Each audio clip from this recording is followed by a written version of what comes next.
Tere hommikust, hello, good morning and welcome to another fantastic day on the European Cricket Network. I think this is going to be an absolute scorcher. The weather's great and we're going to see some really good action. It's match day 5 in Estonia. I'm Rico Full. You're watching the European Cricket Series here in Estonia and the action starts right here, right now.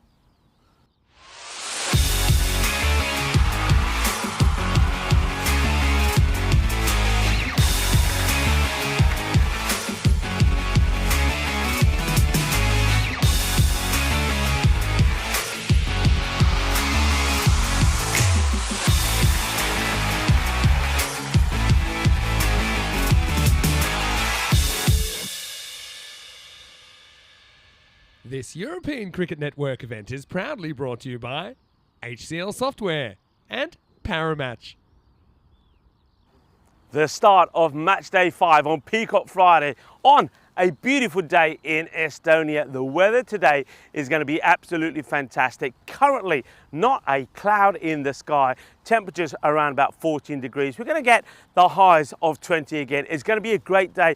And one thing that we know here in Estonia is when the weather is good and the sun is shining, we see a lot of runs. And I think we're going to see that here today. First up in match number 1 of match day 5, match number 21, it will be the Mustami Bulls taking on the Super Riders. These two teams have met before. They have a 1-1 record. Let's see what happens in this first match. The two captains are with the tournament referee, Charles Croucher. Let's join him for the all-important coin toss. Your call? Head is the call, it is tail. Okay, so this time we are bowling first. So the rider won the toss and decided to bowl first. Monsieur Rahman from the Riders winning the toss and deciding they will have a bowl first. These two teams, as I mentioned, have met before, and the last time they met, it was the first win for the Riders. They put 149 on the board, and in reply, the Bulls could only get to 118. If we have a look at these two teams, I think they're led well by their captains, but they both know that the strength in their batting comes from only maybe 2 to 3 batters. So those batters have to click at the top of the order. Let's take a little brief look at the Riders first. Their captain, Rahman, I think is key. It was in this fixture actually last time around that he and also Islam put 2 half centuries together, getting a partnership of 105, and that was enough to get them that win. Look out for 1 or 2 of the other players. Somebody else that can be very key for them is Ronnie Zaman, the Thai King. He's bowling, certainly did spice things up the last time that we saw them. The Mustami Bulls, once again, very much the same. You're relying on a few key players at the top of the order. Makalande is one of those guys. There's not a lot of him, but he's a bit like Samson. He makes things happen with bat and with ball, and he's pretty dynamic in the field as well. And somebody else that could make a big impact in this match is something like Wickramasinghe. So keep an eye on him as well. I do believe that this is going to be a close match. Both teams will be well rested. They're playing the first match here, and I think they're going to go at it this. And they know the importance of it. Only have got 1 win apiece in this one, so they need to try and get the points. Remember, the teams in Group A are trying to eliminate finishing 5th in the table. If they can finish in the top 4, then they will play some further part in this tournament. Join me back in the cube in preparation for the very first ball.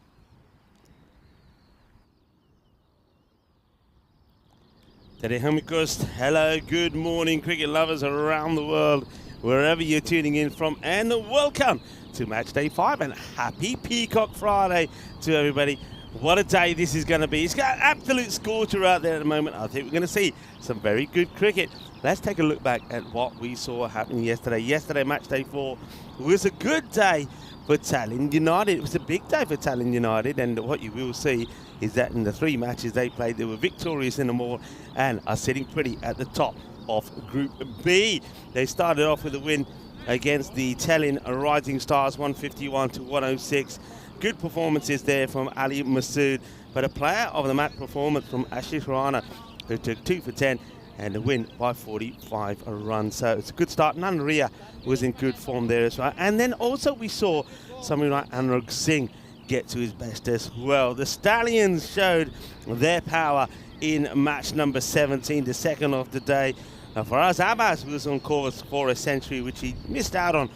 Finished on 86 off 27. We saw Saif Rahman also get 42, as well as Rifat, and a win by 128 runs there by the Stallions over the Viking Stars. And the Viking Stars just couldn't get any points on the board there on that time again. Rising Stars then were to also take on the Italian Stallions, but the Stars, well, they struggled. They only got to 83, and the Stallions got a win there this time by a big 6 wickets, but also with 25 balls to go, so picking up all the points. And we saw the first time Junaid Khan bowled sharply, also took 5 catches. And we go back to start the action here. I'll give you a little bit more on the matches that we saw yesterday a bit later on, but the matches have started here. That was the first ball, bowled by Ram, bowling to Makalande, the left-hander that I was talking about. And welcome to the proceedings. Welcome to everybody on the chat. Bright and breezy this morning, and it is a beautiful day. You can hear, well, nature is happy. The birds are chirping away. And the wide ball this time, signal there by Terry. Terry and Shane are the umpires for this one. Here we go back to the way things finished. I'll tell you how they went. Of course, remember, got to match number 18. That one's just played out casually, if you like, to long off. Match number 19, the Viking Stars would try again to see if they could get something out of the day. Still couldn't do it because they got to 80, and Italian United getting another win. And this is Anurag Singh and Sahil Chauhan helped them to get all the points in the match. I thought they were going to mess that one up, but they didn't. And then, of course, was the big one to end the day. United taking on the Stallions. United piled on the runs, 150 for 6. And then Italian Stallions, once again, we saw a little blip from them with the bat. And they had no answer to Ali Masood, who hit 72. And then in reply, they fell 63 runs short. So that left United sitting pretty at the top of the standings of Group A. But we return back to Group A action here today. And also looking forward to the second match. We'll be seeing the first team from Tartu. The Tartu Wolves will be in action. It's a played away in the gap, and this outfield is going to show you no mercy once it gets past you.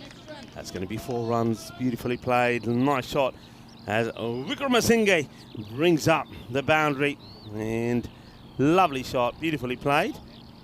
So after all those wides, we get the first boundary of the day as well. Nice little shot there from Vikramasinghe. He's a strong, hard hitter off the ball. Now this is on the leg side, clipped away. The fielder's got a bit of work to do. Should make the stop, will do. Well, yesterday was Wear Purple for Peace Day. And nice to see the team still in purple. And also, you can see the transformation there of the Sheriff Charles Croucher as well, who has turned into Nilkesh Patel. Of course, Charles, the Sheriff, is on day off today, so Nilkesh will be doing the tournament referee role, fulfilling that role, and he'll do it very well. I'm sure Nilkesh, a multi-talented member of the ECN crew. Good morning to all the crew here this morning as well. It's played away in the gap. That's a good shot from Makalande. Makalande is the kind of guy, every opportunity he gets to step back towards a leg stump and make room for himself outside the off and play shots, will do so. This is a really nice shot. Really well played. Delightful shot from a delightful little player. I mentioned that there's not too much of him, but he is very much, I said Samsung because, well, you'll see in the field, he's got a lot of hair, and that gives him a lot of power. There again, see how Lady plays this. Is this going to be a chase for the fielder? Fielder should win this battle. Gets a nice, strong throw in as well. A long, hard chase. And that brings us the score to 16 with a ball to go. A boundary would mean it's a magical start. And he does go for that boundary shot, but they have got a man well placed right down the ground. That is the captain, Monsieur Rahman. He makes the stop. So 17 off that first over. So Ram having a few issues with the wides. wides in total in the over, 2 boundaries as well. So a long one to start off with, but 17 without loss. This is a quick look at the teams that we're going to see. So I mentioned Monsieur Rahman and Rashidul Islam. They're going to be pretty key. Chandarappa, this guy, haven't seen the best of him yet. I think he can certainly make a difference. And Ronnie Zaman, yeah, the Thai King. Look forward to seeing him in action. 50-50 is what the win predictor is saying, and I'm with that. I think both teams, as I mentioned in my introduction, are well rested. They had the day off yesterday, and they'll be looking to add to the runs and wicket tally we've had already. We'll go back to that graphic in a moment and talk a little bit more about the runs that we've had.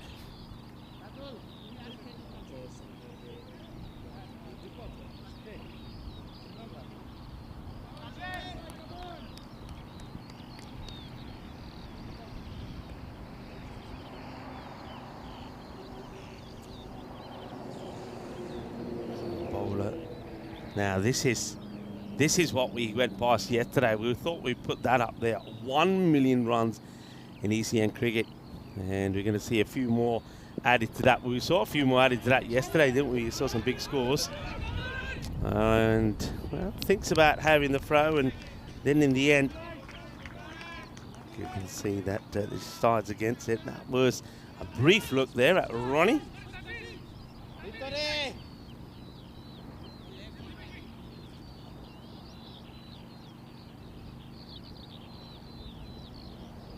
Bulls looking to get to a good score on the board. Okay, that's chipped up and may just plug and slow down. It does.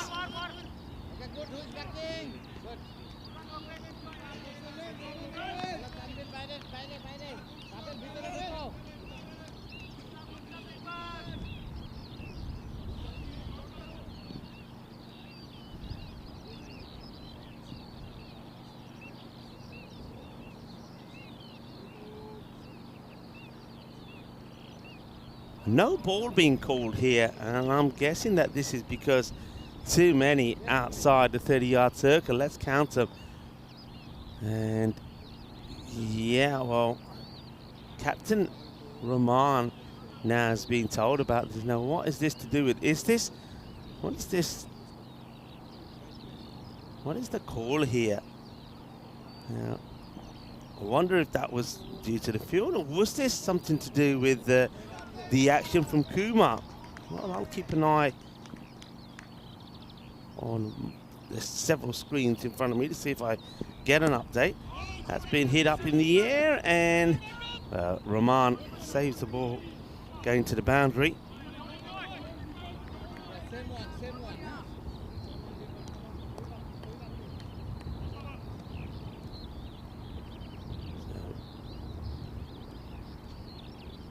Singh doesn't quite get it out the middle.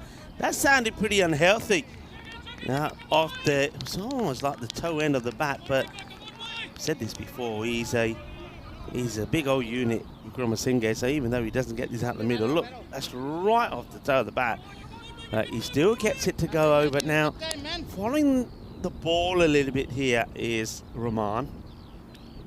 Mid-wicket comes up, so 2 men can go straight, and then he goes right across the line. And well done to Deepak Kumar. The one thing that we saw a lot yesterday is bowlers getting the areas right, as in getting the balls full and straight, and he does that. So they make a change in the field, and maybe that's what tempts Vikramasinghe to go down the leg side. They put the 2 men straight, the leg side fielder comes up, and one just comes back into him a bit, but I think he's still going to be very disappointed with Vikramasinghe that he's missed out on that. It was a full toss, be it that it was moving a little bit in the air, but he plays right around it, and Kumar picks up the wicket, so well done to Kumar.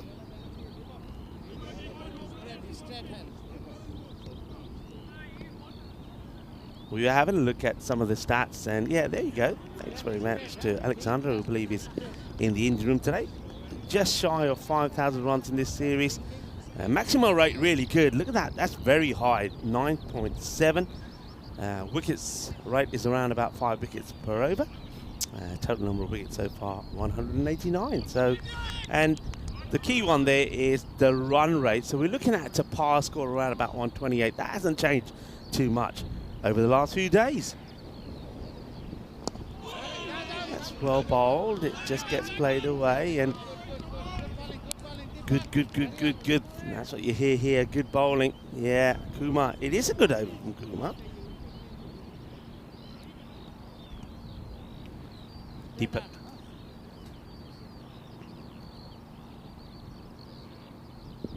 This one comes out wrong. You could see it coming out wrong out of the hand when he bowled it, actually.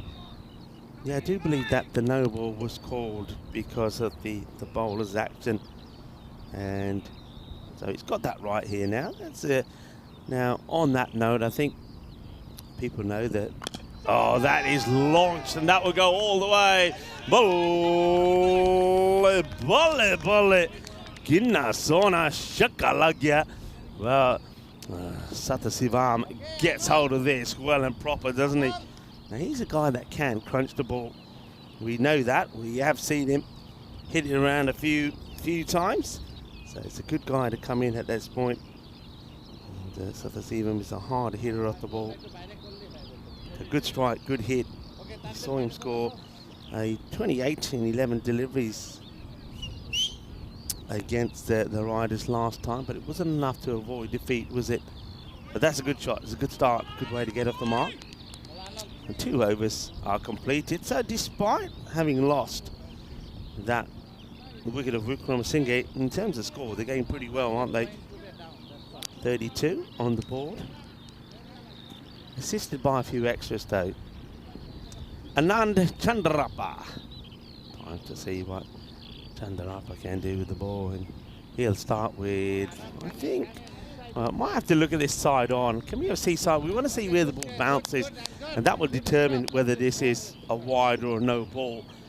And let's see what the call will be here. If it goes past the stumps without bouncing, it'll be a wide. And, ooh, let's see. I think that might be a no-y, because it doesn't hit the pitch, and this is what we're having a look at now. So once again, you see there. Good.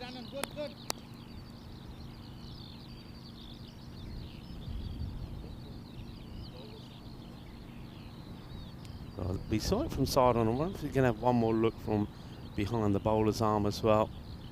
And yeah, no ball is called. I think that's the right call. Ball doesn't hit the pitch. It doesn't go all the way past the stumps without bouncing, so no ball gets called. And yeah, Terry just explaining the reason. Yeah, Terry out there does a number of roles, doesn't he, Terry? We know he's the coach of the national women's team. He manages the men's team here as well as other roles that he fulfills. This time he squeezes it in, so he's not shying away from keeping the ball outside the off. The operations manager as well, and of course he's scorer tutor, and in this series as well as doing a lot of good work behind the scenes, also one of our match officials.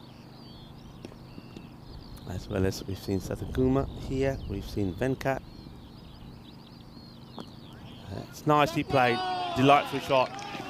I think the fielder must have got a hand to this, so he does well to keep it to just 2. Otherwise, that would have been 4. So saves 2 runs. It's a delightful shot, though.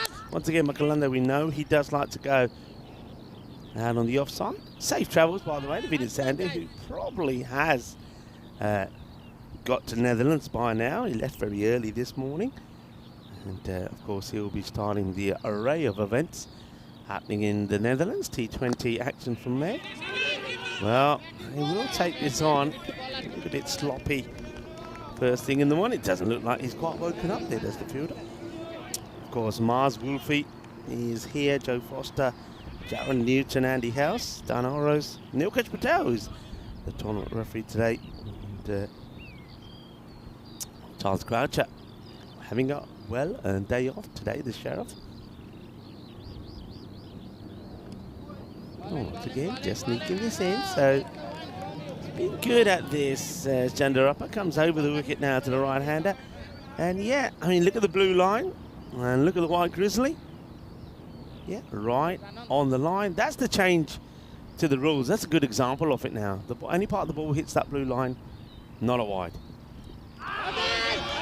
Not out. Big shake of the head there from Terry. Good over so far this for Chandarapa.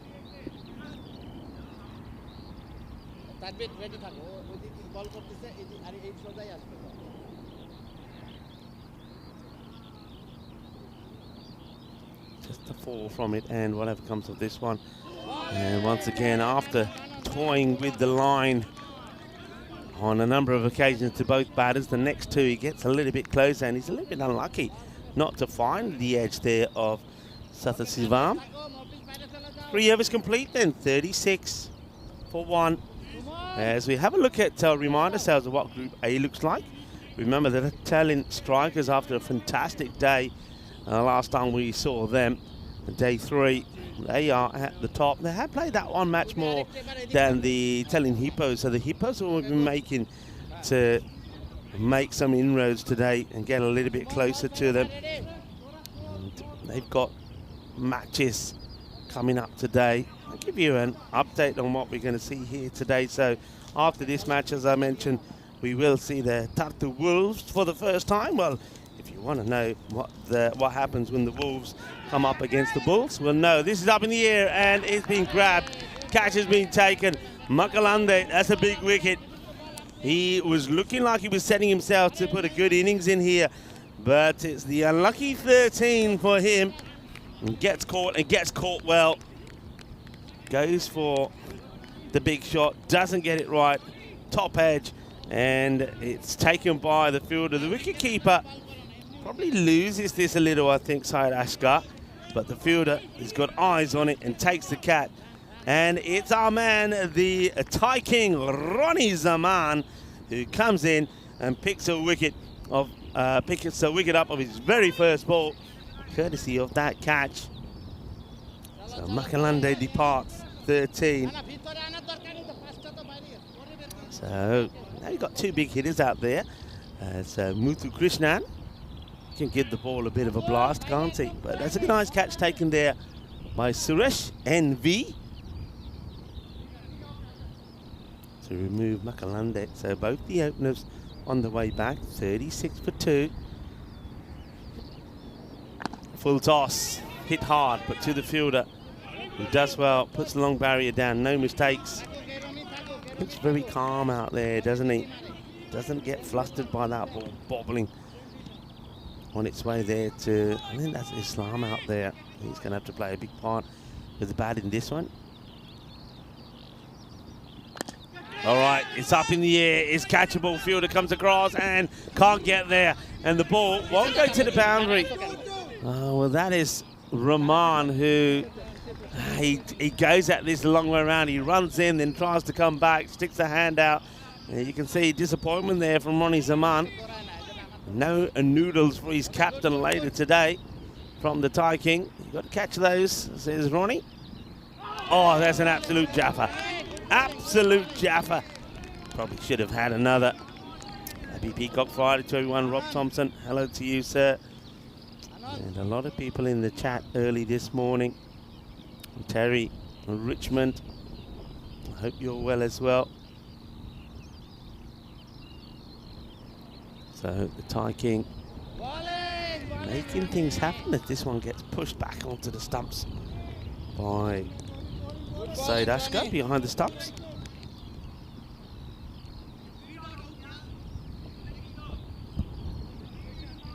So the Bulls need to get a tide on here, don't they? Right, matches today, I was talking about them, so we've got this one here. Then, yeah, the Tartu Wolves will take on the Bulls. That's in match number 2 of this match day. That's hit firmly, and this time Rahman, the captain, does well.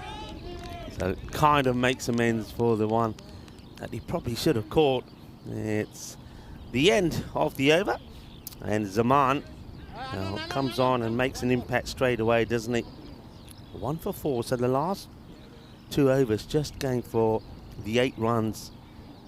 So even though it was a good start in the first 2, it's a good comeback here by the Italian Super Riders. You can see a downward slide.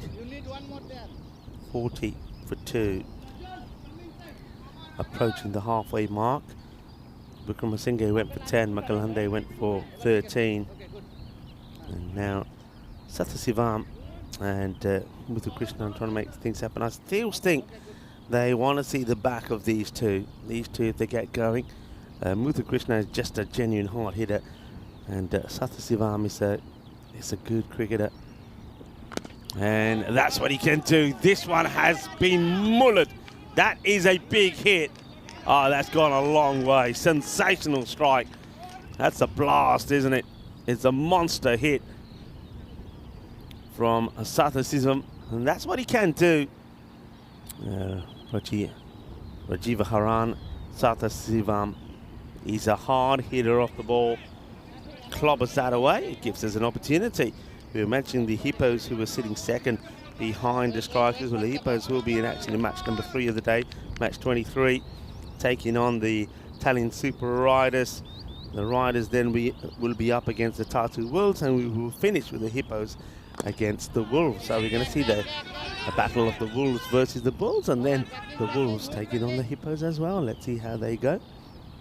But you can see that means it's a big day here for the Riders. They got 3 matches. Got to make things happen, haven't they? Westame Bulls, they play the first 2.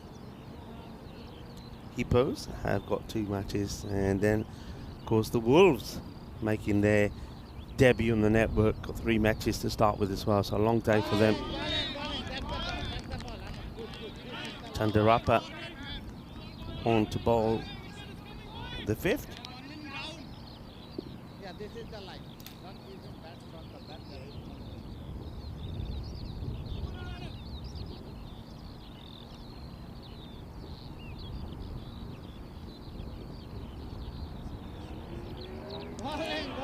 Just taking himself away from the ball, Muthukrishnan. That's the issue. His early trigger movement is to try and give himself some room. I reckon he might change that now after missing out on those 2 deliveries. He might just go towards the ball and try to clobber it straight down the ground. But the field is well set here by Rahman. 3 on the leg side, 2 on the off, but nobody behind the keeper. And once again, nothing on it. It's that footwork. Good areas from Chandarapa. What a good over this has been. And, well, like I said, so far in the last 3 overs, we've only seen, I think, probably just 14 or 15 runs. Yeah, 15, I make it. And that's after hitting 32 in the first 2. Just not getting across. Just have a look for the footwork here. So what a great over that is as well. But he just doesn't get across. So that's going to be another dot. We'll see it one more time, and then afterwards, well, I'll welcome you all into the cube. And going solo here today. Solo on a Peacock Friday. Have a lovely Peacock Friday wherever you're tuning in from around the world, and welcome to this beautiful national cricket and rugby ground here in Estonia. We're in the capital, Tallinn. I think we're going to have a really good day. The sun is shining. It's going to be here all day. And we're going to get some really good competition here today, including the Wolves. Well, we're looking forward to seeing another new team on the European Cricket Network. They're taking on the Bulls in the next match. And we're also going to see a little bit of Wolves on Hippo action as well. Going to be a good day. It's good to have you here with me. And the chat is buzzing at the moment, liking all the activity in the chat. Of course, it is also the start of the weekend, so plenty to be happy about. Andrew is saying too many dots. Yeah, I agree with you, Andrew.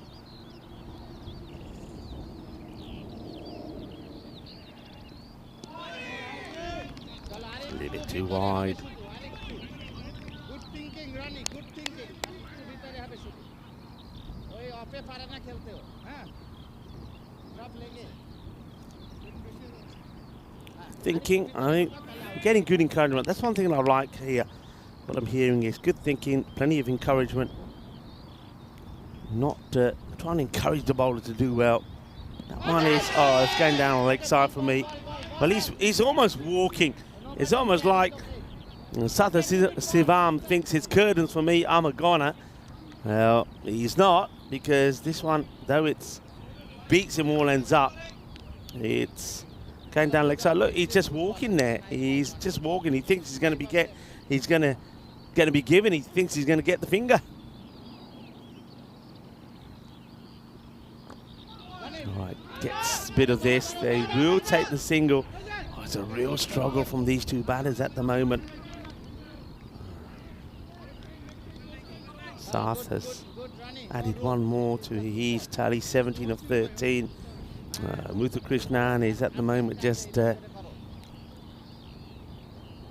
swatting clean air, and very clean here, by the way, in Estonia.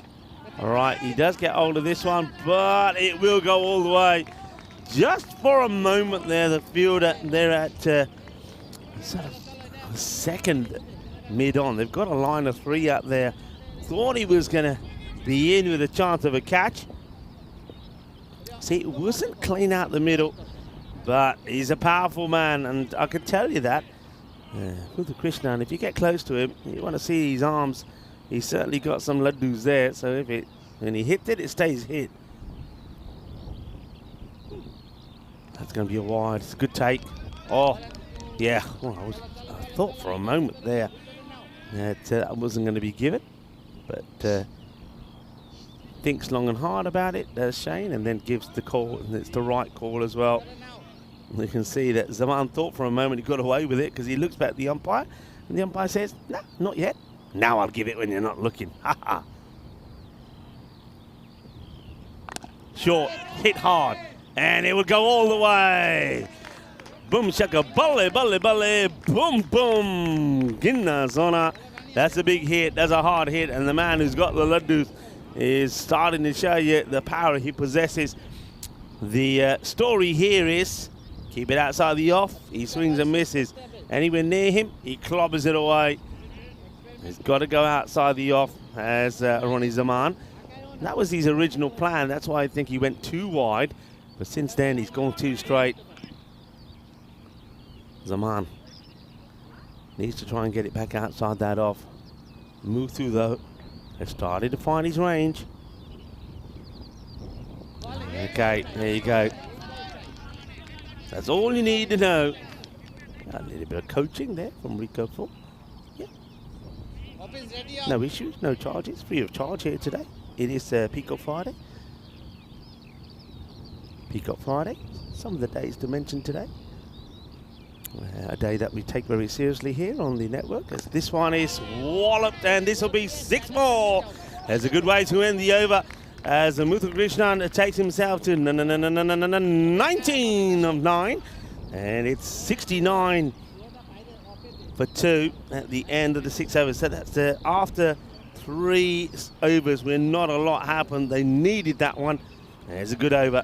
So Zaman gets smashed away. Score moves nicely along. So started off with a good one, did the Thai King. And then this time, well, he was taken apart, wasn't he? Yeah, today, International Day Against Homophobia. And it's a day that is all about raising awareness for LGBTQ issues. Help share information about some of the issues faced by the community. Also, International Child Helpline Day. The day is dedicated to celebrate the work of Child Helpline workers and volunteers all around the world, and the efforts that they take and make to help the youth of our society. And listen to them and help them in a timely manner.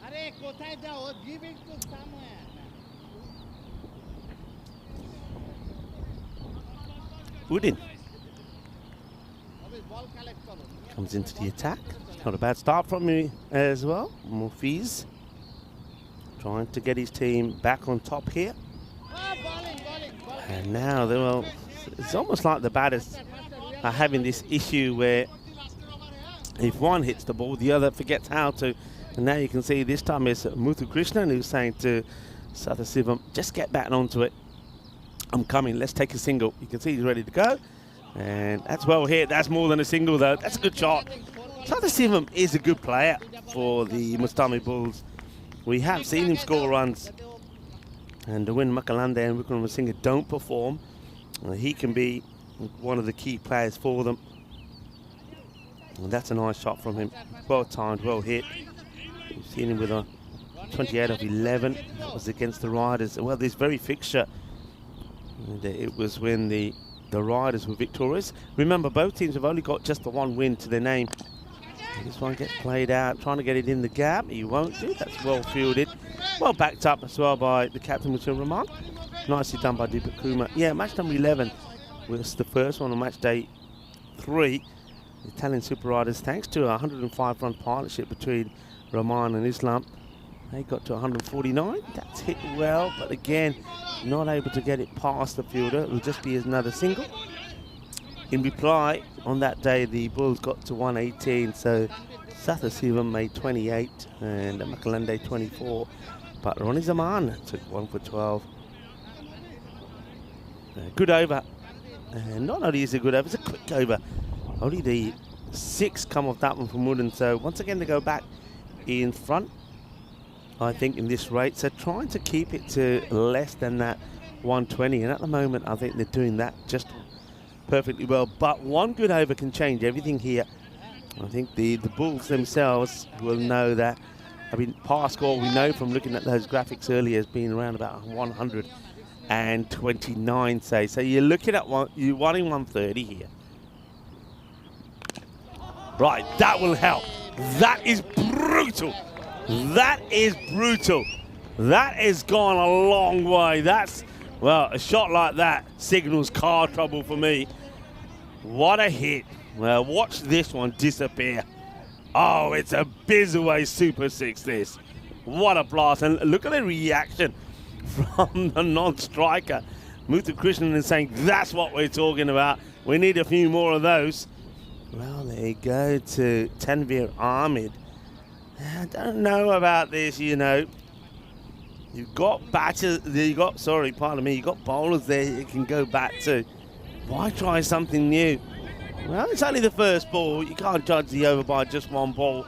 But that got absolutely pulverized. It's got to pitch it up, got to go outside the off.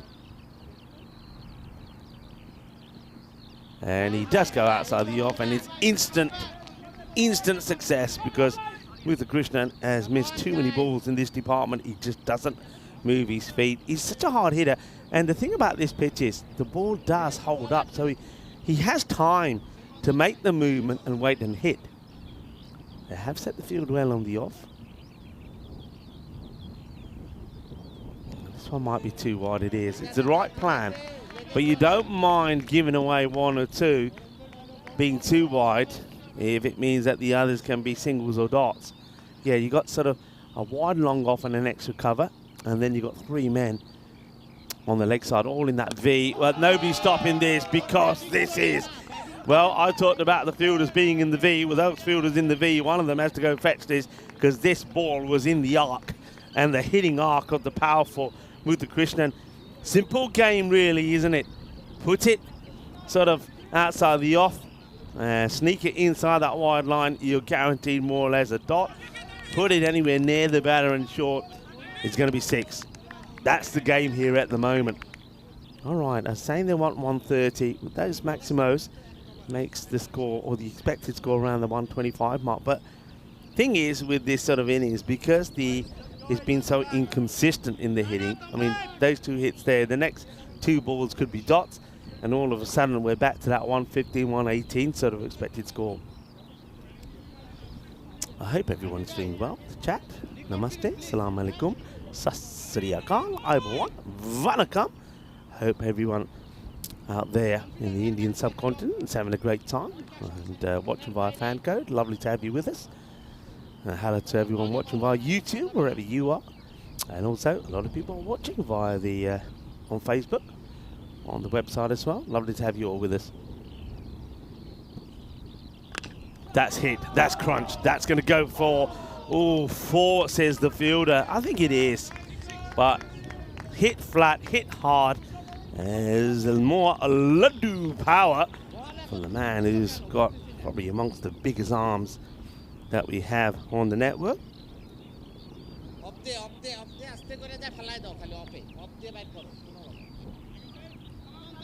Yeah, he's got some power, hasn't he, Muthu Krishnan? Yeah, 4 runs. It's a good job there from Spring Media. And he goes high up in the air. Is it an opportunity? It was, but it gets missed. Oh dear. And the bowler will feel, Tanvir, that he had the opportunity to take a wicket. No wicket, but the over goes magical. That's a big let off. It really is. Muthu, he should have been gone here and should have gone. Should have been a simple, straightforward catch. Doesn't get anything on it.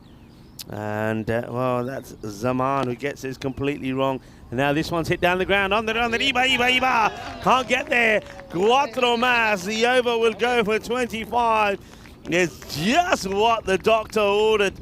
And, well, he scored over a quarter of the runs in just that one over. It takes the score to 100. Getting the acceleration just when they're needed. I mean, Zaman's over number 6, so his second over was expensive, but then Udin came back with a really good one with just 6 came from it, and then now that one goes for 25. Yeah, just Zaman's over went for 22, then we saw a 6, then we now have just seen a 25, and you could almost say you had more boundaries in that one over than you had before in the whole of the innings. Can they keep it going though? I suppose the good thing is that Rajiv Haran gets the single. So he basically says to Praveen, there you go. Keep on going. Can Udin keep him quiet? No is the answer, because that's another biggie. Out of the middle, smashed away, and you can feel some of the energy in the last, particularly that last over. You can feel some of the energy just being sucked away from the riders as the Bulls get closer to a 130 score. It was an interesting choice of bowlers. I'm going to go back to that here actually. Let's see this one. As that has been mullered as well. Oh, the hitting is superb. And Muthu Krishnan, he's gone past the 50 now as well. That's outstanding hitting. Outstanding, well-batted ball. Badanya. Apne Praveen Muthu Krishnan nu apni half century puri kali batke marda. He is taking the bowlers apart. And the simple reason is the bowlers keep bowling into his areas. Now he uses his feet and he gets this one away as well. Well, it takes him to get to 50 before he starts to get those feet moving. Up until now, it's all about those powerful arms, and now the feet are moving as well. He gets to the pitch of this and he absolutely lasers this over the boundary. Ay, que espectacular eso es. Y eso es solo uno. Pero vale, no pasa nada. Ahí tienes poco descansar también. And, wow, this is great stuff. 120 on the board. Well, Udin's first over was pretty good, but he gets it wrong here. I tell you who also gets it wrong is Rahman. He's got the bowling all wrong here. Look, I don't mind Udin coming back here because his first over was a good one, but that one wasn't. That one goes for a magical. So in the last 4 overs, 3 of them have gone magical. 120. So expected now to get past that 130. If they don't, if they have a blip here now, they'll be very disappointed. You have seen that though on a number of occasions. But yeah, look, Ram only bowled the 1 over. All right, he went for 17, but still, he's a genuine bowler. Deepak Kumar only bowled the 1 over. You could have gone back to him, but instead they went to Tanvir to try something different. That didn't work. That backfired, and now all of a sudden they're well in a bit of a pickle. Who's going to bowl this last? Who's going to keep it quiet? They go for Kumar, who bowls a full toss. Adios Polota. Adios Polota. As Praveen Muthu Krishnan smacks this way as well. Just remember early on, you know, in that period from when over number 3 was started by Chandrappa, then the over from Zaman, Chandarapa's second as well. And Muthu Krishnan just couldn't get anything away. There was one point where he actually swung and missed at 5 deliveries, but all of those outside the off. Then all of a sudden, he got a couple in the zone, didn't he, from Zaman. He smashed them out of the park, and since then, well, he hasn't missed anything that's been at him. And the bowlers, what they were doing well in that middle period, keeping it outside his off, but now they're targeting the stumps, and he's mashing it. All right, this one is another. You cannot bowl there to him. He is just hitting 6 after 6 after 6. Remember that the 6 count, on average 6s per innings, was over 9. And in this innings already, they've gone over that. And Muthu Krishnan himself has hit 9. 2 have been hit by Sathya Sivan. Don't give him the stamp. Yeah? Ball off stamp. Muthu Krishnan is on 75. This is into the pads. I don't think they will run here. And I don't think they would have made it, because I do think Ashkai has got the ball more or less in his hands already. And I think the way that Muthu Krishnan is hitting the ball at the moment, you'd rather keep him on strike. A little bit on this partnership. I want to have a quick check here. They came together with the score on 36. So that one should bring up the 100 partnership as well, and it will. And let's have a look at the height on this. This could be more than just a boundary. It could be a no ball here as well. Oh, it's a Gandhi ball. Ball sigi Gandhi. But ke chaper mani barane. Shakka lag gaya. All right, he does come forward. Let's keep an eye on this. I wonder if we can just slow that down a little bit. Got Alexandra in the engine room here today. Is that ball coming down? I think it probably is okay. So I think the height is okay, but the ball is not okay. That has been lazy. In fact, I got to admit, I'm a little bit surprised.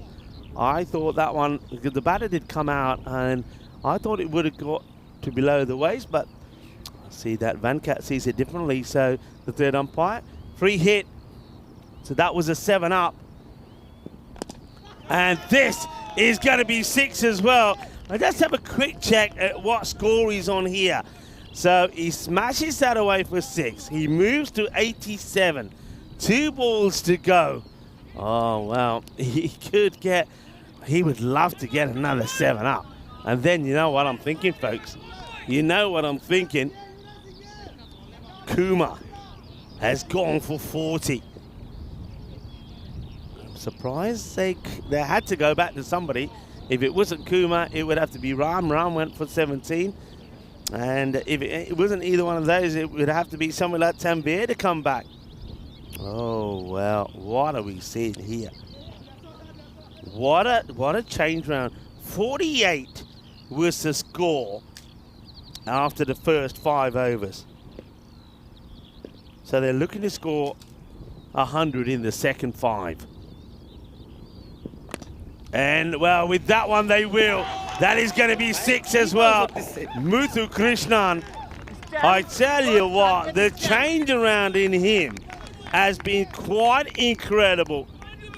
You know when they say you got to save the best till last? Well, that brings the 150 up. Remember, there was at one point they were expected to get around about the 118. And I said at that time, I reckon they've got to have one good over. It can happen. Get to around the 130. Forget the 130. Forget the 140. Let's talk about 150 plus. And it will be a dot to finish. Finally, after a long exodus, they go back to keeping the ball outside the off stump to Muthu Krishnan. He misses out on it, but he will get to 93. 93 from Muthu Krishnan. What a knock that is. And that means that they will score over 100 runs in the second 5. The split there is 48 in the first and 103 in the second. That's quite unbelievable. It really is. Quite unbelievable. What an incredible performance. They will put 151 on the board. That last over was supersonic. It went for 31. Oh, well, so in the last 5 overs, over number 6 went for 22. Then we saw 6 from Udin's first, 25 from Tanvir Ahmed. Udin's second went for 20. And that last one from Kumar went for 31. He finishes with 1 for 46. Let's take a look at the highlights. And of course, early on, it was all about the Italian Super Riders. There were some nice shots from the two openers. They made a slow but steady start. But something had to give. They had to go bigger, and that was Wickramasinghe missing a full toss on the legs. He'll be disappointed to get out that way. So he was bowled there by Kuma. Then there was some big hitting from Sathasivam. Remember, I said, well, he come out, he can make a difference, but he sort of then had the best seat in the house. That was a nice catch from Suresh NV to get rid of Makalande. And then at that point, you thought, okay, but there were chances, wasn't there? There was that one from the captain who didn't get hands to it. Then Muthukrishnan himself was dropped on 36 by Ronnie Zaman, the Thai King, getting himself in a little bit of a pickle, not being able to catch. And then Muthukrishnan absolutely punished you for that. This guy is powerful. This guy is strong. This guy is built like Hercules, and he smashed this ball to all parts of the ground. And well, what about Rajivan at the other end? I think he had the best seat in the house, because we just saw some extraordinary hitting. Absolutely sensational hitting from Muthukrishnan. It was one boundary after another. It was magical over after a magical. And then, just to put the icing on the cake, he thought, I'll go supersonic to finish. Finishes on a huge score, 93, but it's 93 of 27. But don't forget, early on in that innings, he struggled. I think there was one point where he played out something like 5 dot balls, swinging and missing. And then once he got his eye in, there was no stopping him. He just kept blasting the ball from one part of the ground to another, helping the Mustami Bulls get to a good, healthy score of 151. And just some of this hitting, just outstanding. It really was. No matter who came on to bowl, they were just mullered. And Deepak Kumar there right at the end, going for an incredible supersonic over. 31 coming off that one, helping them get to a score of 151. Well batted to Muthukrishnan. That is quite incredible. It really is. Just goes to show, get yourself in. Once you're in, you can go on to make a big score. Well, the bowling figures, and if you have got small children, you probably want them to look away now, because there wasn't too much good in there, I can tell you that. Apart from Chandarapa, all the bowlers really getting a little bit of stick. So we're going to take a short break now. Remember, we'll be back in about 10 minutes time for the reply.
This European Cricket Network event is proudly brought to you by HCL Software and Paramatch.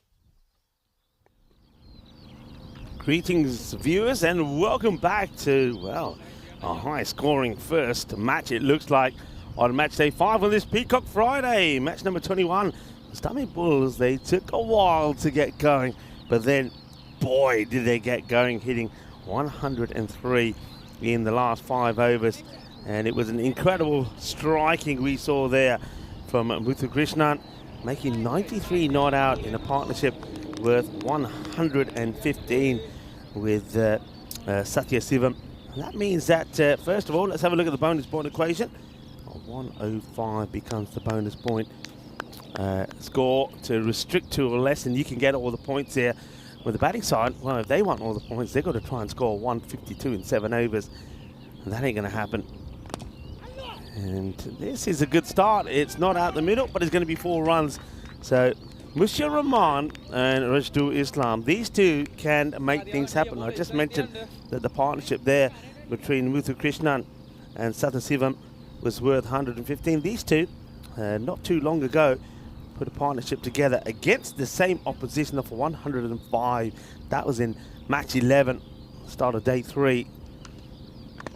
All right, up in the air. This one is going to just get away from the fielders. They should make the stop. And, well, they should have come back for a couple here. I don't think they do. It's just going to be, just going to be a single this time to Rahman.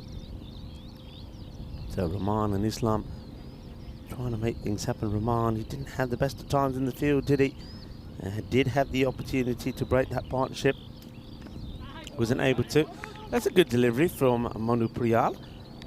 Gets that ball to the cut back inside. I will say, I know that I was talking to some of the locals around here, and also to Terry O'Connell, who's out there doing some umpiring, who did tell me that he feels that the more sun that we have this week, that the pitch will start to get just a little bit quicker and start to aid some of the quick bowlers a bit more. I'm starting to see that in some of the bounce, but you've got to bowl well, and you've got to at least get the ball pitched up. If you don't, then, well, batters are going to get the ball away, and we're going to see some more hitting like we saw there from Muthukrishnan. All right, that's nicely played. Good shot. Plays it over the top. A little bit too short and too wide. So Rahman gets another boundary away. Captain looking to lead from the front as Dulsara. Manu Priyal just struggling at the moment with his line. And now, well, he struggles not just with his line, but with his running as well. Doesn't feel right. Pulls out of it. Right, goes back to his mark. And better delivery, better areas. And that's where you got to be. You got to be trying to go straight. Look, both of these batters do like a bit of width. You can see even there, he likes to go away and give himself a little bit of room. So if you tuck him up and you get that ball full and straight, if you like, maybe go at the pads, then you might get a chance. Maybe he plays it on. And well, that though is too much down the leg side, and that gets whacked away. So that's a biggie. And that's a good way to end the over. They get 16 from it. Well, 10 lots of 16 means you go and win this match. And that's what they're looking to do. And last time around, they sort of batted the Bulls out of the equation. They sort of scored the same sort of score that the Bulls have put on here. 149. The Bulls have put 151 on. The Bulls finished on 118 in reply. So looking to get a bit of revenge here are the Mustami Bulls. One of these two teams will win their second match, and I think that win is going to be pretty key as well. 49 matches since the Golden Ball, by the way. And not counting that out. Remember the start of this match, the win predictor had a sort of 50-50 short. That one will be a wide. It's over their head. So a wide ball will be called as, well, Kalakoti is going to have a bowl. I think we've seen Kalakoti before. It's Rajesh Kalakoti.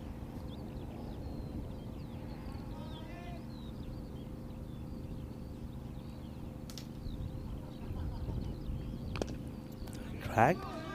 There's a fielder out there. Bobbles to him. Takes the single. So let's quick update on the field.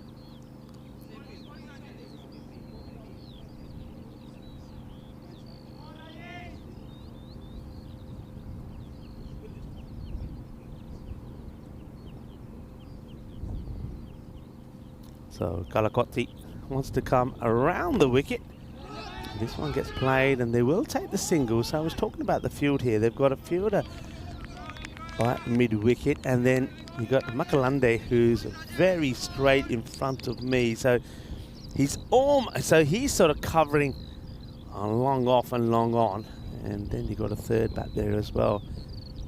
And as well as the fielder on the leg side, you got 3 more on up there.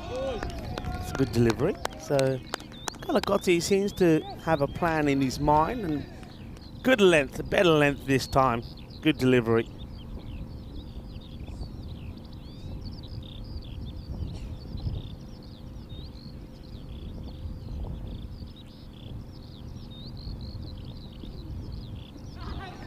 He might go, yeah, a little bit too wide, so he does go too wide.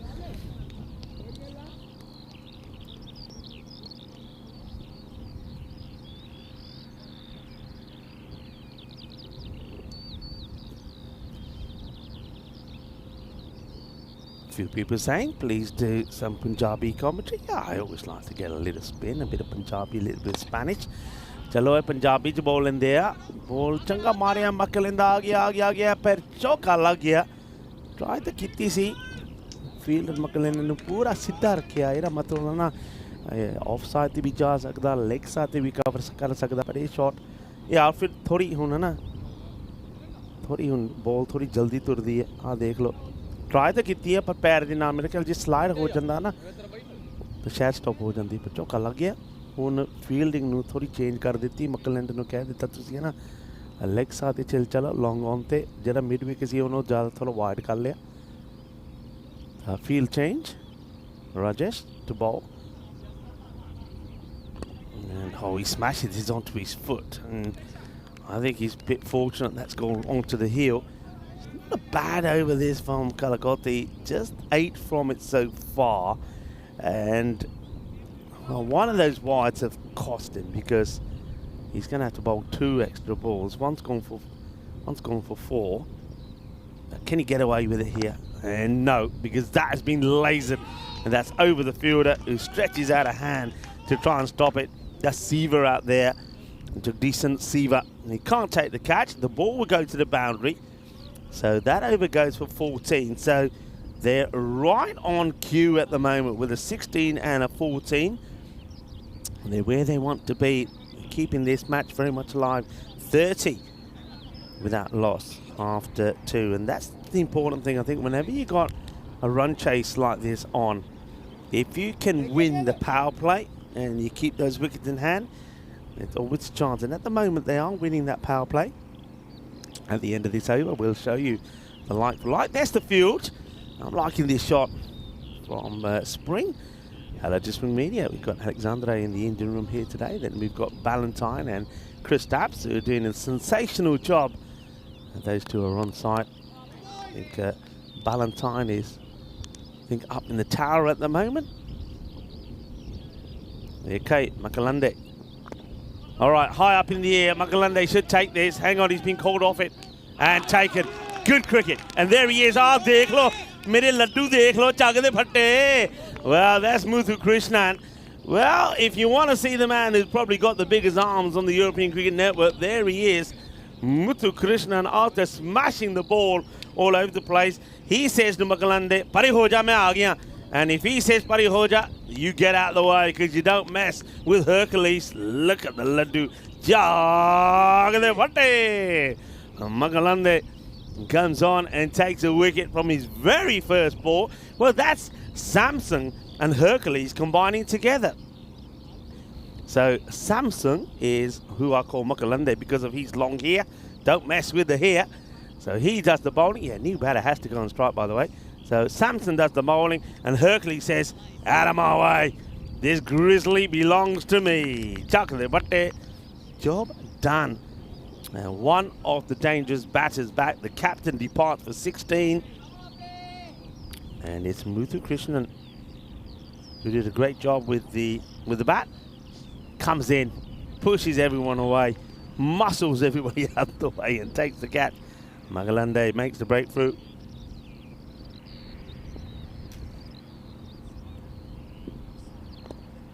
Just being worked away. And get a chance to see the speed of the outfield here. Got to get down. Oh, no. We're seeing too much of this, aren't we? We saw a lot of this yesterday. Now, the way you got to be chasing hard here, and then, well, Mananan or whoever, whether it's Mananan or the other guy with him, you got to slide and flick this ball back. Try to stop it like this with your foot. You're not going to do it. In fact, you're going to cause yourself an injury. And that's 4 runs. 4 that could have been avoided. But a nice little clip off the pads from Chandrappa to start off with. He's got to get this ball to go a little bit more across the body. It's Makalanda. And that's too much. But at least he knows what he's got to be doing. That's over-exaggerated.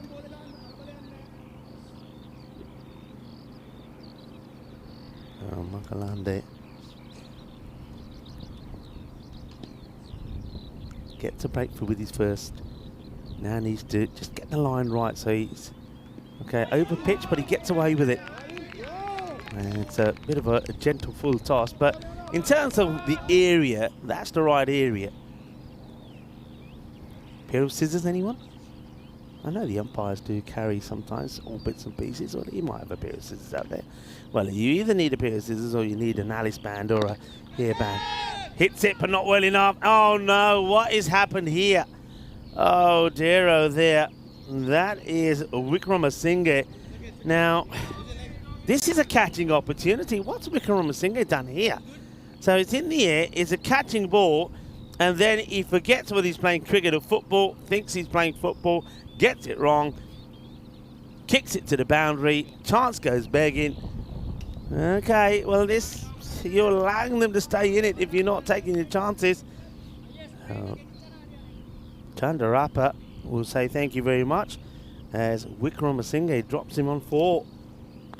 And now he'll say, pay, I'll make you pay, as the next one goes for 6. And this is where Makalande turns around and looks at the field and says, hey, do me a favour, what are you doing? I mean, standards are everything.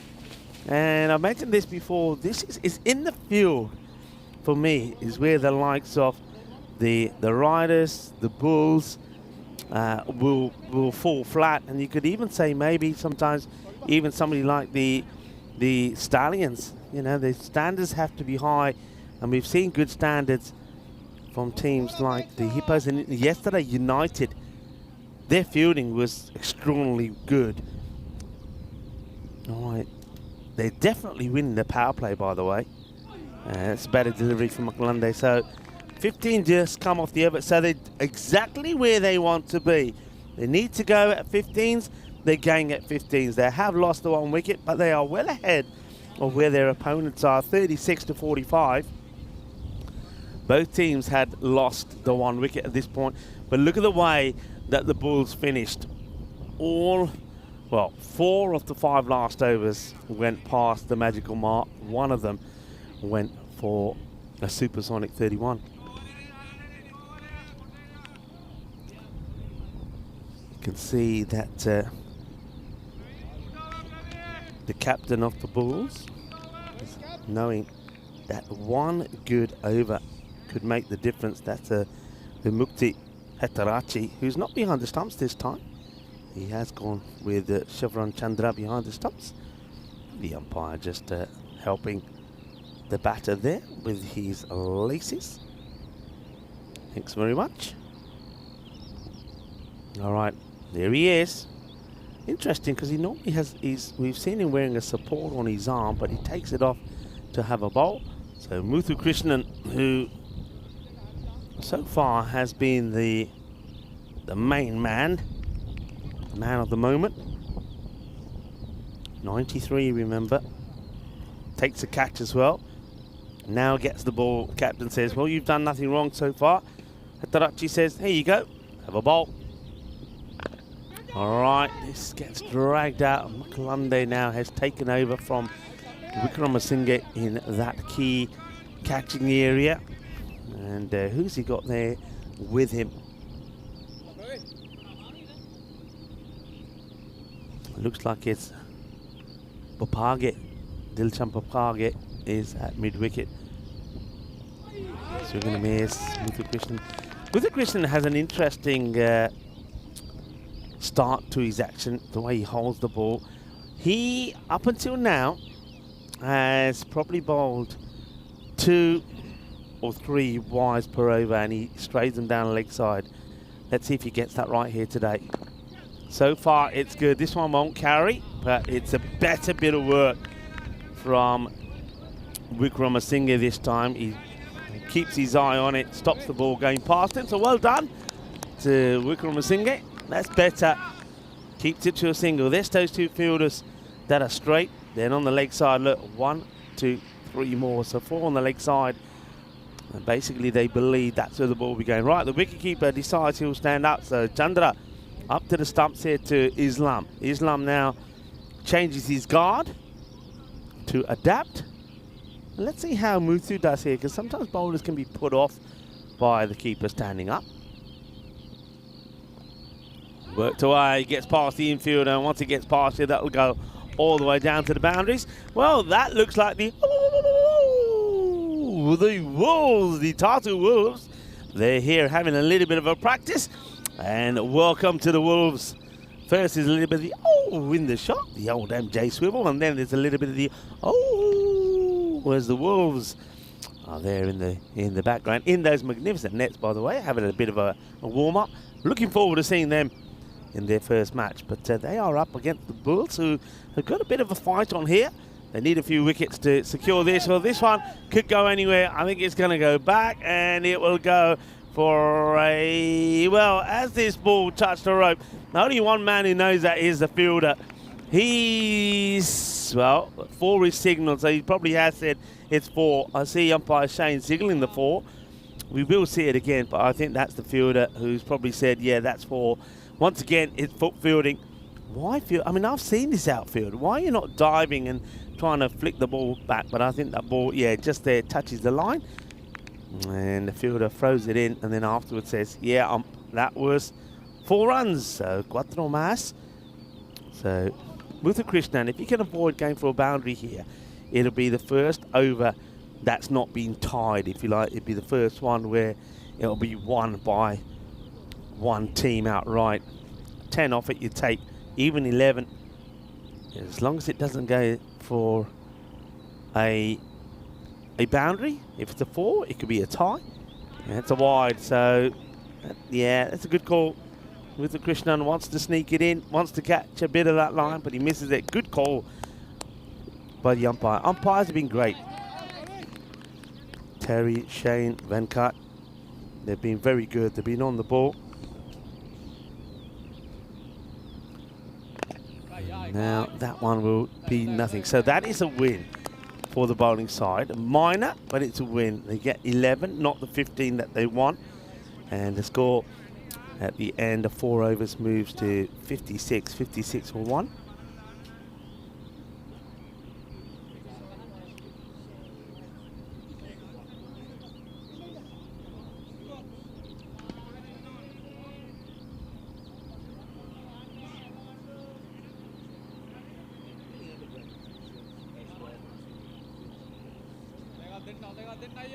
So 4 overs complete, 56 for 1.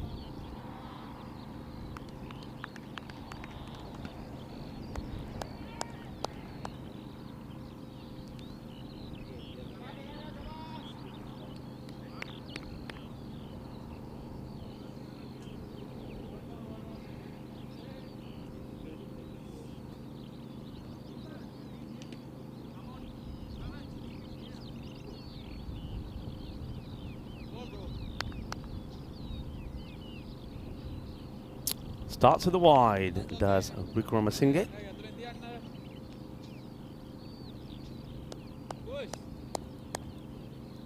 Important over this, takes us to the halfway point. All right, up in the air, but I think he gets plenty of this. This will go all the way. Nice shot from Anand Chandrappa. Gets it good, gets it well. Just gets a little bit of width, doesn't he? But watch where this ball is landing. Right in the area where the batter really doesn't have to do too much apart from make good contact. Doesn't have to work too hard to get there. Now this one will be a dead ball. I think there was a little bit of chirping and talking. as the bowler was coming in, so just pulls away. It's unfortunate actually because it wasn't a bad delivery from Wickramasinghe. And now he drags this one wide, and this is in the air, and it will get past the outstretched hand of Praveen Muthukrishnan. So 6 and 4. Let's say it all together. 6 and 4. Hungry for more is Chandrappa. He's going well. 25 of 9. He's got Islam out there who's 21 of 10. This one gets worked away just for a single. So when you got batters that are both in, you don't mind after hitting a couple of boundaries to take the single. 12 of 3 so far. Smashed, hit hard, wide once again. Off from Muthukrishnan, 4 more. So that's 16 now. You got 2 balls to sort of, if you like, make up the deficit from the over before. Now, this one so far is panning out to be a bit of a sizzler. Okay, well bowled, better bowled, taking on the fielder who, well, gets the underarm throw in, but a little bit slow getting to it. The corner of my eye, I didn't see that fielder walking in, therefore he never has a head start on the batters who went straight away. Good running from the 2 out there. And this time, nothing. So, all right, it goes for 17. So that means that once again, they're on course here. Another couple of that over with captain where they want to be. They want to be going at 15s. They just fall slightly behind. It's 73 for 1. Let's have a look at what's happening tonight first. And we're seeing the Lisbon Capitals taking on the Lisbon Super Giants. So we've got a little bit of a Lisbon derby happening there at the Miranda de Corbo Cricket Ground. And plenty of action. We saw good action there yesterday. But once again, the rain came and spoiled it a little bit. Heavy rain as well. Look, I've been in that part of Portugal, there in Coimbra, and when it rains, it hammers it down. But good wins there for the Punjab Amadora side. Doing the double over the Dragons. This one's a teaser, but it's played and timed to perfection from Islam. This one is going right to the wire at the moment. Somebody from the Bulls has to find a way to get a breakthrough, break this partnership. Otherwise, with just the 1 wicket down, they're staying right on course. Well, Kalgothi has been brought back. Okay, this one being struck well will just be a single, so 6 and 8 singles to start off with. Yeah, so they go back to Kalgothi here, and I think this is all about using him earlier to see if he can get this breakthrough. They might even go back to Makalande again. Oh, I reckon that's come off the blade, you know. I reckon this has come off the blade and gone in and out of the gloves of Chandra. Probably not expecting it, but this for me is an opportunity. Yeah, it definitely is. Not an easy chance, but a chance. Chandrappa now gives the chance of 4 and 26, and Chandra not able to take it. And the next one is going to get through the fielder. I like the fact that Jagdaseen Siva is thinking about the catch, but maybe he mistimes this, misjudges it, because, yeah, it would have been a great catch, but you can see there it's dropping in front of him. I think the play there would be to stop the boundary. He doesn't. Get another one. That's 11 off the over, folks. Anybody tingling? Anybody tingling at the moment? Hello to Steve C. And a lot of people in the chat thinking this could go all the way here. And I'm one of them. I think the way this is going, I'll be heading for golden ball territory. There's, well, some more lace issues.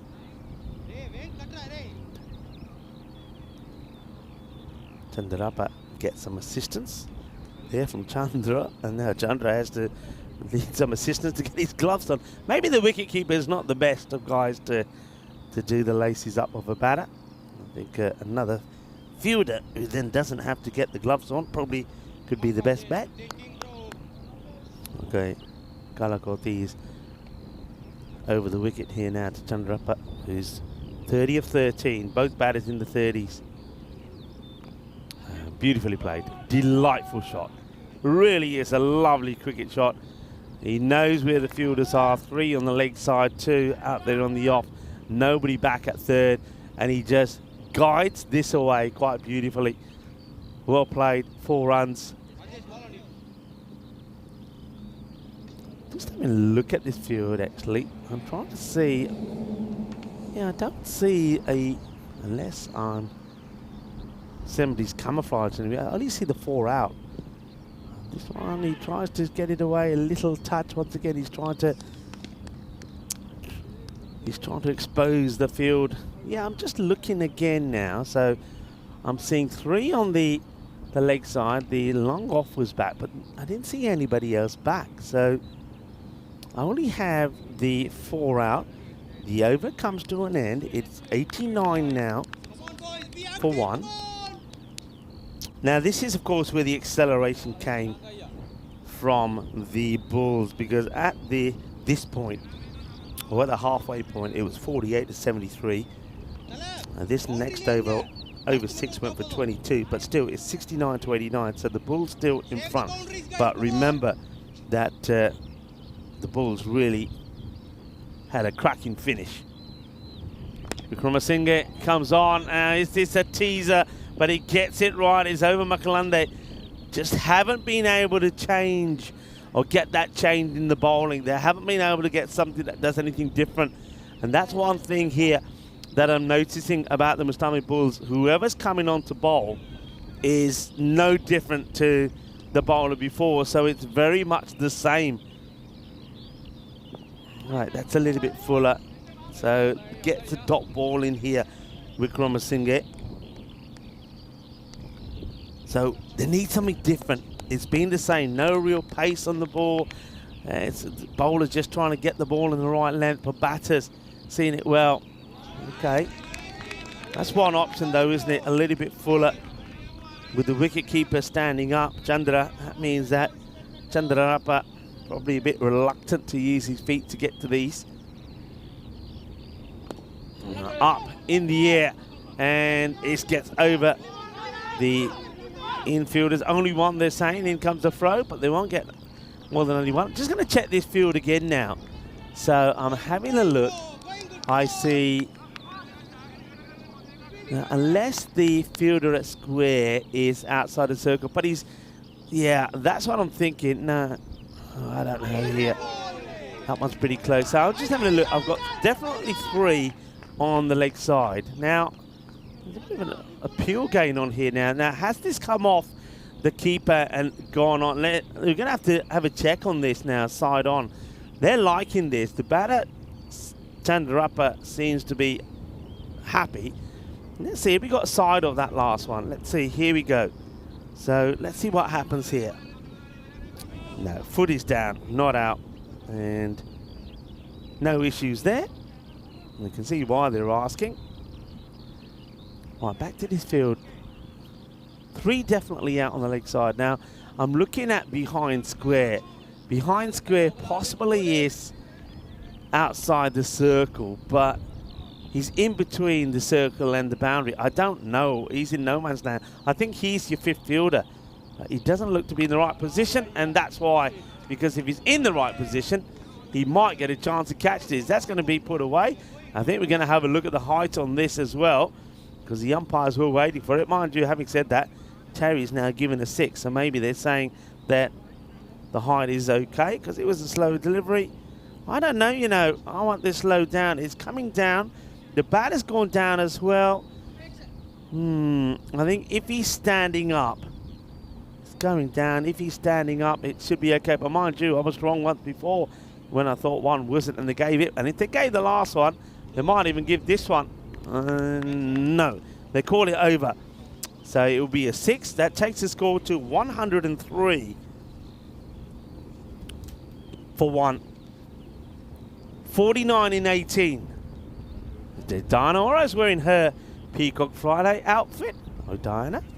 You can't quite see the shirt because she's wearing a body warmer. I suppose there is a little bit of chill in the air, but Diana's from Romania. Shouldn't be feeling the cold.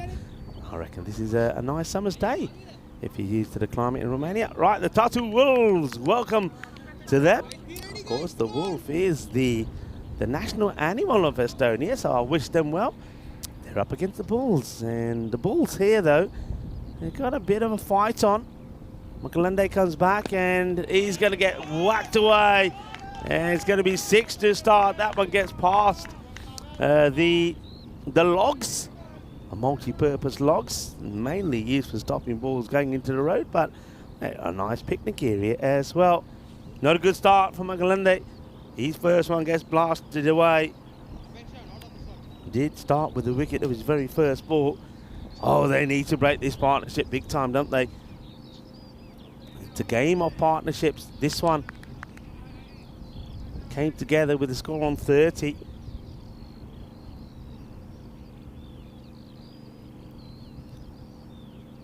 Islam. Oh, and he's going to get lucky. It will go to the vacant third man boundary. Swings hard, gets an edge, and that will go away. So that's for now. Some discussions coming, or some suggestions from the captain maybe to Makalande about where he should be. I think where he should be is fuller. Both these batters into the 40, Chandarap by an upper half century on 48, the non-strikers, and Islam moves to 43. Score 113 for 1. Need a wicket. Need a breakthrough.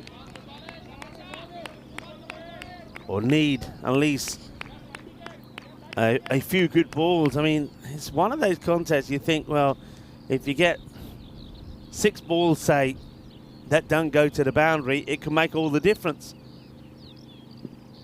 And that ain't going to be, well, it could be one of them don't go to the boundary, but it's not a good ball. It's going to be wide. So after getting that dot ball in, it concedes an extra, which means that ball will be bowled again. So still 3 to come in the over. 10 have come from it so far. The rate is under 15 now. Goes back. That one I think is okay. So he does sneak this one in. The batter doesn't like it. Has a look at the umpire, Islam. Yeah, better. Makalande. Now you know, Islam knows where the next one is going to be. This is where if I'm Makalande, I might just try and surprise him. Maybe a slower, fuller delivery, perhaps. No, he goes to the same area, and that's the thing. When you're showing your cards, the batter knows what you're trying to do. The one earlier was a wide, and he gets the next one right, so you know where the next one's going to be. Islam is waiting, and also help the bowler out here, Skip. If that's what he's bowling, give him some cover on the off. Now, looks like he's making a change now, so that man who I don't think he knows where he's supposed to be fielding, by the way. He's sort of been standing in between the 30-yard circle and the boundary. He's been wasting that fifth fielder out. So they get another man out on the offside now. And this is up in the air, and it would have gone straight to him if he stayed where he was, but it won't. It's going to go. And that one, I think, goes... Does it go all the way? Are they going to check? Yeah, it goes all the way. So 6 more, and that's going to be a half century for Islam. He gets to 53. 53 of 20 deliveries. That over also will go, I think it goes for 21 from Makalande. So the Talent Super Riders are right on course to pull off this run chase. 124 for 1. They have been there and thereabout all the way along. And now towards the end of this innings with 12 balls to go, they're needing 28. They need a good over here. Somebody's got to provide a good over. And they will go back to Dulsara. Dulsara, Manu Priyal. His first over did go for 16. All right. Got to get a wicket here. Chandarapa on 48. Can he get his half century as well? He goes up in the air. Catching opportunity. Is it? No. It goes all the way. It clears Muthu Krishnan. and that's going to be 50 to Chandarapa as well. That also brings up the 100 partnership between these two. So not only do the two batters complete half centuries, they bring up a 100-run partnership, but also they put their team on the verge of a fantastic run chase on the first match of day 5. Goes for it again and gets it perfectly. 6 more. Exquisite hitting. Chandarapa goes down the ground again. Oh, what a contest. What a match. Oh, what a match to win this would be. Oh, the riders are riding high at the moment, looking to do the double over the Mustami Bulls, looking to win their second match in this European Cricket Series and looking to finish in the top 5, which means we will see more of them in round 2. Dragged away this time onto the leg side. Fielder comes across, gets it completely wrong, and that's where you lose this match. That's where you lose this match. You lose this match by your fielding. Remember the drop catches, and they cost you. Chandarapa has been dropped on 4. He was dropped also by Wickramasinhe. He was dropped on 26 by Chandra. That ball going for 4, and there's no way that should go for 4. That's sloppy from Siva. Smashed in the air though. Where's this going to end up? Magalande underneath it and takes the catch. Yes. Holds on to it. Chandarapa will fall for 64. Wicket. 140 for 2. Magalande makes no mistakes.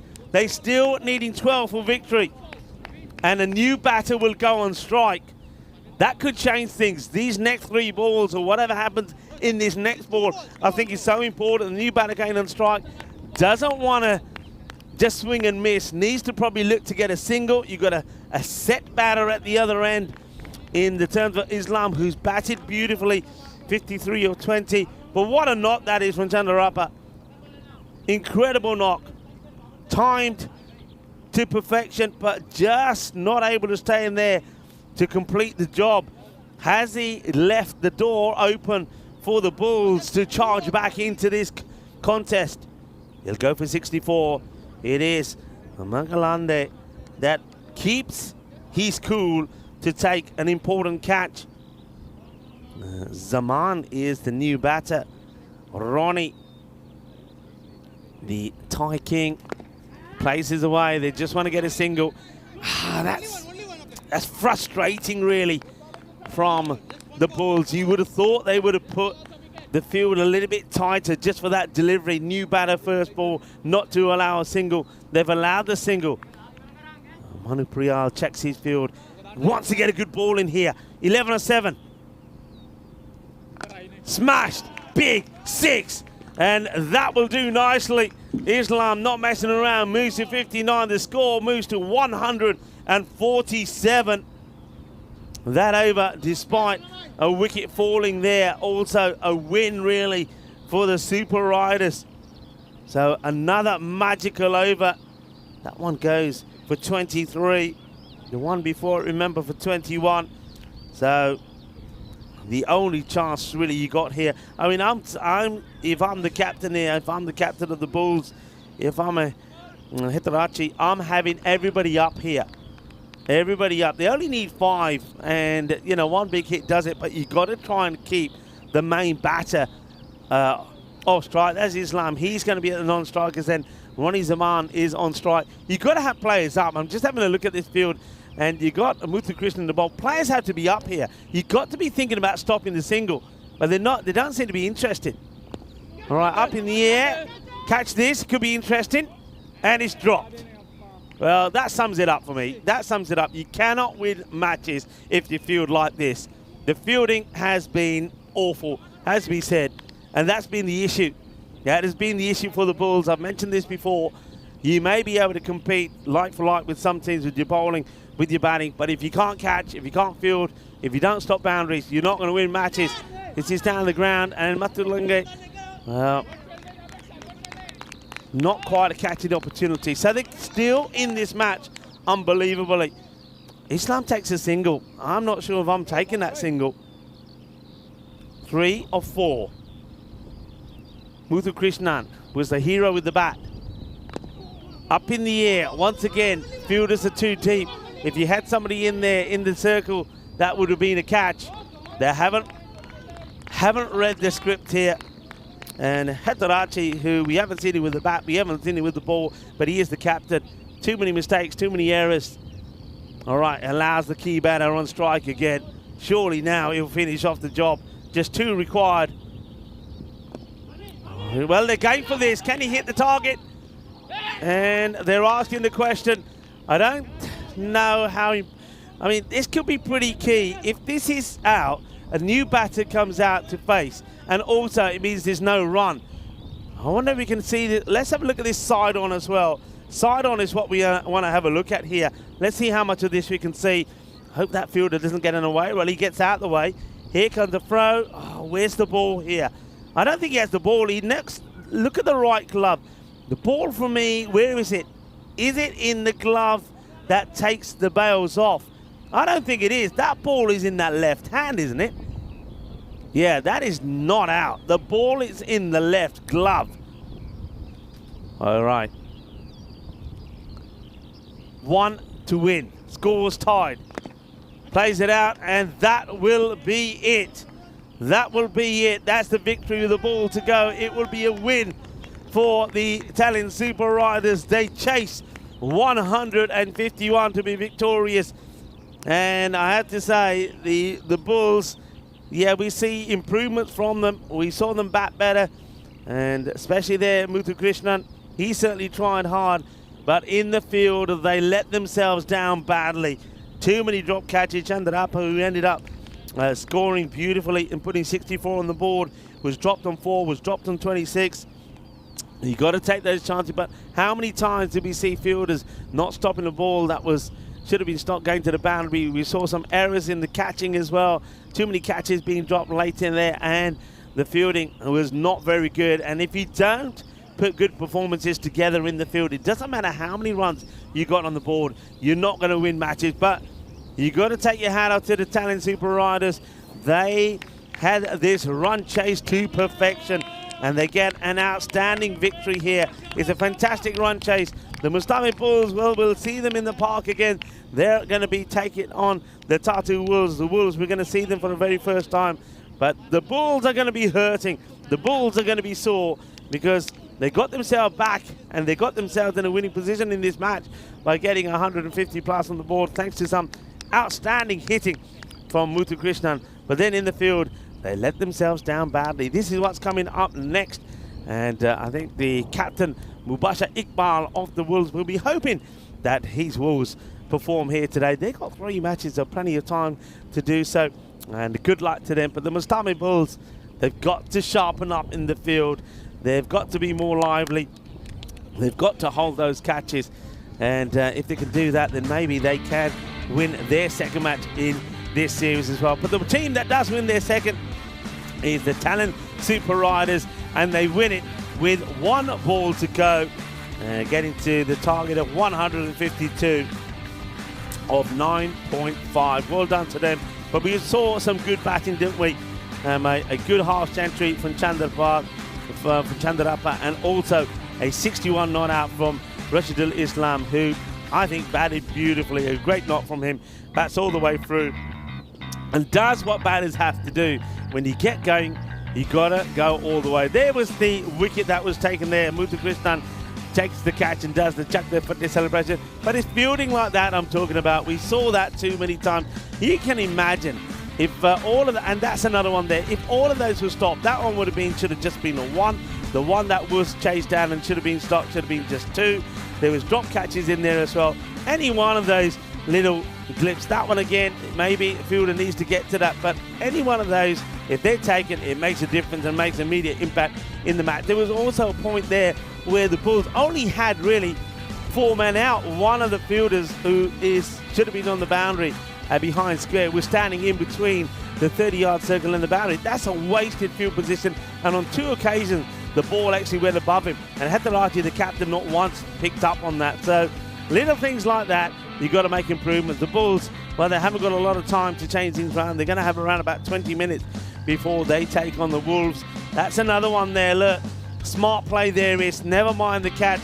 Save the boundary. Keep it to 1. Don't give don't give the extra 3, but they just weren't able to play smart cricket. So the Bulls certainly got some learning to do. That's going to be disappointment for them and their captain Hetarachi, because they got themselves in this match. They got themselves to a place where they had 150 on the board. At one point, it looked like it was only going to be around about the 118, which was never going to be enough. They took it up to 130, they took it up to 150, especially with that supersonic over to finish off with, but they weren't able to do the job. And the other thing is, with the bowling attack, very much the same, but they're not the only team that had that issue. But the fielding has to improve. But you can't take anything away from the hitting of the Talent Super Riders. Maybe they did ride their luck, but they get the result that they want. And the timing of that assault was perfect. I know that Mushir Rahman, he went pretty early, 16 of just 7 balls, but it's the strike rate that was good as well. Islam came in there, he was brilliant, and then Chandarapa as well, 64 of 25. But a great partnership, worth over 100 runs there from those two, and quite fittingly, it was when Islam got his half century that the 100 partnership came up as well. Once again, we see another drop catch. How important that could have been. So the two teams in purple, congratulating each other. There is only one team that'll be happy, and that'll be the Riders. The Bulls, though, they do pick up a point for their efforts, but they're looking for more than that in their next match up against the Tartu Wolves. Let's take a quick look at the scorecard. A very healthy one as well. I think Mushir Rahman, the captain, will be very pleased with their performance in this match. And the Bulls, they got one more here today, then they can put their feet up. Whereas somebody like the Tartu Wolves, who we're going to see them for the first time, they got 3 matches here today.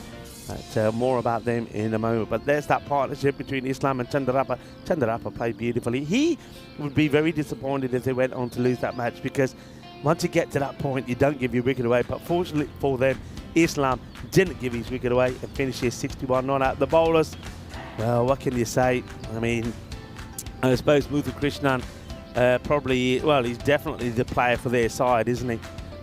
He batted very well, gave him an opportunity, and even with the ball, he wasn't that bad. And he also took that one catch, but it wasn't enough in the end. And the player of the match is going to be Anand Chandarapa with the 64 of 25. So we're going to take a break of just over 15 minutes. It gives us a chance to, get our breath back and get composed and get ready to welcome the Tartu Wolves for their first match on the European Cricket Network. I'm Rico Full. You're watching the European Cricket Series here in Estonia, and myself and the Blue Crew and the gang and everybody here in Estonia will be back in about 15 minutes.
This European Cricket Network event is proudly brought to you by HCL Software and Paramatch.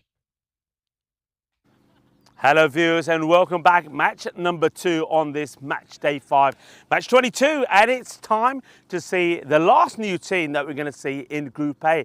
So welcome to the Tartu Wolves making their debut on the European Cricket Network. They're up against the Bulls, where the Bulls at the moment are flying high. First though, let's go over to Nilkesh Patel and see what happens at the all-important coin toss. Your call. Tail is a call. It is tail. Bulls won the toss and decide to bat first. The Mustame Bulls winning the toss, and they're going to have a bat, and why not? What a sensational innings we saw from them in the last match. And Muthu Krishna, well, this guy, he is built, as I said on comms, he's built like Hercules. He's a strong unit, and it was, well, he took his time, didn't he? The first 5 overs, not a lot happened, just 48 runs came, but then he found his range. They started bowling to him rather than away from him, and if he could reach it, he sent it to the boundary. An amazing knock. He finished on 93, and it's a good job that that innings came to an end. Can you imagine if he started like that at the start of the innings? It was a spectacular knock. So the Bulls, they're in good form. They'll be hoping though that some of their top order can also click. That time round, Makalande didn't get going, and Wickramasinghe never got going as well. But you could see that if something like Muthu Krishnan gets going, and also you got the likes of Siva as well, he's somebody who played a good supporting role in that partnership, can also come good at the right time as well. But also, it's a chance to see a new team, and I'm always excited when we see somebody new on the European Cricket Network. So the Tartu Wolves, they've come a long way to play here today. They've got 3 matches today, so an important day for them, making their debut on the European Cricket Network, and I wish them well. Well, if you ever wondered what would happen if the Wolves came up against the Bulls, well, you're about to find out. Join me in the box for the start of the first ball. And welcome back. Yeah, the Bulls, they did do well with the bat, but unfortunately they couldn't do the same with the field, could they? And that's one thing they're looking to put right this time as they're up against the Tartu Wolves. These two teams will know each other very well, because as we know that we got teams that play in the first division and the second division taking part in this series here in Estonia. These two teams do play in Division 2, so I suppose it should be a tight match, should be a close match. And we have look at that fantasy dashboard again. So in terms of the Bulls, as I mentioned, I think Wickramasinghe and also Makalande will be hoping to have a better match this time. Maybe we'll see a little bit more of Hatarachi as well. I mean, he is the captain, but we haven't seen too much from him. But yeah, where they have to get better is with the ball. I like what I saw from Kalakoti. He bowled some good deliveries, but they need something different, and we're just not seeing that from them. And of course, I think the other main player there has to be Muthu Krishnan. Over to the other side. Well, I know that the Tartu Wolves, one guy to watch out there is Ali Raza, who has also played some plays for the national side as well. Big time favourites, the Bulls in this one, 72% to 28. Let's see how that goes. And the weather, I can tell you, is absolutely brilliant. The sun is out, conditions ideal for cricket, especially ideal for batting. Are we going to see another high scoring game? And are we going to see a good start here from the Wolves?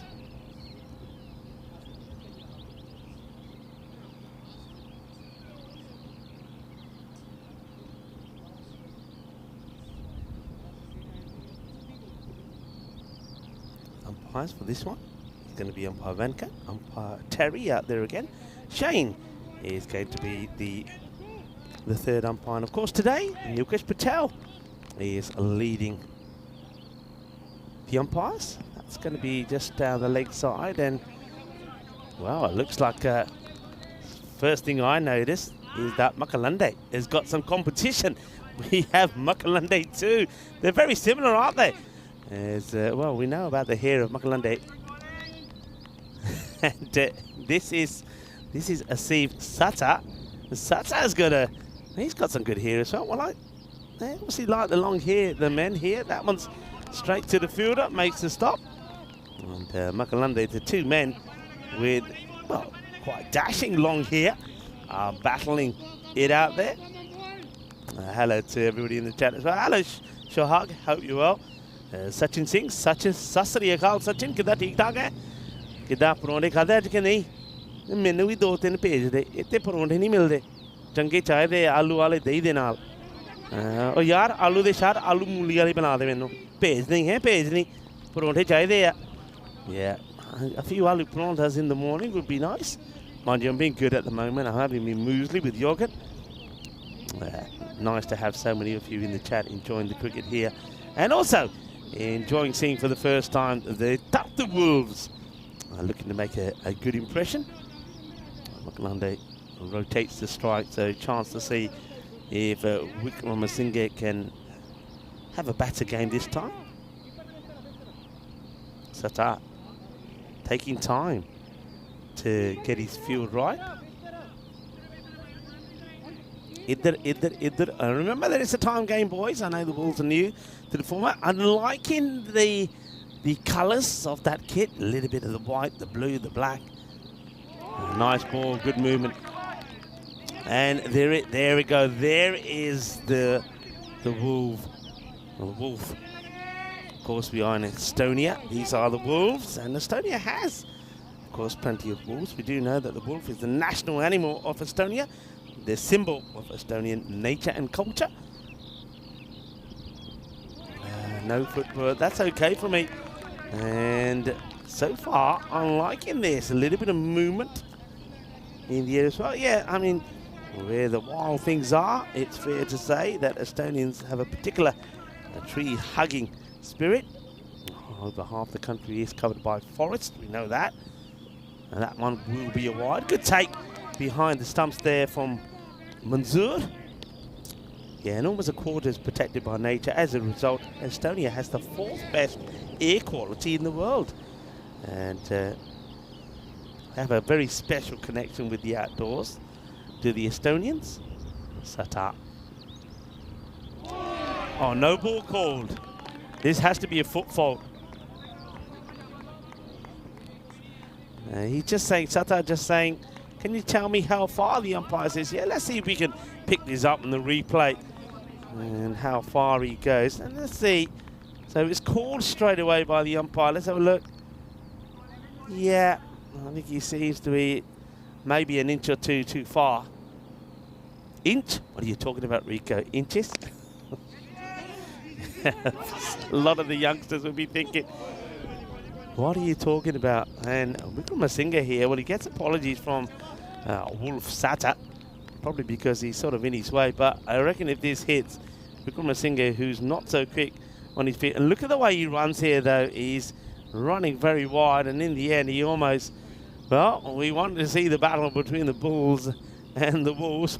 This time, well, the Bulls and the Wolves almost collide together. This is our upcoming events. And Estonia continues this week and next.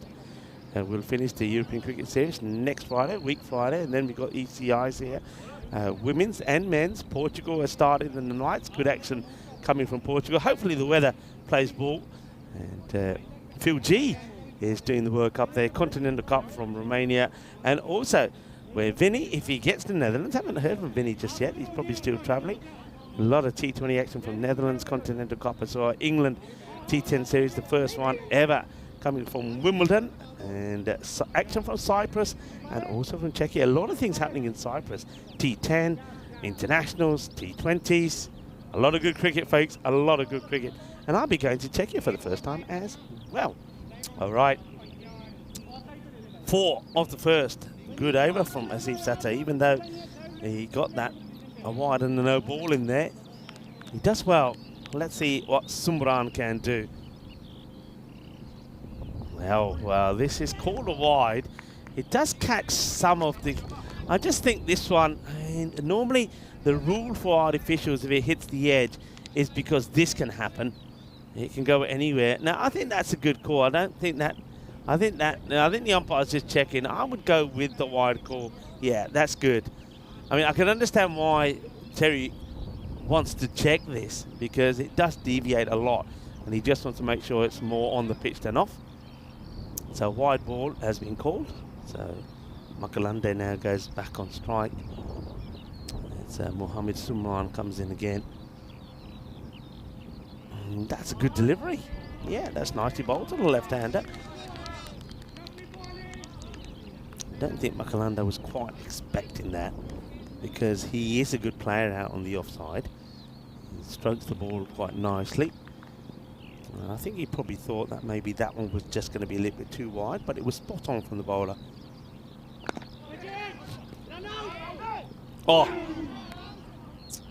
Well, I'm not sure where Wickramasinghe is going here. He's not listening to his strike at all. He starts to back up here. Had more time, the fielder had more time. Watch this, he picks up, has a shy straight away, had more time. And in fact, if the bowler could have got to the stumps, it could have been more straightforward. Okay, in the air, but one bounce to the field, then comes a throw again. Oh, well, they're certainly causing problems. The Bulls, they are running wild at the moment. They're charging, but they're running into trouble as well. Tiki-taka at the moment. No boundary. And I'm liking the noise from the Wolves. Of course, they're going to be excited. First time on the network. Adrenaline is flowing. That's not a bad delivery, but it's a nice shot. Chase is on there. Can they catch up with it? The Wolves, the pack is chasing, but they can't catch the Grizzly. The Grizzly wins the battle. And, well, we've seen the battle of the Wolves and the Bulls, and now is the Wolves chasing the Grizzly. And the Grizzly is too quick to catch up with. Hello to Chris Smith. And, nice to have you with us as well.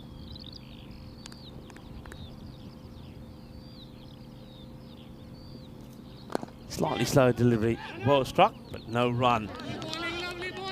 Yeah, I can hear that. Lovely bowling, very vocal. The Wolves at the moment enjoying their time out there in the middle. It is lovely bowling, just at the pace of that one, did Sumran. Hasn't had too many issues so far, getting it right to the left and right combination, and that's unlucky. Gets the edge, but look, I'm liking this as well. They've been watching, they've done their work, they've got the third back. Not too many teams have elected to do that in the power play, and that means that the boundary gets stopped. It'll just be a single, which takes the score now to 12. Remember, in that last match loss, that the Bulls suffered, not too much happened in the first 5. They were going at under 10 and over, but they got the acceleration in, and that's one thing that the Tartu Wolves will be wary of. And this is the way that Group A looks at the moment. So you can see that Tartu Wolves know the teams they've got to try and catch up with, and that will be this team. So this is a huge match for them and also the Riders.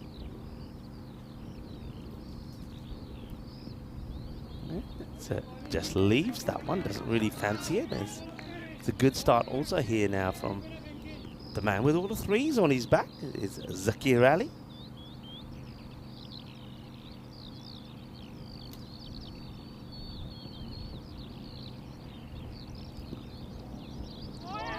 It's another dot. Now I want you to stop whatever you're doing at the moment and just listen.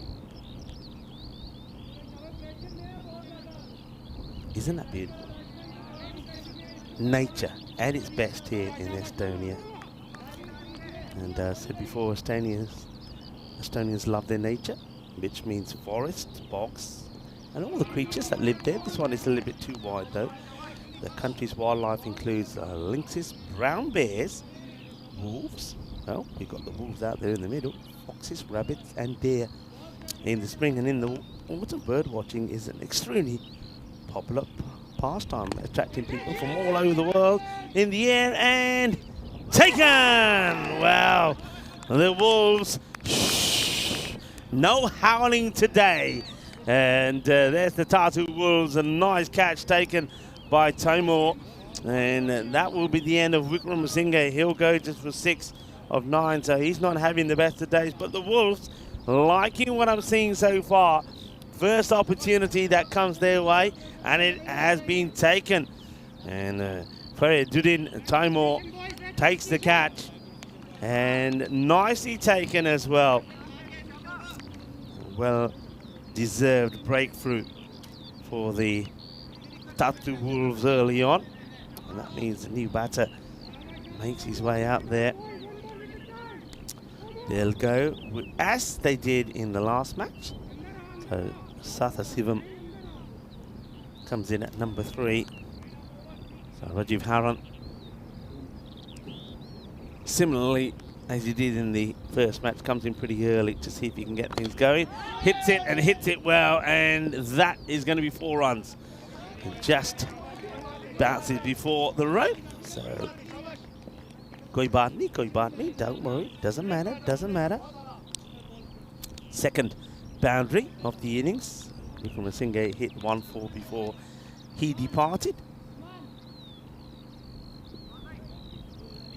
This field looks like making a change here. So the third is being brought back up here now by Ali, who seems to be pulling the strings for his own bowling, and that means that he's putting long on back.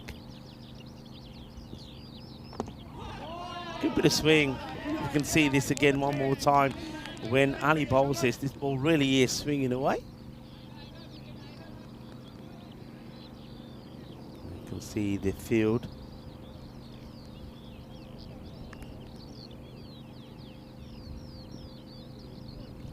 This one is too wide. So too wide, but it's the swing that Zachary Ali is getting. So just watch this ball swing. It sort of starts. This one does start about outside off, but he gets a lot of swing in here.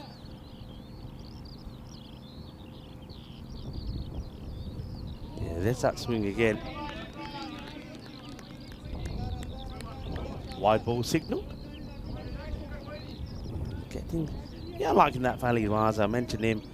National team player, just giving support. So it's just a little bit too much swing. Good work from Manzoor as well behind the stumps. Furkan Manzoor, the keeper. And that one I think is probably okay. Yeah, it is. So he sticks to his guns, sticks to his task. Look, Ali Raza here. Watch Ali Raza, by the way. Look, yeah, that's good. I'm liking that. Ali Raza just talking to all the players. Him and Mubashir Iqbal, probably the 2 key men here, the captain and Raza with all of his experience. No. 19 for 1 of 3. So at this moment in time, the Bulls, they're going even slower than what they did in the last match. At this point, they'd had 36 on the board against the Tallinn Super Riders. Acceleration has to come. Glunde has faced an over and scored 2. So he now knows he's got to get on with it, because there's no point keeping somebody like the hard-hitting Muthu Krishnan. And that one gives himself a little bit of room. Plays that out on the off. We'll take a single.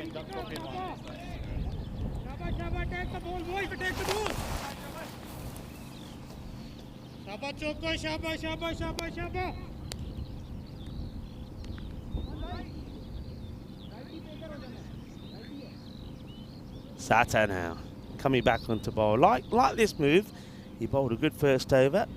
So Asif Sata.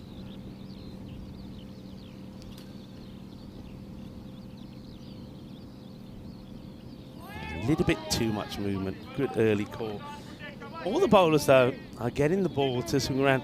I mentioned this yesterday, because yesterday was a very similar day today. Nice, sunny, not a cloud. And when I say not a cloud, I'm not joking. There's not a cloud in the sky here in the capital, Tallinn of Estonia. The ball's swinging around, and I know normally people say, oh, you know, you need good cloud cover to get that ball really to swing. But look at this, it's swinging. There's another one that's too much. I remember many moons ago, getting ready to get onto the old M25 and make my way from Watford to Ealing, where I played a lot of cricket. And you'd look, while I was driving, I'd see the clouds and say, yeah, I'm going to get the ball to move around today. And most of the time it did, but there was some days it just didn't want to play ball. It's an interesting thing about swing like that one there now from Sato, which is now too much down leg side. He's probably thinking, well, if I go that way, it'll swing the way it's been swinging when I'm going outside the up, but this time it just goes straight. So swing is it's a very difficult thing to understand, isn't it? Oh, look at that. He said, I'll give you a little bit of massage. That'll sort you out. Well, all right, a little massage. Let's see if that does the job. And it's another full one, so not really. This one also is on the leg side. It's a little bit too full. And gets worked away for 4 runs. A welcome boundary, really. And Sata Sivam gets this away.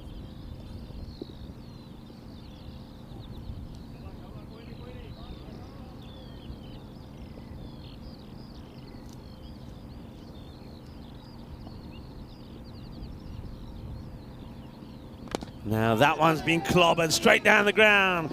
Bolle, bolle, bolle, ginna sona. Shaka lagya, good hit. Nice and straight. Sweet out of the middle. Sweeter than a bowl of rasmalai. What a nice shot that is. Oh, sweeter than a cinnamon roll that you get here in Estonia. Oh, one of them right now with a nice cappuccino would be quite nice, actually. Shouldn't be talking cappuccino today, though. Well, goes for it again. It's a repeat delivery. That is sailing. That's a piece away. Super 6. 6 más. And this is what they needed to get the accelerations. Are they going to do the same thing again after a slow start, even slower than last time? Get the acceleration going? Yeah, it's not a day to be talking about cappuccinos. It's only one drink that we should be talking about today, and that is, of course, Pinot Grigio, a crisp and fruity, food-friendly white wine, because it is International Pinot Grigio Day today. And it's a nice day for a nice fruity white wine. That's better. That's where he needs to be. Sata gets the dot ball in after being hit for 2 big 6s. Yeah, it's a white wine that can go well with seafood dishes. And most people believe that Pinot Grigio originated in Italy, but Pinot Grigio is a grape that comes and was born in France. Yeah, that's right, like many grape varieties. All right, doesn't quite get this right. Opportunity taken! And doesn't really get this right. It gets a little bit tucked up. There's Sata Sivam. Well, the umpire almost gets taken out here. We might get a good look at that in the replay as well. But first, let's look at the catch. And 2 opportunities, 2 taken. Ali Raza making no mistake. He comes in and look, it's all about getting in a good position.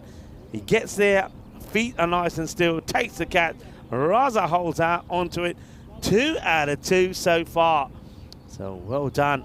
And well, International Pinot Grigio Day. That's a nice catch taken. End of the over, 39 for 2. And yeah, I mean, as if he deserved that wicket as well. So just as Sata Sivam started to get things going, he finds himself back in the shed. So you're not going to see any big partnership from him this time. He goes for 20 after the 8 deliveries that he faced. But look at the difference. He's scored 20 of 8 and departs. You got Makalanda out there who's faced 7 and got 3. Muthu Krishnan made a explosive 93 not out in the last match, but wasn't able to be on the winning side, even though he got his team past the 150. He's at the non-strikers end for the start of this over. And it's going to be Usman, Mohammed Usman. I think this is Mohammed Usman Senior. There must be another Mohammed Usman, I'm guessing, in the side. Okay, makes the stop. I'm not sure if that was, yeah, he's looking at his fingers, so he does well, gets hand on it, doesn't hit the foot, because I reckon that would have been right on the ankle. Dot ball to start. Makalande, he's got to get going here now. Too many dot balls. All right, go for it. Skies it up. 3 out of 3. Yeah, you bet. No mistakes. That's another catch taken. It's the same man that held the first. They're not messing around here. I'm liking the way that they're going. In fact, this time it's Mubasha Iqbal who holds on to the catch. Makalande, he had to go for this shot because that was ball number 9, and he's only scored 3. Good catch for Mubasha. Well, he also is keeping the standards high here. Well, I don't know if Dave is in the chat or if he's watching with Dave. You'll be very impressed with the Tartar Wolves so far. 3 go in the air and 3 get caught. So Makalande, he'll go early as well. Well done to Usman Senior. Gets a wicket. 3 down. And now time to see the captain. We didn't see the captain really play any part in that loss to the Riders. Let's see if he can play a good part here. Hetarachi comes out. And is he gone? He is gone. Well, I get the feeling that this could be three ducks on the spin for Hetarachi. He gets a little feather on it. 4 catches out of 4. A brilliant take there from Manzoor. And, well, I haven't even got a chance to write in Hetarachi's name. It's a long name, but it's not a long stay out in the middle. It's going to be a golden duck, so a little bit of quacking action. And I'm not alone here in the comedy cube because James is here. James Pond.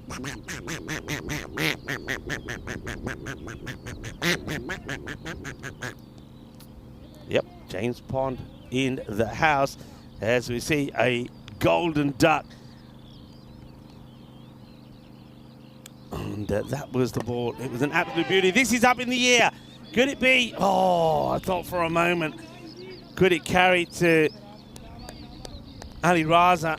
And that was a hat-trick ball, remember. Well, they'll take a single. So Kalakoti comes out. Oh, yeah. Shaba, Shaba, Shaba. Bring it on. Play a little bit of music to that Shaba, Shaba. Shaba, Shaba. Dun, dun, dun, dun. Well, that's not so Shaba, Shaba as that one gets past Usman, but it is Usman Senior, so I think he's allowed. Hetarachi goes without scoring. Somebody check that for me. Was it Hetarachi last time got? Maybe I'm thinking of somebody else. Oh, this is pretty close as well. Let's look at this side on. How close is this from being a run out if the ball goes back onto the stump? So here's the big hit, and nah, that does go down. It's not that far away. What a cracking over. Well, he might be a senior, but no issues there. And, well, you don't have to be a senior, by the way, to get a free bus pass here in Estonia. If you're a resident, public transport in Tallinn is free. Liking the sound of that. Liking the sound of that. I don't have to wait till I'm, 67 or is it 68 these days? Not a lot happening, as that is the end of the 5th over. So at the halfway point, just 41 on the board. That's what's happening later on tonight. Not only 5 matches happening here in Estonia, but 2 coming to you from the night series. And that one is not going to go to the boundary, so there's a missed opportunity from Muthu Krishnan. He wants to try and get back on strike. Well, it takes 1, 2, 3, 4 bodies to back that one up. Eventually, it gets partially stopped by, I think it was probably the captain. I'm liking the big numbers here. That's not a good ball.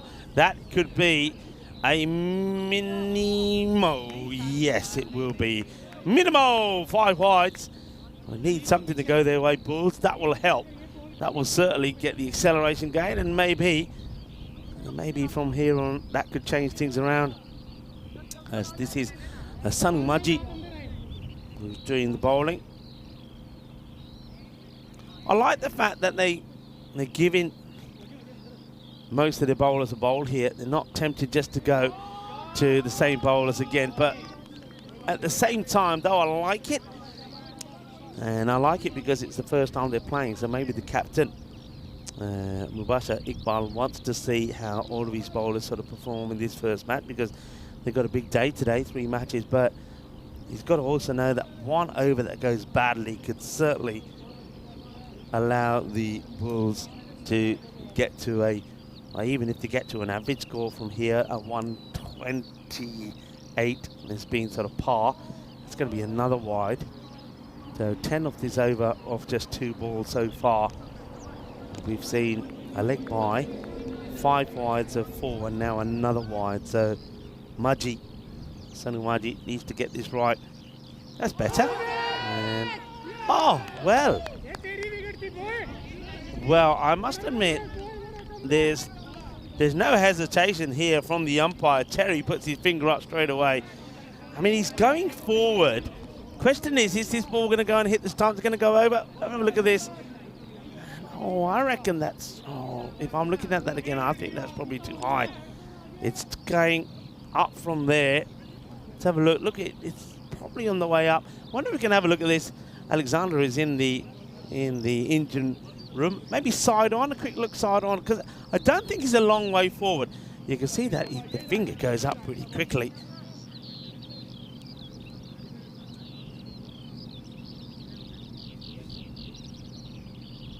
Right, 52 for 5. Oh, he just puts this in the air and... oh, well, that's gone. That is incredible. This has been thrown in. And, well, yesterday was International Day of Light. This has been thrown in at the speed of light. What a take from Maji the bowler. This is exceptional. Well, there's a little bit of grease lightning about this. Oh, that's gone for me, you know. Oh, that is incredible. Alexander, show me the whole thing in normal time. This is exceptional. I mean, he's throwing this so hard. Have a look at this, folks. Watch this.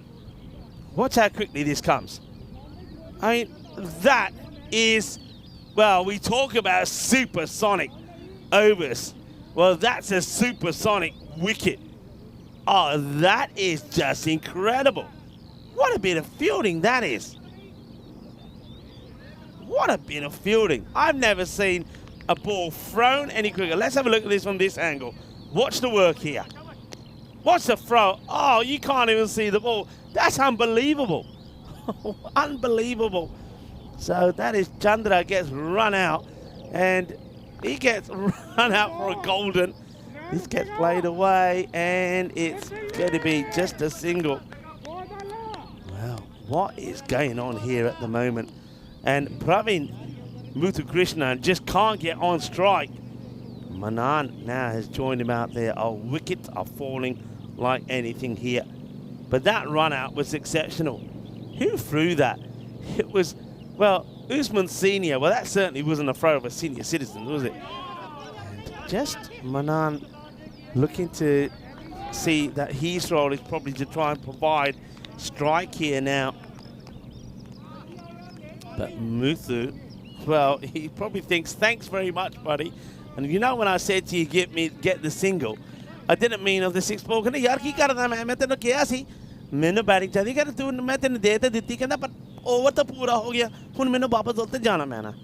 not what he wanted.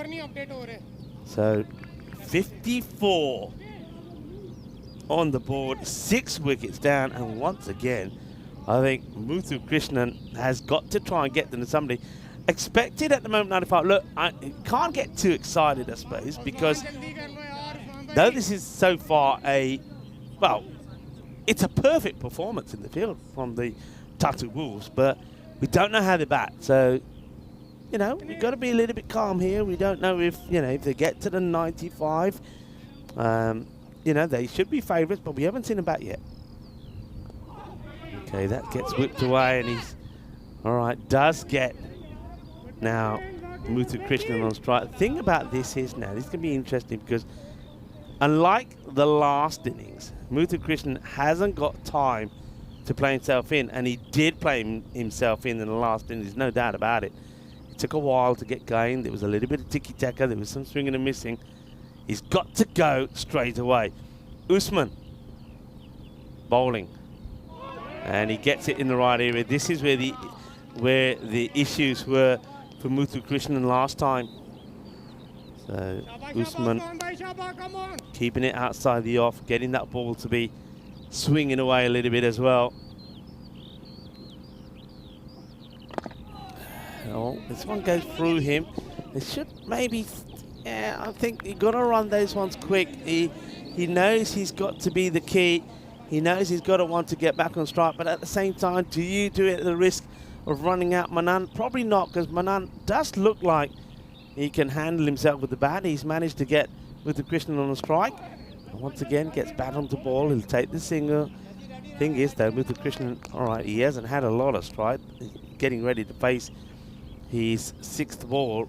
He's only on 3, so he's at the moment the same sort of strike rate that Makulande, the opener, was on.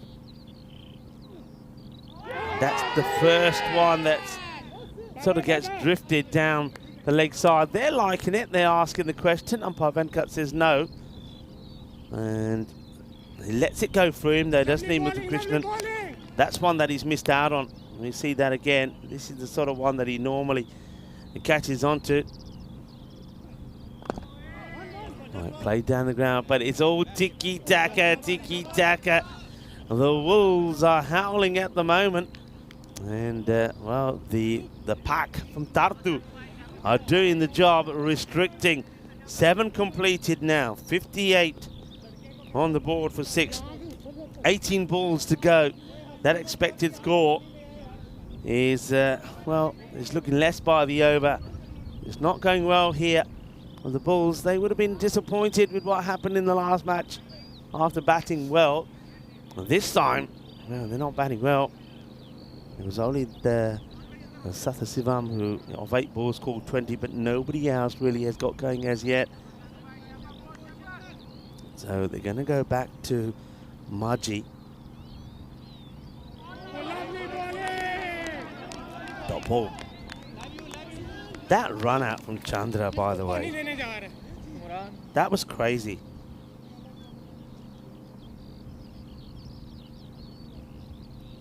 The throw was just, oh wow, there's talking there.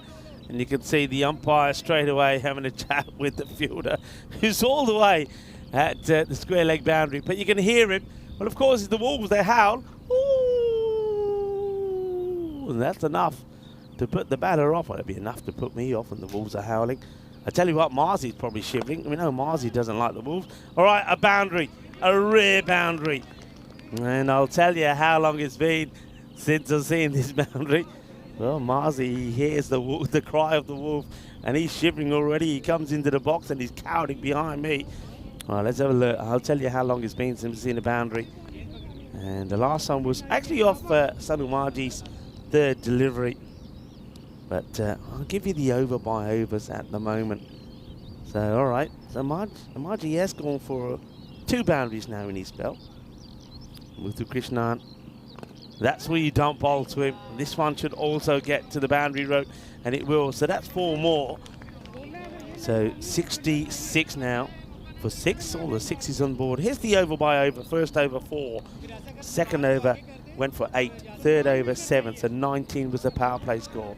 Then we saw that 20 came off Sata's 4th over. That was when Siva went ballistic, but he then got out as well in the same over. And so 2 then came off Usman Senior's first. Asking the question, and the finger goes up. So Muthu Krishnan, after hitting 2 boundaries to get himself to 12, snicks one behind. The catch is taken by Manzoor. And on the catching front, everything that's gone their way, they've taken. So again, there's the little snick. And they've done their homework. They have done their homework. Wide outside the off stump to Muthu Krishnan. He doesn't like it there. He's reaching for it. He's stretching for it. He gets a little snick, and he's going to have to go. And Muthu Krishnan goes for 12. Caught by Manzoor. And Amaji gets his man in the end. All right, Dilshan is the next batter that comes out. Papage. I think this is probably the first time we're seeing Dilshan Papage with the bat. Takes guard. You know, I was talking about the over. So 2 from Rahman's first. So it's 41 at the halfway point. 13 came off Sanu Maji's first, but there was 2 wickets in that. The one genuine wicket and then a run out. Then there was 4 that came on off Usman's second over, and then this one's gone for 8 so far. And this one's been well hit. Tried to stop it, and well, it's some amazing bit of footwork. Once again, you probably need to be using your hands, but everything that could go right has gone right for the Tartu Wolves at the moment. Well, they certainly have been worth waiting for, haven't they? Oh, this one is called wide. Let's see the height on this as well, side on. Even like the LBW that went their way, Kalkoti, I think that was a bit of a tight call really as well. And now a swing and a miss. So, end of the over. 8 completed. 12 balls to go. 69 for 7. And the Wolves, they're containing the balls at the moment. Well, I suppose the same way that the sheepdog, they shepherd the sheep and keep them together and keep them tight in a pen. At the moment, the pack of Wolves are doing this with the Bulls. The Bulls just haven't been able to latch out. There's a scorecard is not a good looking one at all. And just look at that worm, and that was just that one over that Satasivam went wild in. But then he would be caught well by Raza. Off the bowling of Sata. Catch it. And just doesn't. Oh, the first error. That's the first error. Now, I don't know if this is courtesy of a Tortuga. We don't know, though. Let's have a look. Is this a Tortuga? He gets it hit. Tortuga. Yeah, I think that one wrong foots the fielder.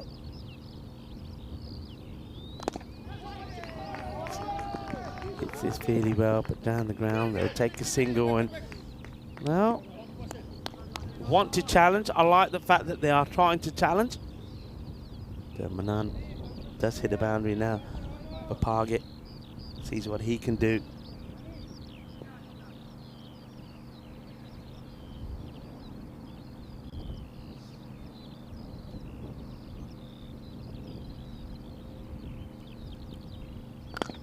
He hits that pretty well, and it's been well watched in the boundary. The throw comes in.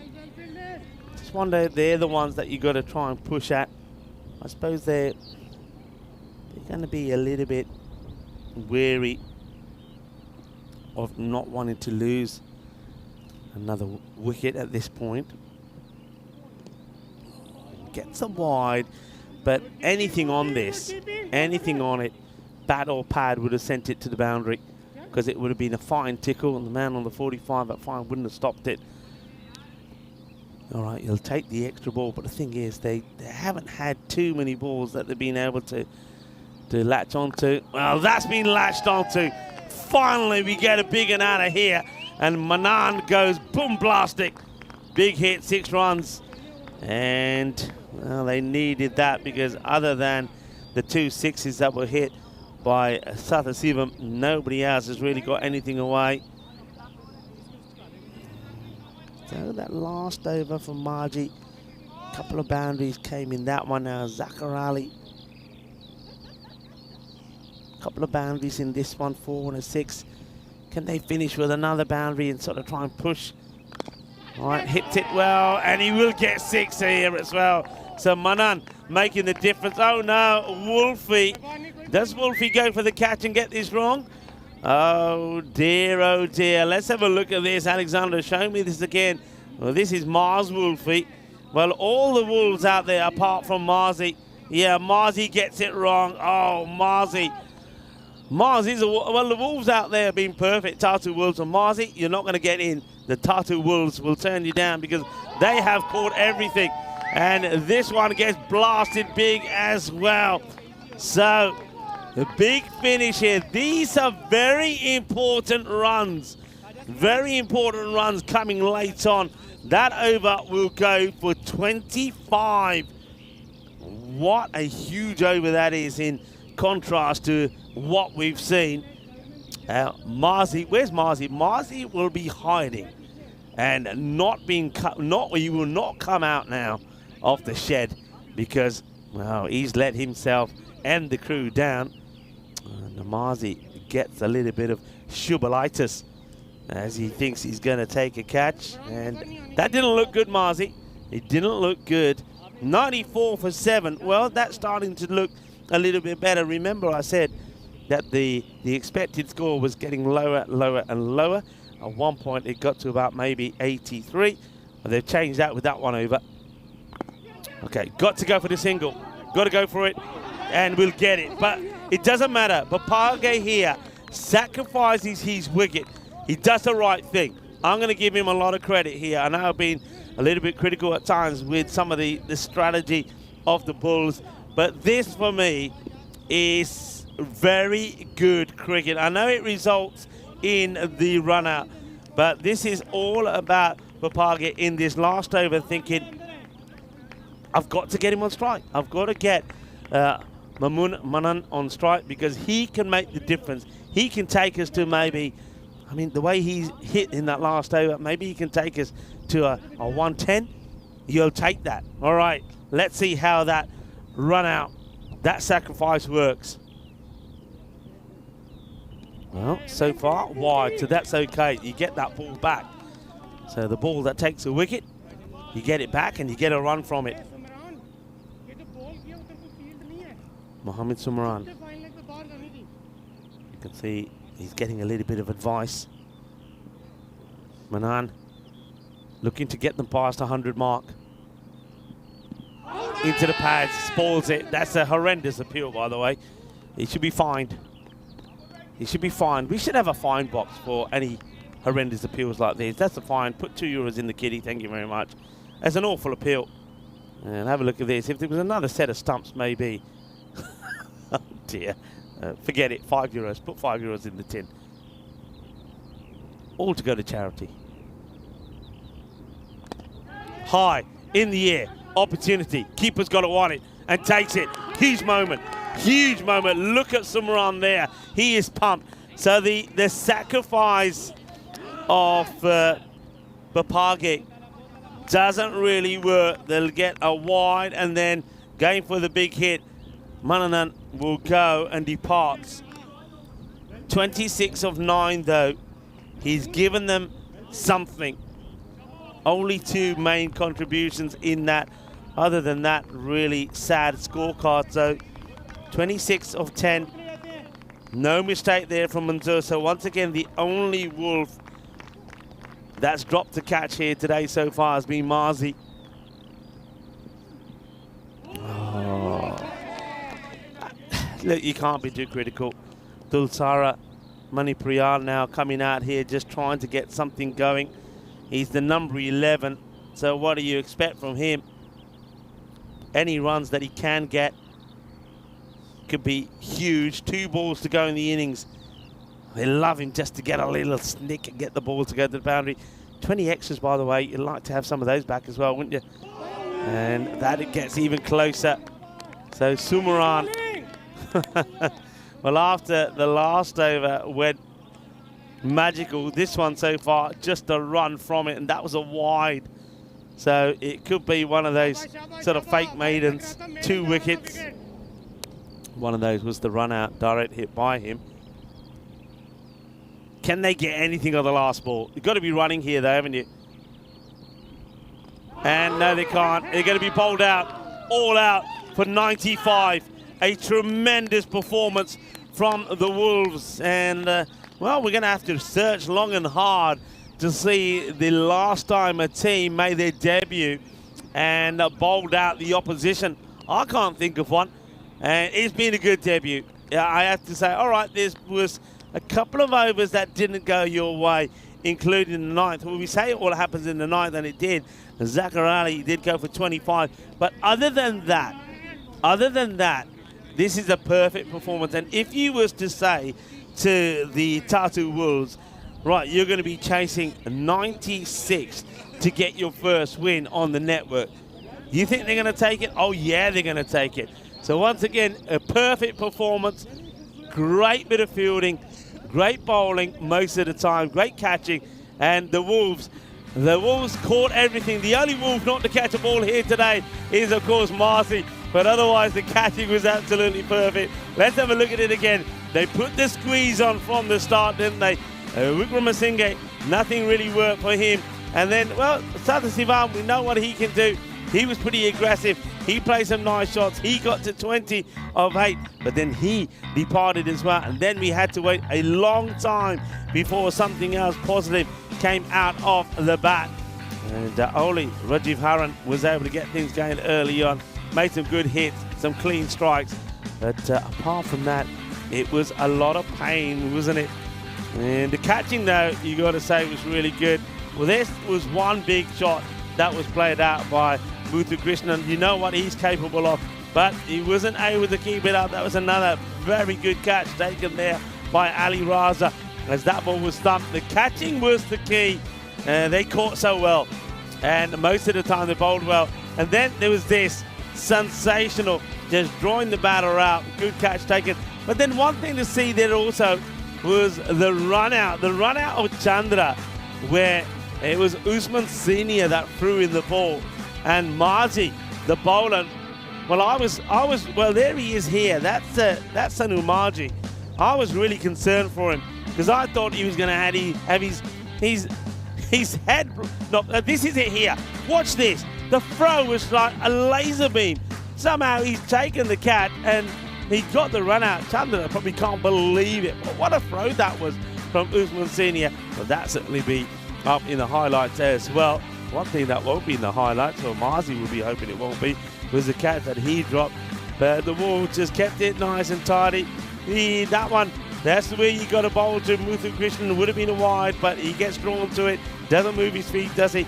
Gets a little snicker on it. So he had to depart as well. We'll come back to that scorecard pretty quickly. And even the foot fielding went to plan. It's only that 9th over really that lets them down slightly. And one thing that we will have a look at is this score is 95, but when you look at the extras, 20 extras, 18 of those wides. But it's the first match they're playing, so I'm gonna sort of say, all right, fair enough.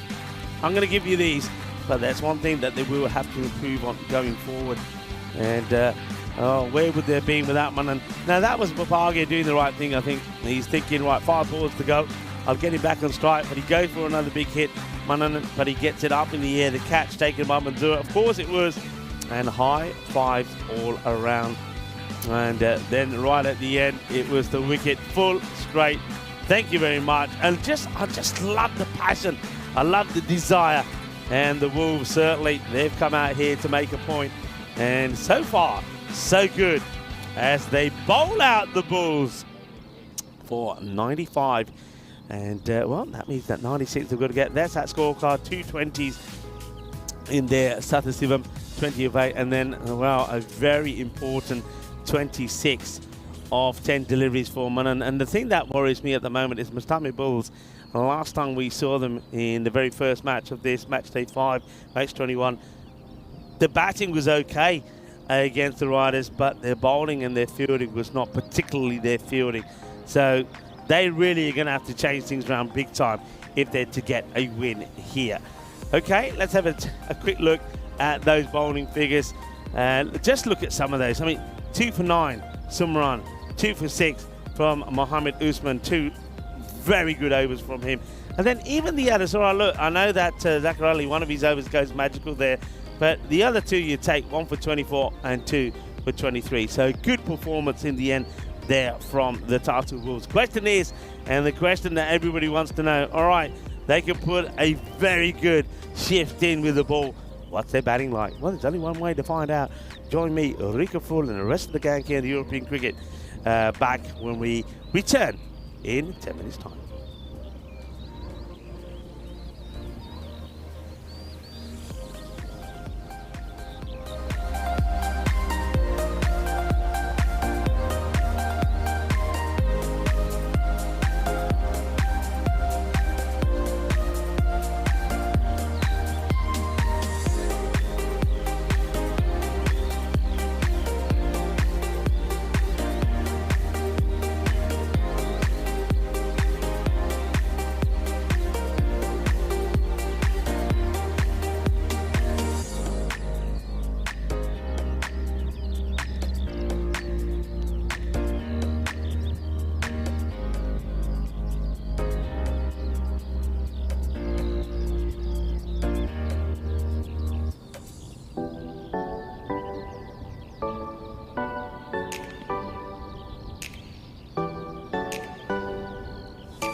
This European Cricket Network event is proudly brought to you by HCL Software and Paramatch. Hello viewers and welcome back. Well, everybody I think is very excited about the Tartu Wolves, and I think the word has got out around the globe. Hey, if you're not watching, you got to get on and watch the Tartu Wolves playing their first match on the European Cricket Network, and certainly the first half of this match from them has been perfect, almost a perfect performance from them, restricting the Mustami Bulls to 95, and that's with giving away 20 extras as well. 66 becomes the bonus point equation, so restrict to 66 or less. then all the points are taken here by the Bulls. But the Bulls have had troubles with the ball and in the field, so let's see how they go here. They're going to have to be perfect. And one thing they've got to do, they're going to do the same thing that we've seen the Wolves do, and that is take everything that comes their way and try and stop every ball that comes their way. That's one thing that they weren't able to do earlier against the Italian Super Riders, allowing the Riders to get a victory over them, chasing 152. But this time, it's the Tartu Wolves that are doing the chasing. They're chasing 96 for victory, a victory on debut on the European Cricket Network. It's a bit of a swing and a miss first up. It is Rajesh who's going to start with the ball. This is Kalakoti. I liked what Kalakoti did in the last match. He was probably also a little bit unlucky when he got out. He was given LBW with a ball that I think was probably going to go over the stumps, but that's not the way the umpire saw it. Let's see if he can get a breakthrough early on here. And not with that. It's going to be a wide. Gets too much swing. Mohamed Usman Senior is the batter. Didn't he play a very important part in this match already? Picked up 2 wickets, only conceded 6 runs, and then was involved in that electrifying run out. That still blows my mind, that run out. It was quite amazing. Hello back to everybody in the chat. That one's okay. That's a better delivery. Usman, yeah, look, one thing we know about the Tartu Wolves is, like all the other teams when they started from Group A and Group B, haven't played a lot of cricket, so this is probably the first time outside of maybe a few nets that they've had that they're out in the middle trying to hit balls, so they're going to be a little bit rusty to start off with. That's why I wasn't getting too excited about this 95. You know, they should get to 96, but they haven't been out there, but they will take any extra that comes their way. Remember, they did give 20 away themselves, so they would like a few back. A team that on debut on the European Cricket Network bowls out the opposition. A team, I mentioned this before, more on this after this ball from it's another wide. That doesn't help matters at all, does it? Kalakoti, and just keeps spraying it too wide. He's had some of these issues, he and the other bowlers, when we saw them last time, just getting the ball to swing away too much. Yeah, the Wolves, I mentioned that they were a Division 2 side, but they did win their league last year. So they were the champions, so they are promoted this year. So I stand corrected when I said they were a Division 2 side. So they won the league. So this year, when the season starts, they will be playing in Division 1. So good luck to them in the domestic season. First time that they get to play in that division. Kalakoti now to Manzoor, who is facing his first ball. The wicket-keeper batter. Had a good time behind the stumps as he digs this one out. And it's a long over. And not a wise, but at least there hasn't been any boundaries as yet. Tartu Wolves need to pace themselves to around about that 10 and over. That'll get them the win.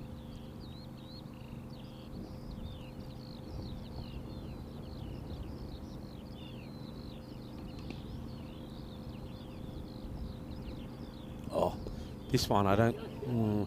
given a wide, I thought this was... I don't even think this caught the pitch. Let's have a look. It was really wide, and I know people who know me, yeah, it only just gets the pitch. People who know me will know that. That's one thing that really frustrates me.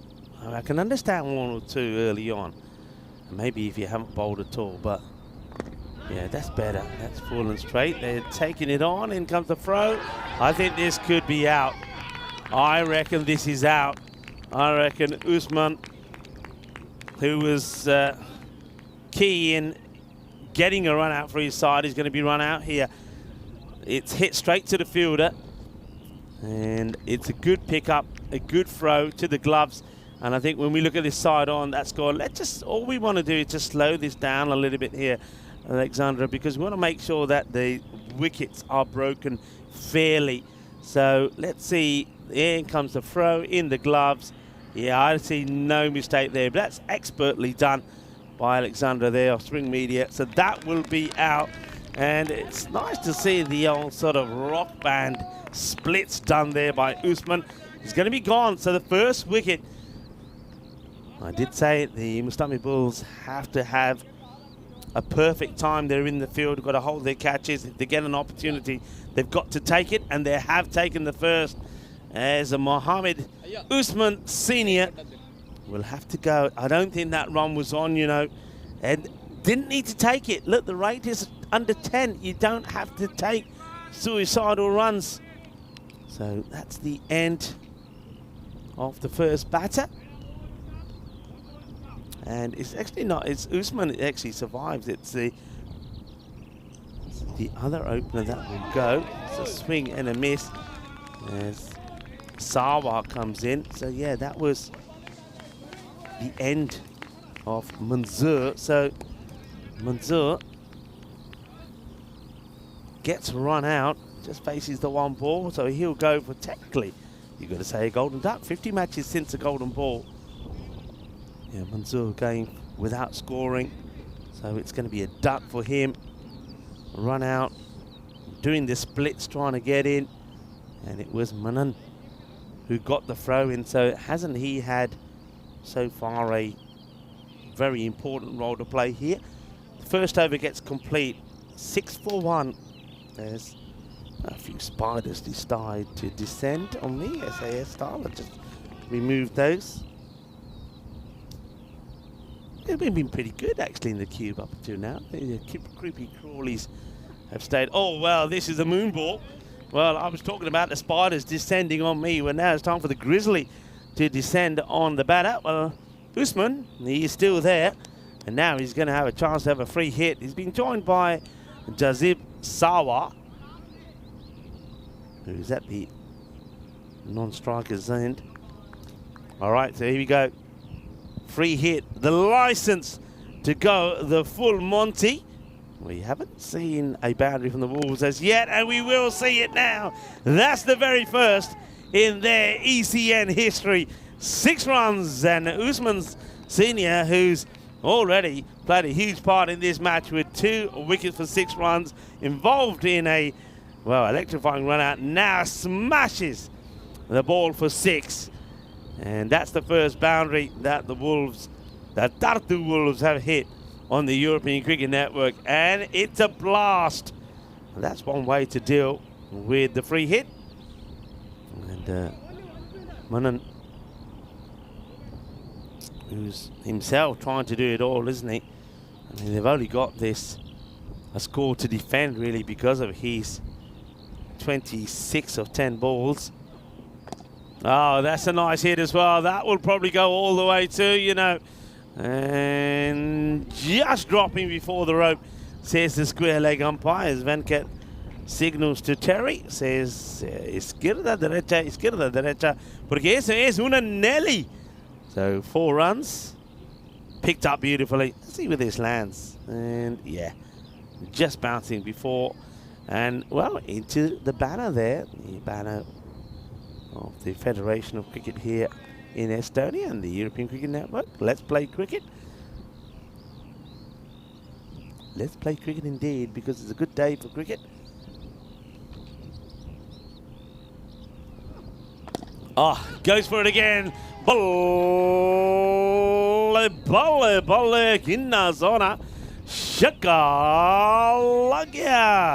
6 carreras más. So bring it on, bring it on. Well, that is sweeter than a kuhuk, which is a bar of chocolate that you can get out here in Estonia. And kuhuk is a chocolate glazed bar that's an everyday favorite made with freshly pressed sweet curd. And these bars are commonly found in Estonian supermarkets, grocery stores, and make an excellent on-the-go snack. Kuhuk. Yummy. Manan getting the treatment he was given out, and that's not a good delivery down leg side. That'll be a wide. And didn't he touch it? No, he didn't touch it. It didn't hit the pad either.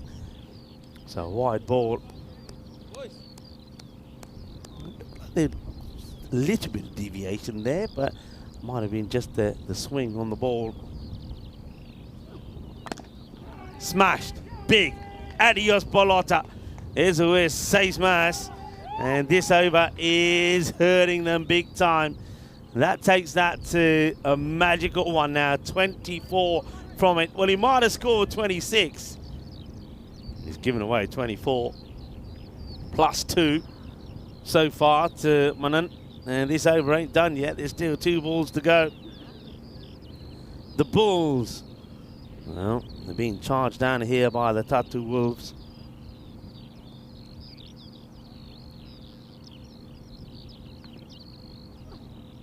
Goes for it again, and he'll get it again. Boom, shaka, balle, balle, boom, boom, boom. Ginna sona, 6 mas. And the over goes supersonic. And guess what?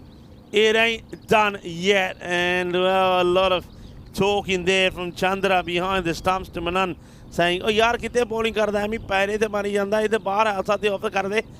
Well, he's saying, "I'm trying. I can't get it right." So he's in the negatives now.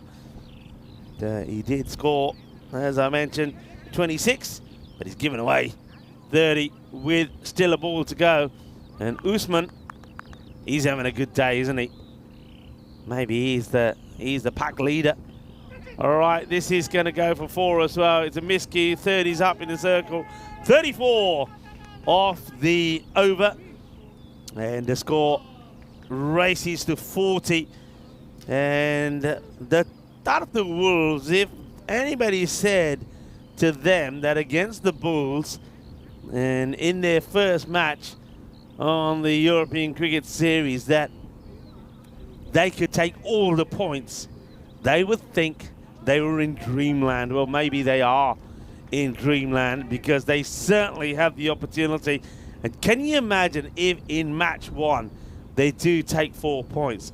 Well, then I tell you what, the Bulls and the Riders are really going to have to look in the rear-view mirror because the Tartu Wolves are here to make a statement. The team played in Division 2 in Estonia last year, got promoted, and now this year will be Division 1 candidates. And I think some of those Division 1 teams will be watching how they go here. And that one is going to be sliced away outside the off as well.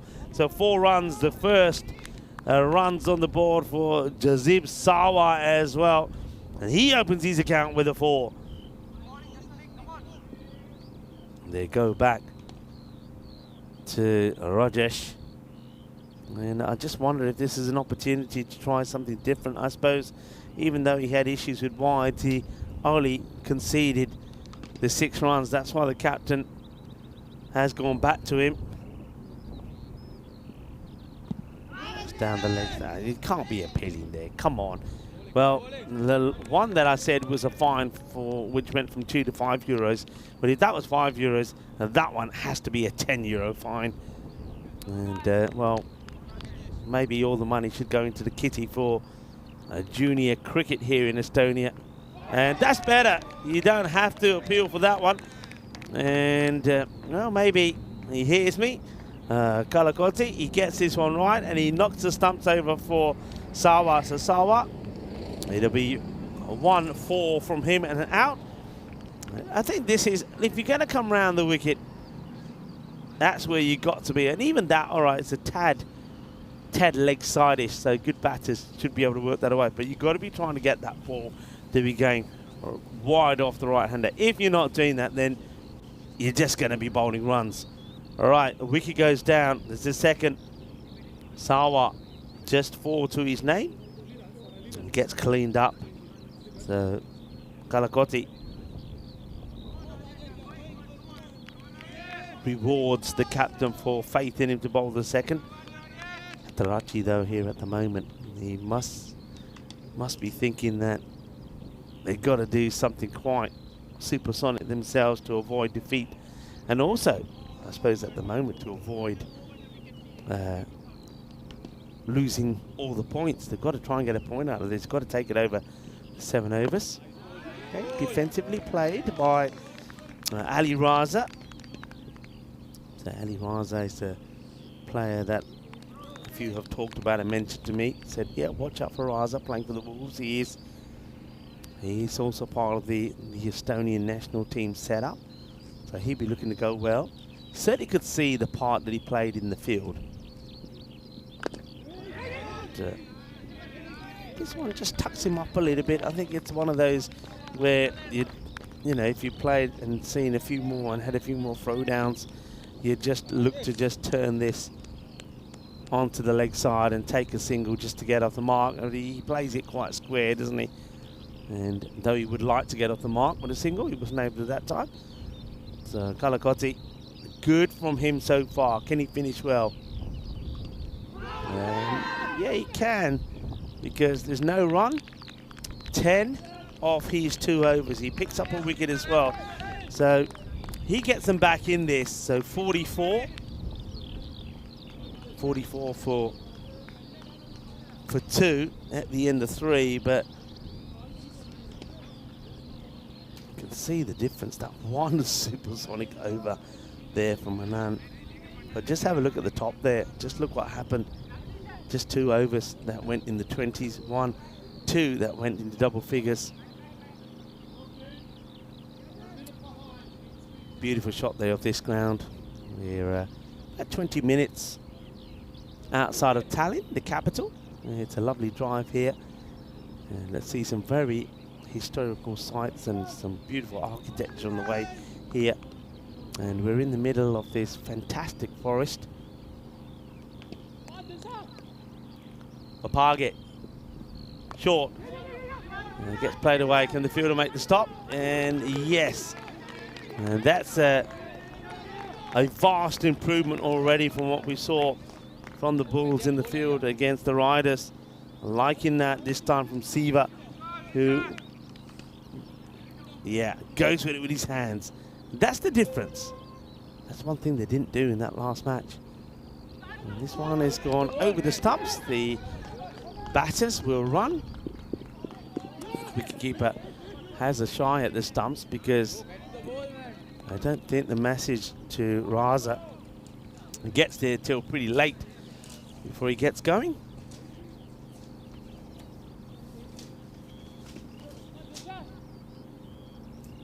So Papage.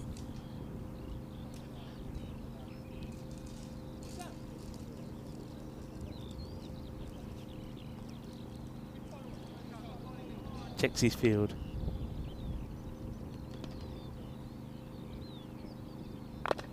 That's been hit pretty well. And down goes the fielder, gets the throw in. That's Manan. Better in the field from the Bulls. I bet they wish they could have put a fielding performance so far like this in against the Riders. If they had done, they probably would have got that win, you know. Ali Raza, 4 balls, not off the mark as yet. All right, up in the air, and oh, it's dropped. Well, commentator's curse, right? I'll take it on the chin.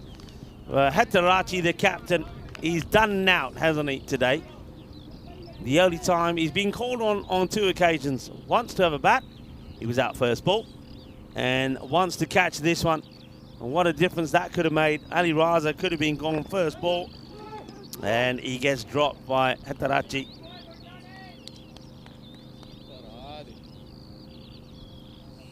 Sort of sums up the day that the captain has had, and that sort of gets a bit, I suppose, reflects on the team performance here as well.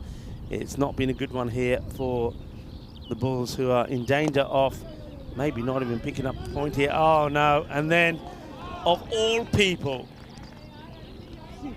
to make a mistake, Mikande Samsung himself.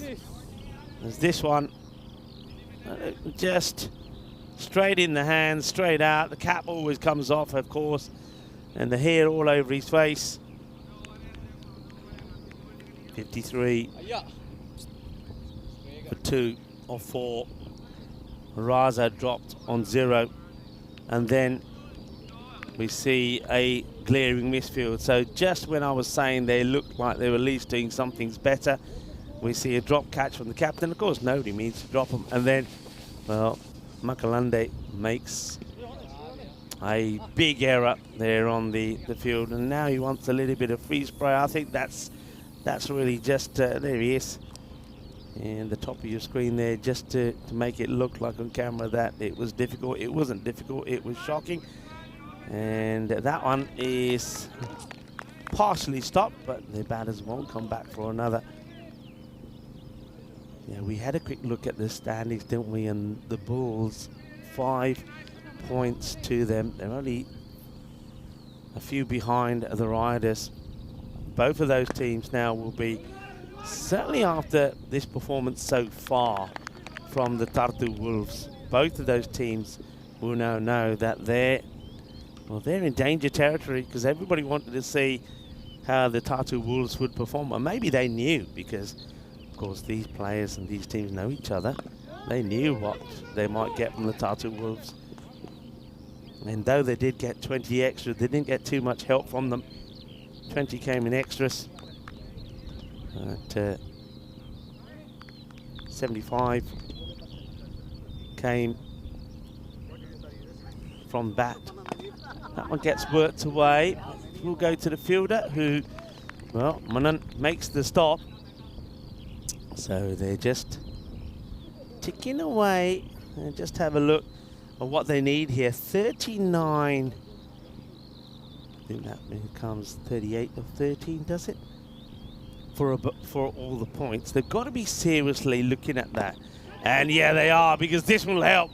This will go all the way. Well, Usman Senior, when he gets on strike, it looks like a different ball game. He's now moved to 44 of 17. He certainly knows what he's trying to do here.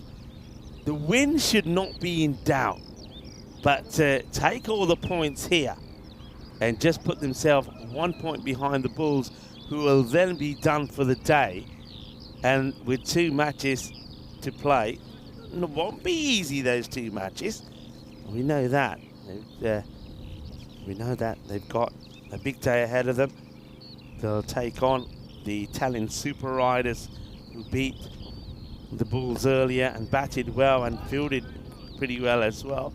And then they've got a difficult one against the Italian Hippos. But even if in those 2 matches they picked up a point, they would still go above the Bulls, and having played less matches as well. I welcome you into the cube. I'm Rico Full, and you're watching the European Cricket Network. Welcome to everybody around the world, or as they would say here, Talimust. It's good to have you here, enjoying the cricket, I hope, and enjoying the sunshine. I'm certainly enjoying it. I'm certainly enjoying seeing the Tartu Wolves for the first time as well. It looks like they're going to get all the points. Remember, another big day on the European Cricket Network. It is Peacock Friday. Well, I've got the roses on here today, because I'm feeling a little bit flowery. And of course, 5 matches here from Estonia, and also 2 later on from Portugal in the air, and that's gone all the way. And even if Maglande stayed on the boundary, I don't think he's going to have a play on this. It's a delightful shot. Yeah, just like that it was. It was just like that. Chandra saying, that's what I should have done. Beautiful shot, straight through the ball, 6 runs, beautifully hit. And, delightful shot. Gives him a juppy, says well hit. And well hit, you know why? Because Mohammed Usman Senior becomes the first Tartu Wolves player to get a half century on the network. 51 of 19, well batted. Ball badanya Usmanu apni half century puri kali, but he knows his job is not done. This one takes a little bit of the pad, and they'll just take the single for now. Yeah, job's not done. Got to win the match. That should not be in doubt, but a few more lusty blows and they can get all the points. That's what they're looking to do here now. And Ali Raza's got to play his part. Okay, will they take the single? Yeah, they will. So puts a foot on this Papage, but he can't stop the ball getting past him. All right, this is the wicket that they need to try. You get this wicket, maybe you get a point. That's the way to look at it. And they won't get it with bowling like that. Is Gandhi. Ball to Gandhi, but kick shot to Maria. And that's going to be another boundary. And he just keeps on going, doesn't he? Usman gets the old swivel on this MJ style, a little bit of the oh, as that one goes all the way. Yep, I'm on my own here today. A few people are saying, as Vinny Sandhu left early this morning, and bright and early this morning, and it was, you know, when they say bright and early, well, here that phrase definitely works because it's always bright early. Before 4 o'clock, the sun is, especially on a day like today, is coming through into the room. Curtains and all. They need blackout curtains here, you know, in the hotels, because the sun starts to come in. It gets dark very late. It gets dark, I reckon, about 11 o'clock, maybe even later. Chance maybe, and it's dropped. So it's Manan who went supersonic. Now they might think about an extra. They don't. Puts the catch down. I suppose he stops it going to the boundary. Got to take those. Down it goes. And maybe the chance of picking up a point goes as well, because that's the one you want to try and get. Usman dropped on 57. Ali Raza hasn't really got his timing right yet. He should have gone first ball as well, by the way. Hatarachi, the captain, put him down on 0. Once again, firmly struck this time. Makalande doesn't make the mistake. He does get the body behind it. Single taken. What's that equation now? 2 batters having a chat, obviously reminding each other of that equation. So 16 off this over gets them all the points. Raza goes back on strike. So personally, I don't take that single. I wonder if even the Tatu Wolves, I mean, they're new. I'm sure they've been watching, so I think they will know, of course, about the bonus point equation, but you never know, really. Maybe they don't know. All right. 16 of this. Get the win, get all the points. Makalande is being tasked with bowling the over. Guys, be ready, come on! Let's see. Raza. They will run. Makalande's had issues with his fingers already, I think. We saw him getting a bit of treatment on the boundary after one hit him and went for 4. Now that could be an expensive 4 runs to give away, and that could be an expensive single, because this man's now in there. Opportunity and held. So that catch there may not seem like much from Sathasivam, but that catch there could be the one that gives the Bulls a point here. They were able to get a point earlier in the loss against the Italian Super Riders, and now they're looking to get a point here as the 3rd wicket goes down. 81 for 3. So Usman, a fine 58 from him. 58, and he scores those 58 quickly as well. So he did give a chance, didn't he, to Manan in the last over, which Manan put down, but at least that doesn't cost him that much. 58 of 23. Sathasivam does hold on to the catch, and Makalanda does get the wicket to his name. So now the captain, Mubasha Iqbal, he knows what he's got to try and do. He's got to go big. He's got to go for this, right? Got to go for it. 15 or 4. Hits it well to the fielder. Makes a stop. Just a single. So, oh, yep, just a single. So 14 off 3. Raza gets back on strike. Hasn't found the middle of the bat. He's got 10 off 11. Be a good time to hit a boundary, wouldn't it? Be a good time to hit a boundary. And he scuffs it again. It's a bit of a slow, gentle full toss. In comes the throw.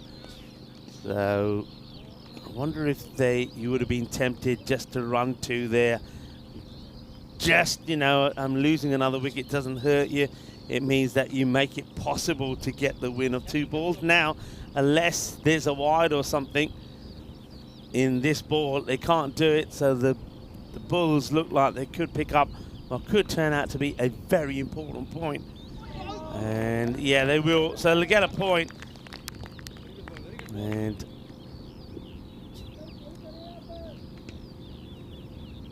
so now the bonus point off the cards. It's just about getting to the 96 for victory for the Tartu Wolves now.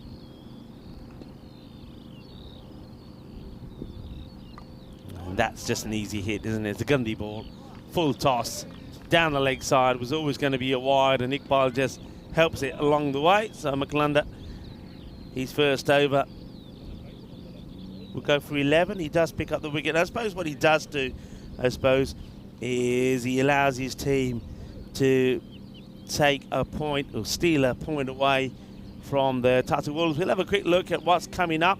This one is about 32 minutes away. The Tallinn Hippos are coming back into the action, and they're taking on the Tallinn Super Riders. The Riders, well, they were riding high after that win in the run chase earlier today. The very first match provided that very exciting run chase. That's 152 required, and they got there against the Mastami Bulls, who, well, looks like they're going to lose 2 out of 2 today. The Riders winning their second and looking to get a win against the Tallinn Hippos. The Hippos, though, they're a good team. They were the winners back in 2020. Got some good players in their lineup. And remember last time they met, it was they gave the Tallinn Super Riders a bit of a hiding. It's firmly hit, and this will go 1 bounce 4. So Raza finally gets one more or less where he wants it, and more or less hits the middle of the bat. That pings away as Muthu Krishna comes on to bowl. He's got that interesting start to his run up with 2 arms straight as he hungs the ball. There he goes. Now that's down the leg side. He's had an issue with those, hasn't he? So where are we at here now? Any boundary would do it. So 4 of 16 for the victory. Yeah, we're talking about the Hippos taking on the Riders. Riders 69 all out, and Hippos just losing 1 wicket getting there. And that will be it. And this one is just going to be to the left of the cube. What a way to start on the European Cricket Network. The Tartu Wolves will win their first match. They at one point looked like they might win it in the most emphatic way possible by taking on the points, but what a performance. They bowl out the Bulls for just 95, and then they get the victory, and they do it with by 7 wickets. And they still had, I think they do it with 15 balls to go. So well done, good win. They'll be happy, and I'll tell you another reason why they'll be happy. They do it with plenty of time to go. That means they'll have some extra time to sit and have a rest.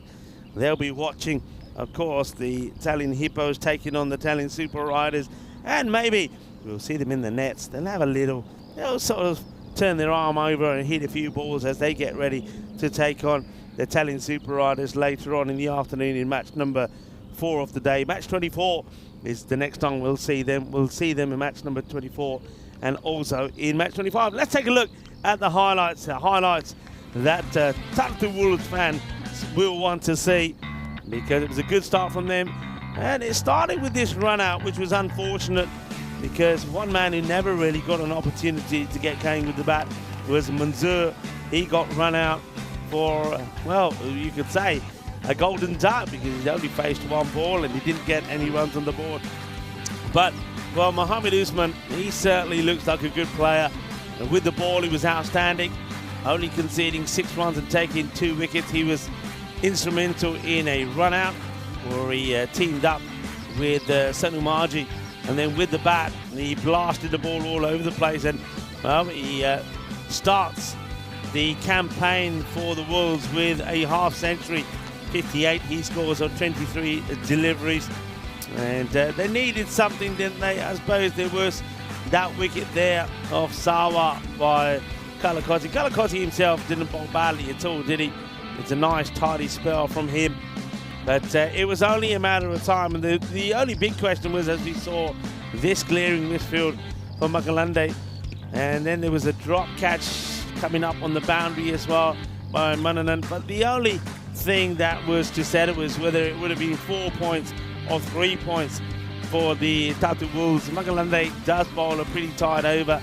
A catch gets taken there also by Satasiva, which means that the Bulls, at least they do contain and manage to get a point out of this match. So they'll take 2 points out of the available 8, I suppose, to them in the day.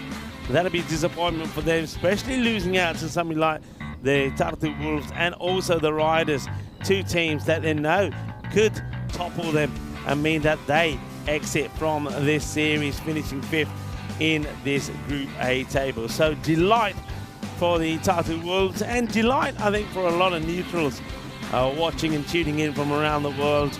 It's always nice to see a new team on the network, and it's always nice to see that team start well. And I think the Tartu Wolves did start well. They know themselves they can work on the extras that they gave away, but they'll get sharper and they'll get better, I'm sure.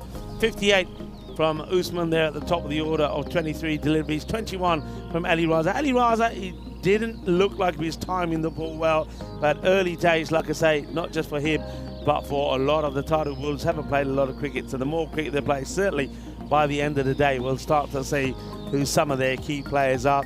With the ball and in the field, the Mustami Bulls, I would say they were a little bit better than their performance in the field against the Riders, but certainly they're a side that do let themselves down in the field, and we've already seen today and on other days that has cost them matches. So their day is done here today. They will go back and they'll keep a good eye on the results, especially in that match against the Riders and the Tartu Wolves, because, well, that could be really make a big change in the standings, and could also be a team, whoever loses that match, it could be between them and the Bulls to see who will and will not make it through in this group. But remember, the Tatu Wolves have a lot of matches to play, but they will have to play a lot of matches in a short period of time as well. There's the match summary for you, and as I said, we'll be back in about 25 minutes time as we see the Italian Hippos are going to be in action for the first time. They've lost 2 matches in the group so far, both of those matches to the Italian Strikers, so they'll be looking to be in the same sort of dominating form that they were in the last time they played the Italian Super Riders. That was in match 2 when the Hippos chased 69 in 5 overs to give them the win. Dave Robson, their captain, was in good form that day. So we're going to take a break now, but join me and the gang here in Estonia when we come back in about 25 minutes time. Hasta pronto, mi familia.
This European Cricket Network event is proudly brought to you by HCL Software and Paramatch.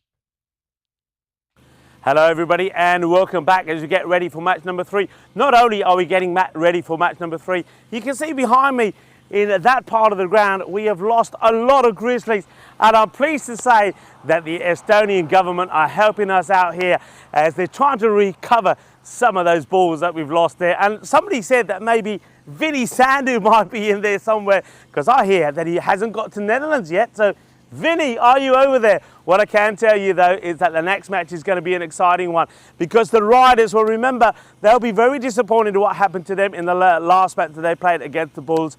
They batted well, they got 150 on the board, but they couldn't defend it. They just didn't do well in the field.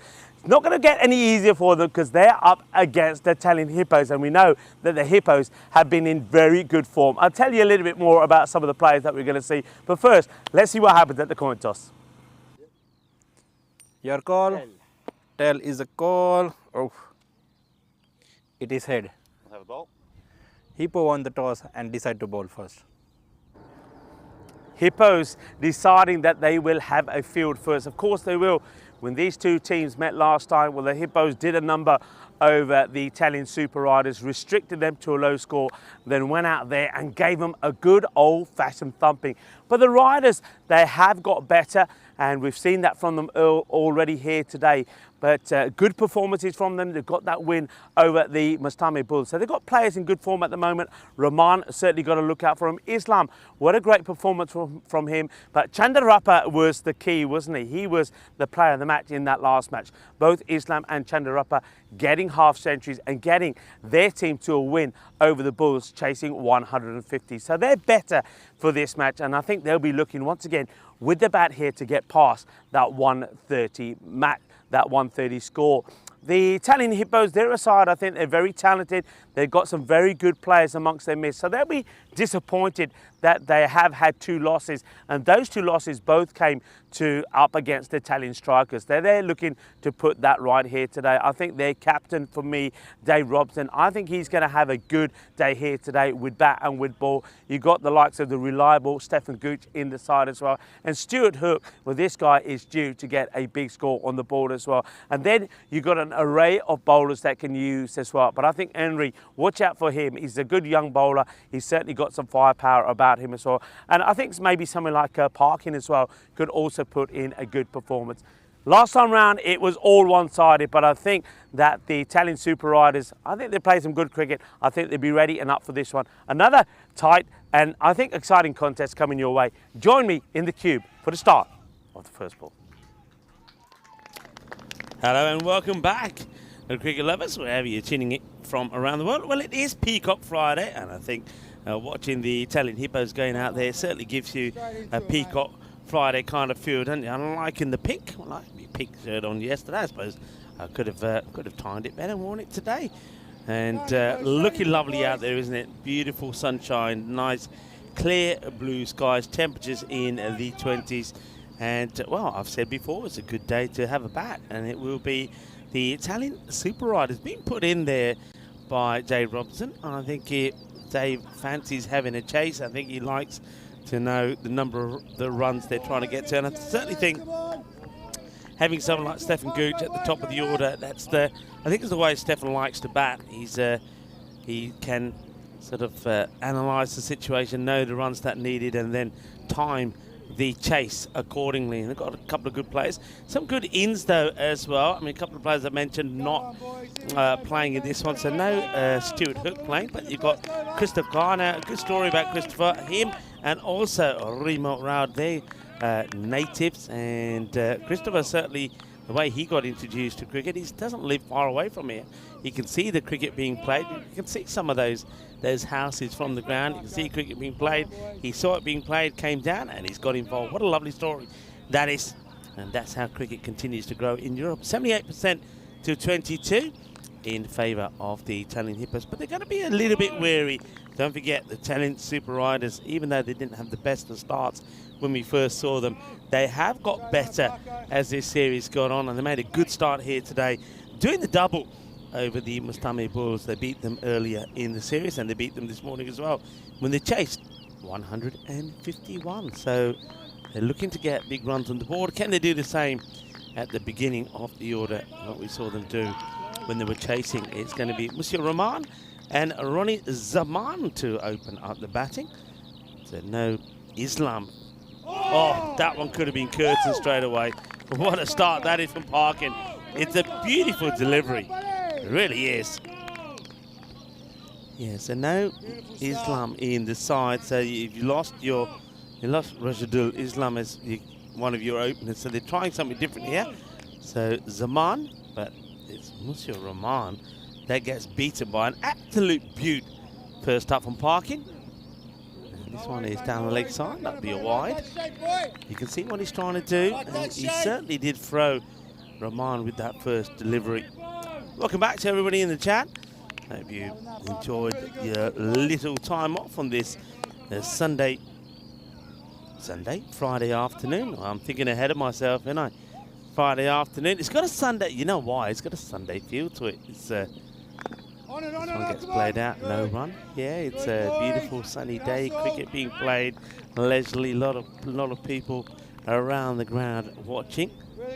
But yeah, Friday it is, Peacock Friday. Hope you're enjoying the start of your weekend. I was almost taking your weekend away from you, wasn't I, already?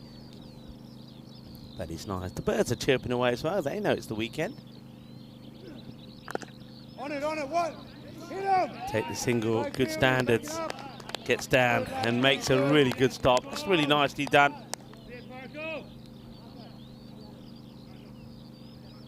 Marco. Good work. Gets down, gets dirty, makes the stop. There's Zaman now. See if he can feel the shoes there. Oh, Rashidul Islam, who made 61 of 23, and he was supported well by Chandarapa. Chandarapa is in the side. Expect him to come in at number 3. Oh, it's a good delivery. In the end, leaves this, does Zaman, so he doesn't get drawn into the shot, but this is the perfect delivery for a left armer. That's where you got to be.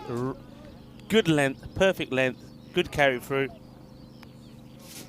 Almost draws Zaman into the shot. So Ronnie Zaman, the Thai king. It's a little bit over pitch. That gets worked away. 4 runs. So the first boundary in this match number 23. The third of 5 from Estonia. But remember, 2 matches will be coming to you from Portugal as well, from Coimbra. The Miranda de Cordoba cricket ground, beautiful ground as well. They've had a few issues with the weather. Hopefully the crew and Phil G will be nice and dry here today. But I know that ground at Coimbra very well, and I know the weather there, it can change in a flash as the rain comes over from the mountains. Down the leg side again there for Parkin. You can see Parkin is just, when he's delivering, he's already almost into the sort of follow-through mode, and that means that ball's being dragged down the leg side. He's got to literally try and get that arm to push that ball across. He's done it a few times, and he's done it beautifully well. So he just needs to get into that rhythm of consistently getting that ball going across the right-hander. Get some movement that comes in this time. That'll be the end of the over. So 7 off the first. And not a bad over at all there from Parkin.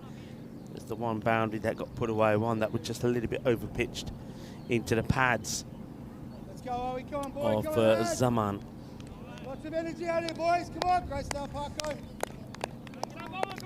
Hello to Jules, who's in the chat, one of our moderators as well. And Jules is saying, yeah, to think that Parkin used to be a spinner. Yeah, good start from the Hippos. Hello to Shohag. Full toss gets punished, is what Shohag says, yeah. Some of the pads as well, so it needed to be put away. We've had some nice spot of lunch while we had that slightly longer break, courtesy of that good win from the Tartu Wolves, and winning with 15 balls to go. That's up in the air and gets it over the infield. And thinking about too well, he's going to have to hurry here. Good throw, he could be in trouble. Wow. How about this little flick? I tell you what, if this one hit the stumps from Feely, I think it would have been close, you know. Have a look at this little casual flick back from Feely. So the running was suspect. It wasn't good, and then I reckon this would have been out. That for me would have been gone. That's going to be too wide from Feely. Seen a slight change here from the Hippos as well in terms of the bowlers that you're using. I mean, I know that they have in the previous matches we've seen, they've opened up with probably the captain, Dave Robson, and then Stefan Gooch has bowled over number 2. So maybe just trying a few things out. Will be another wide. You can hear Stefan there saying, come on, let's find the line. Just gets a little bit too much movement away. So Rahman knows that he's got to put a good knock in here. He's one batter that, if he can get in, can make a difference. All right, this is in the gap. It will go to the fielder. It'll just be the one. It's Marco. Marco Vake doing the fielding there. He's a good fielder and a good hard hitter off the ball, so he might get an opportunity higher up the order today as well. There's no Ben Jones in the side either, so there's going to be some opportunities from some of the batters there, but maybe there's also an opportunity for the Italian Super Riders to push the Hippos a bit more in this contest. That's a little bit full. It gets worked away. It's out of the reach of the fielder. Will go to the boundary and gets it over Henry Patterson. Let's just have a look at the height on this as well, side on. I think it's okay. I think the ball is dipping here from Feely. It's certainly worth having a look again. Stays in his crease, just at the point of contact. Yeah, I think that's okay. Stays below the waist. The umpire's having a look, and will now give the signal, I think, of just the 4. Yeah, good work there done by the umpires. Umpire Shane Van Cat just checking with Terry about the height of it. And Terry says it's okay, it's a 4 signal. Oh, that's a good shot. It was not a bad delivery at all. There's nothing wrong with this ball from Feely. It's pitched up. It's almost Yorker length. If anything, just a tad short, but that's a good strike from the Thai King. Yeah, just watch where this pitch is. So a little bit fuller, and that would have been the perfect Yorker, but you get it slightly wrong. And good hitters, good batters with a good eye will get that away, and that seems to be the area where Ronnie Zaman likes it. Ronnie Zaman, the Thai King. Well, we had a little bit of Sri Lankan food here today. Thank you very much once again for the Federation for organising that.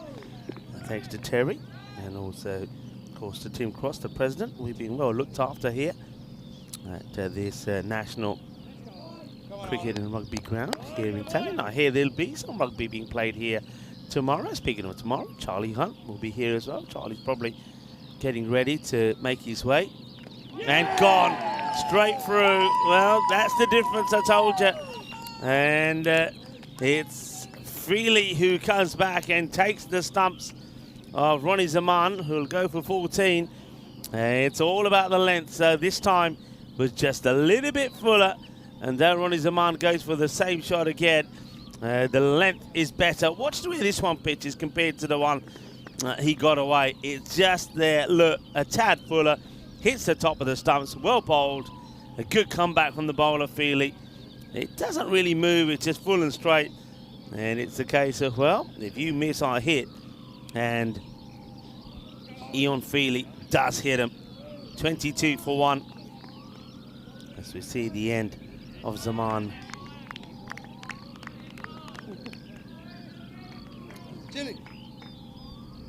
Strikes the ball pretty well though. He does get them off to a bit of a start.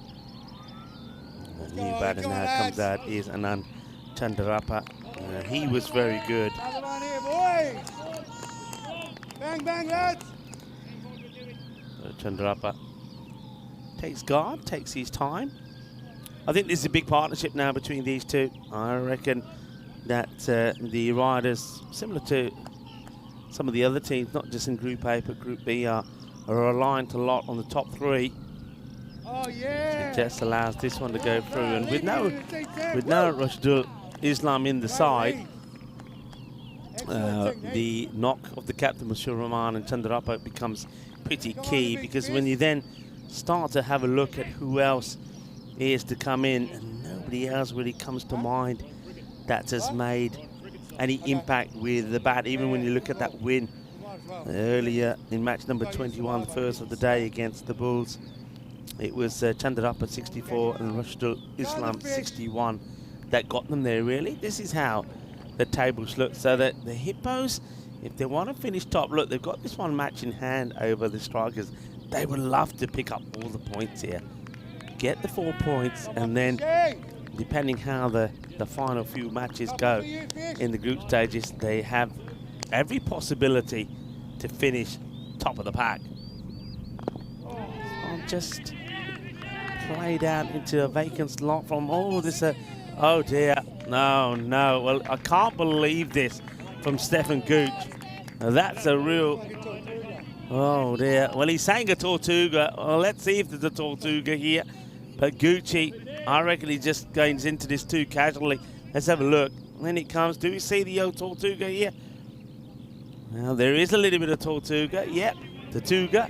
But I think Stefan still will be disappointed he's let that go through him. It's not the standards that I know that he and the Hippos inspired to.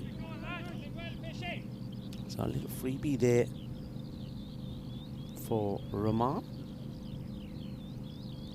Vislapu goes too wide here. Good take from the keeper.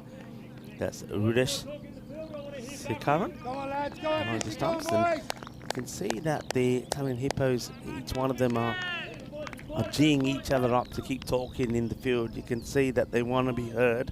They want support for the bowlers and for the fielders. And they're taking it in turns to be vocal. And that one is the slower one. He just holds it back, doesn't he? There's Vislapu, but the batter is waiting for it. And Chandarapa, that's a good hit from him. Has to wait though, doesn't he? So if he goes too early, he gets past him, but he just holds back. A slower one from Vislapu, but that gets well struck away.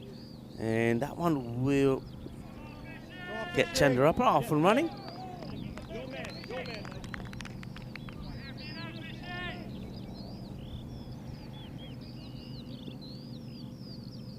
Just waiting here. I think they just want to check whether that's given 4 or 6 by the umpires, because nothing's come up yet.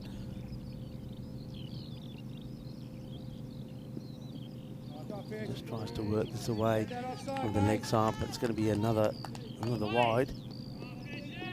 Yeah, 6. He did go for 6 in the end. And just scoring just a little bit behind at the moment here. Get that updated in a moment for you. All right, it's being played onto the stumps, gently played by Rahman. See Rahman, he's pretty key, I think, to stick around. Sometimes the issue with that is that could be a downfall. I think if you don't play your natural game, he doesn't seem to be playing his natural game. He seems to be playing the game where he knows that after this pair, there's not too much more recognised batting to come, so doesn't want to give his wicket away. It's going to be another wide, just swings away from Rahman, so wide signal.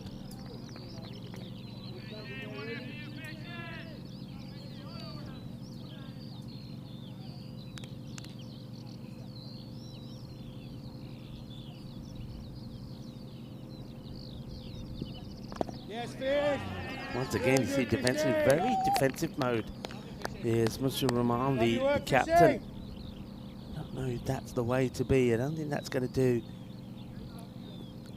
do the team too many favors. It's not going to help Chandarapa, who at the other end is probably going to feel, well, okay, what am I supposed to do? Is it my job to go for the big shots? All right, last one in this over. And, well, he does get hold of this one. Maybe he's just being patient and waiting for the right one. Well, that one will go all the way. That's a biggie. And big 6 to finish the over. 41 then at the end of the third over. So yeah, it almost looks like Rahman seems to have a score in his mind that he wants to try and get to, and he also knows that he's got to try and protect some of the wickets. Vislapu goes for 19 in that one.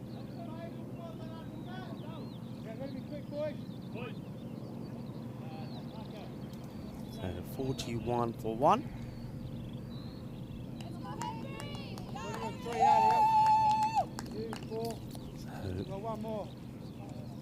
Now this is what I'm interested to see. This young man, Henry Patterson, bowled very well the other day. We saw him pick up a 3-foot. So Patterson comes into the attack.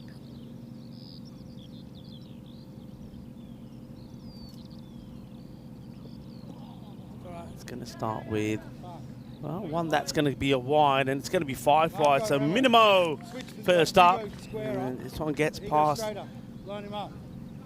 the wicket keeper. It's okay, he gets that one out of his system. On, boys!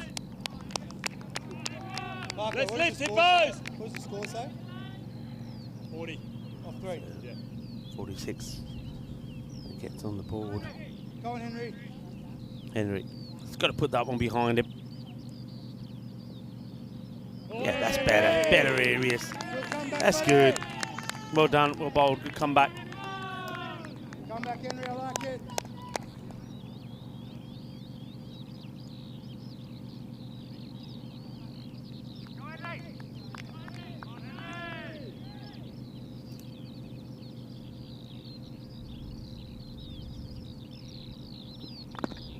Nice and full. Good areas. And here comes the throw. And Come on. On, you boys! can hear the shouting there. Run him out. Back him up. Good, lads. Good. Good. Every ball, boys! Backing, talking! Good vocals. Go on, Henry. Backing each other.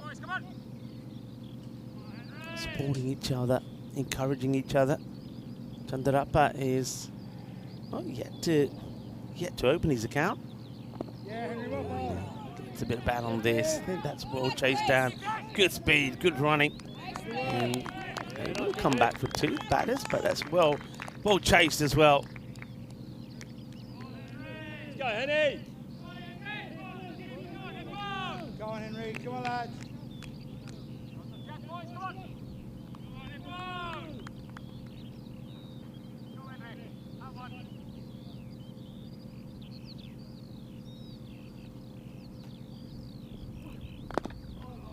Just cuffed that. There's a few that have been hit onto the onside there, which hasn't really got the power.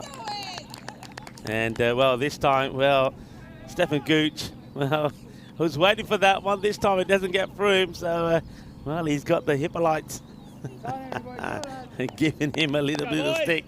They remember the one that went through him last time. And no mistakes this time there for Stefan. Yes, Well bowled. Good work also this time Yes, Henry! from the keeper. That's the area, mate. Very nice. Sakaran. That's it, boys. Plenty of dots here. Henry, come on, lads.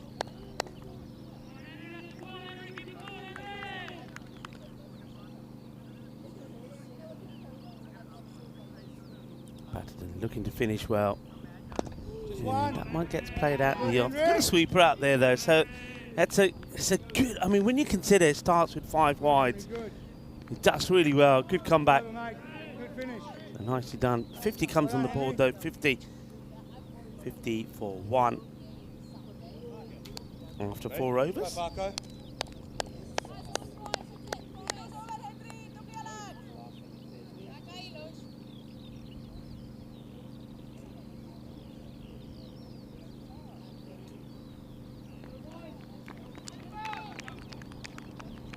Come on, Paco. Come on, lads. Keep working here, boys. Robbo, what's the score? 50. Tight over here, Paco. Come on, boys. Keep chipping. Paco.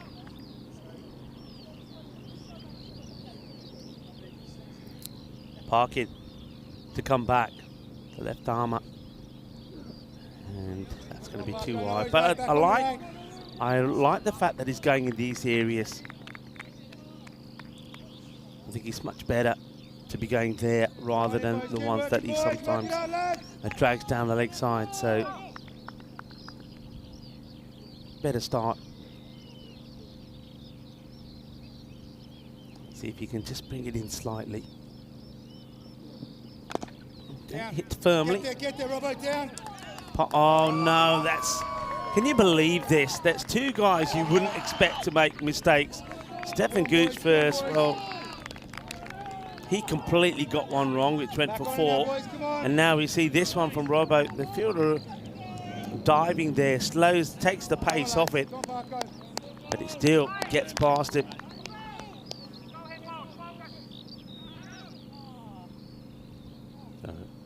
Valuable 4. Into the deck. Parko, he's been called there, makes a stop himself. Come on, boys. Come on, Parker. Come on, lads. Working hard. It's been a tidy spell so far, though, from Parkin. 12 of the 8 deliveries, but he'll be looking to finish well. Rahman gets a full toss that he plays away. I mean, this time it's almost like Feely comes across Stefan and says, "It's all right, Steph, leave it to me. I'll make the stop." Second. You want square up? Yeah, square up. Henry.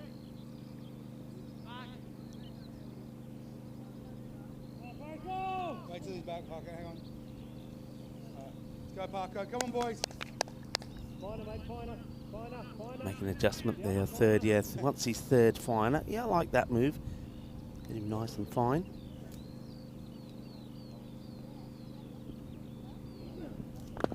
Catch. In the air and taken. Good catch. Well taken. Low to the ground. Not an easy one to take. That's beautifully well done. And that's Remo. Well, a Estonian national gets down and takes a fantastic out. What a lovely moment that is from Remo Raud. Really good catch. Well, Raud takes the catch and gets a rowdy reception as well from some of the Hippolytes and the players on the ground. Good catch, well taken, and an important catch as well. A wonderful moment for Remo. And a nice moment there for the bowler as well, Parkin. Deserves that wicket. He's worked hard, he's worked on his line, and it's a good wicket to get. Chandarappa never really got game this time, did he? Didn't look like the same player that was smashing the ball all over the place. We have a look at that catch again. Nicely done, good catch. Low to his ground, and he's a big unit, he's a big guy. He does well to take that catch.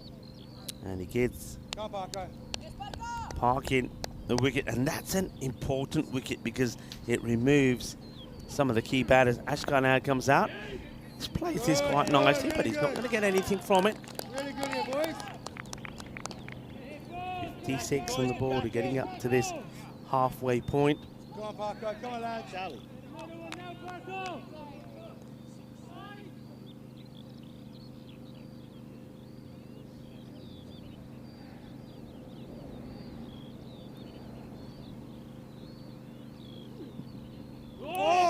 Well bowled.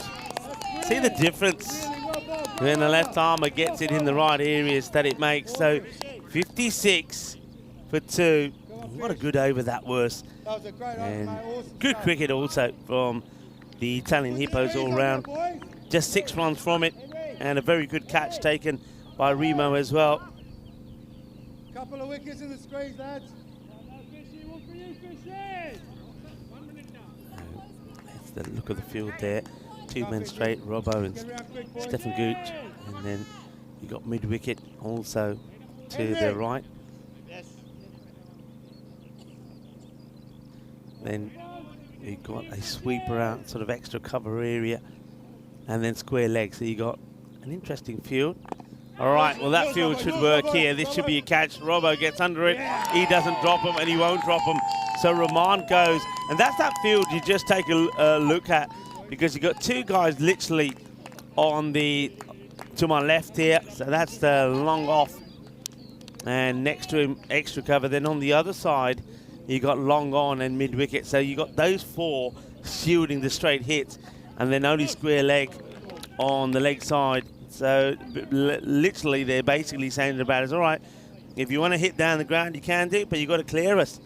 That's a nice wicket there for Kalle Vislapu. He's started this series well. And then the last few times we've seen him, he's gone for a few, hasn't he? So that'll do his confidence some good. This time, Robson doesn't make any mistakes. Picks up the wicket. And a big wicket. So now, let's see where they can get to here. 3 down. All the key batters gone. Is Kashif Mahmood,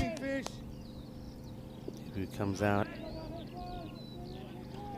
Come on, boys. Work it out here, boys. Every ball.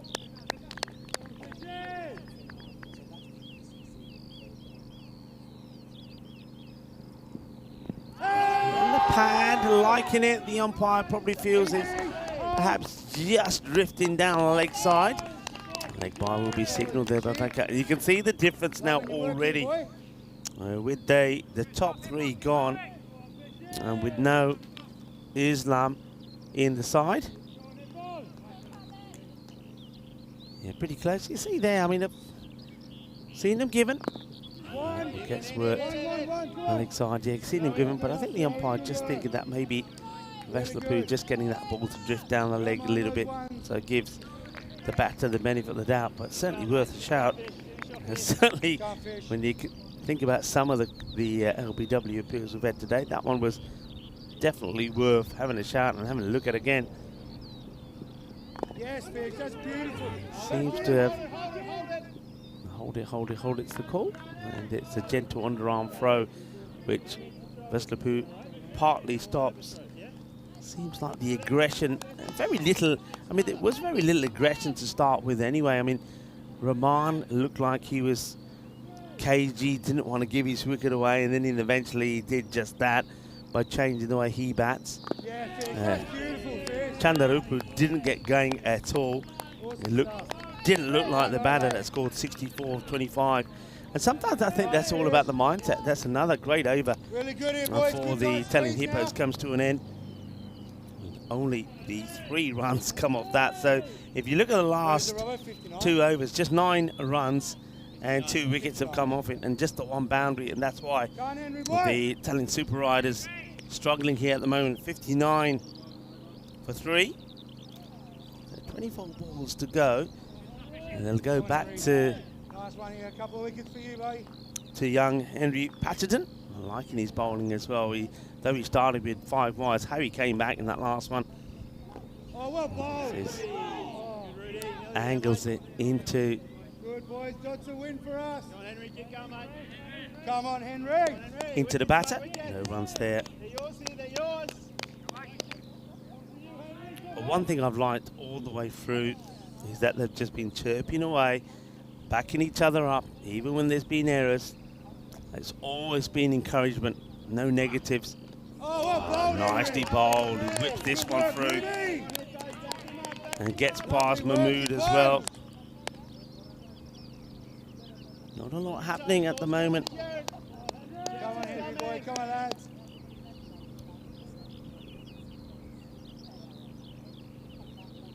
Only just turned 14.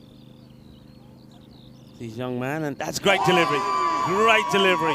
From the moment it leaves the hands of the young 14-year-old Henry Patterson gets it full and straight, and it's beautiful bowling. Yeah, just turned 14 on the 7th of April, and what a lovely moment this is for a young man. And this is a beauty of having the youngsters playing cricket on the European Cricket Network. He'll go back to school and he'll be telling all of his friends, and you know, this is the sport he plays. He'll be educating the youngsters about cricket, and hopefully we'll get more youngsters involved in the game. I know that here in Estonia, a lot of youth playing cricket, boys and girls, thanks to the efforts of the likes of the Federation here. I know that Robson here, Dave Robson, plays a big part in that. Last year, remember, he was telling me he got some 1,700 kids involved in cricket. This year, looking to double that. lovely stories and a lovely moment for this young man, Patterson. Oh, that's Oh, beautiful, and that's Henry. well bowled again. Sensational, Henry. Islam gets off the mark. Good, Henry. Loving your work here, boy. Great stuff. Come on, lads. Big time Patterson squeeze getting the there, boys. wicket of Mahmood, bowling him, clean bowling him with an absolute beauty.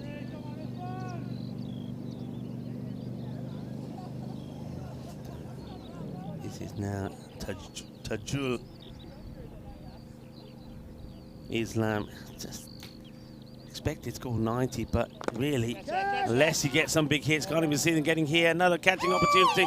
Oh, it's another drop that goes to the boundary. Well, I have to say, I know there's not been too much firepower coming from the Italian Super Riders, but despite this score being only, well, with that boundary, 68, Come on, boys. Back on it now. the actual fielding has not been the best from the Hippos. Their standards normally are much better than this. 64 with that boundary. I'm ahead of myself. Oh, that's a good delivery. Really good delivery, and he has to get bat onto this. What a good ball this is. Patterson loving this over. What a spell from him. 1 for 14. Should really be 2 for 10, really. What a good ball. Yorker length delivery. If there's no bat on that, that would have been curtains as well. Excellent bowling. What a good young find Patterson is. And Super Riders. Nothing super. They're very much like the Mustami Bulls. Remember Mustami Bulls when they played their first match against the Riders, scored 150.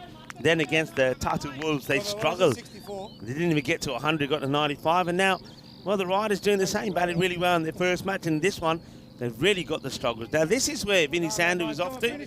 Of course, tomorrow sees the start of the Netherlands T20 Tri-Series. Netherlands, Scotland and Ireland involved in that. And Vinny Sandu will be there to talk you through those.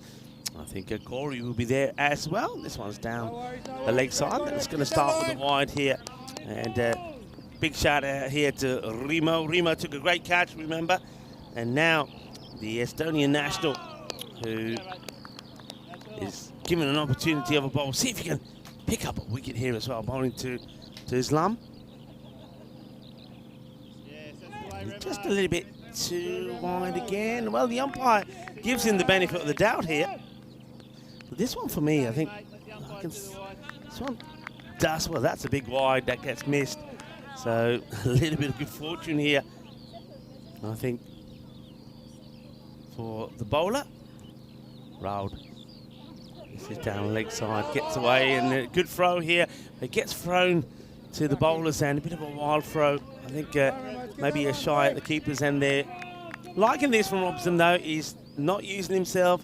He's also got Stefan Gooch he can go to, but he's relying on the younger bowlers, and the Estonian national at the moment up in the air, and he could help him get a wicket, and he puts it down. Oh dear. Well, once again, it's the one you'd expect him to take. He gets two hands to it, and then I think he has about 3 or 4 goes at this, does Robson. Well, it's like watching the Hungry Hippo game, isn't it? It's like watching the Hungry Hippos game, but that one gets away. He's not able to gobble it up. Now that is going to go big. Oh, yeah. Shaba, Kinna Sona, Shaka, Lagya, and from nowhere, Islam smashes that away. That's a big hit. Probably the biggest that we've had today, and on the offside, smashed away. And maybe the Italian Super Riders can find, have a big finish here. But I get the feeling that as soon as Dave Robson sees that there's an opportunity to see that catch go down again, as soon as he sees that this could get out of hand, he'll bring himself on. This will probably be another wide.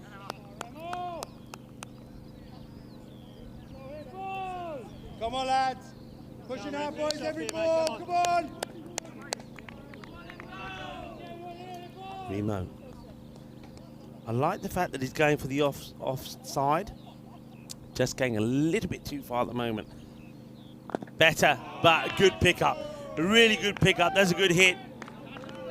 So Tajul Islam looks like he wants to make a difference here, and he blasts that one away as well. Moves to 13 off just for delivery, so he certainly looks like somebody who can give it a good hit. Nice shot. But once again, one though, it was a better delivery from Raud. It was in the slot and gets hit away. I think you could, probably, I think Dave Robson saying here, look, even though you've gone a little bit too wide sometimes, you're far better off, if you can, to try and stick to that off-stump corridor. And don't bowl it in the arc or the hitting arc there of Islam. Raud, 17 off the over, 2 balls to go. Can he get a wicket here? And this time, just going across the line, taking on the wicketkeeper. In comes the throw, and oh, well, I reckon he might have just caught the stumps there with his foot. Let's have a look at this again. Stefan Gooch is appealing, but I think when you look again here, I think the bowler on the way here, just about there, yeah, you see the stumps get broken by the foot. If it wasn't for that, I think it would have been close. Just there, the stumps get broken. They had to scarper through. Ashgar, can he get a boundary here as well? Well, not where he expects this to go at all. And he's Ashgar there. I mean, if you look at what stage we are, that's the end there of the over. So good over there from Raud in the end. I mean, no, he had a few issues with getting the ball in right areas, but when he did get it right, Come on, boys. he did do well. Kept it tight. 82 for 4. But yeah, I mean, Ashgar, he's got to be finding the bat at this. I mean, just trying to guide the ball for a single, which you don't want to take anyway. Why would you take a single and take Tajul Islam off strike? So, got to go for the bigger shots. 82 for 4. Expected score at the moment, just at the 100, but you can see, as I suspected, that as soon as the captain feels that he's got a guy that could get one big over in here and get them past the 100 mark, it'll change things up, and he does change things up. So he's going to bring himself onto bowl now. So Robson will have this one over, and I wonder if who will go for the last over. It might even go to Stefan. It's going to start with the wides as first up, but you can see straight away what the plan is, to go full and wide. Come on, Rabbi.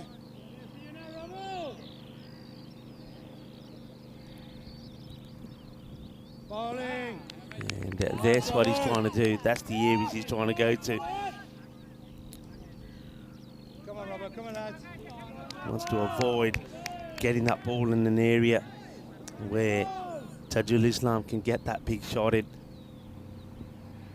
Good, Yeah, Robert. same again, outside the off. So joining up the dots here. Well, if you join them all up, what do you get? Well, maybe you get a picture of a hippo. The Italian hippos that we've seen here. And, well, we've seen a variety of animals. The hippos now. We saw the bulls earlier, and we saw the wolves. Good. Right, does get hold of this one, and this gets in the gap. So 4 runs. I suppose this time Islam knows what's coming his way, but I suppose Robson is saying, well, until you get one away, I'll keep it there. This time hits it hard into the deck. It's a nice shot. It's got a small area to try and get the ball into, and he does, gets it in the gap, gets 4 runs. And now he goes for the big one. This will go for 6. That's a good hit. And that goes all the way. You can see there Marco Wake is giving the signal. Well, he puts them up in the air, and so does the umpire. Put them up like you just don't care.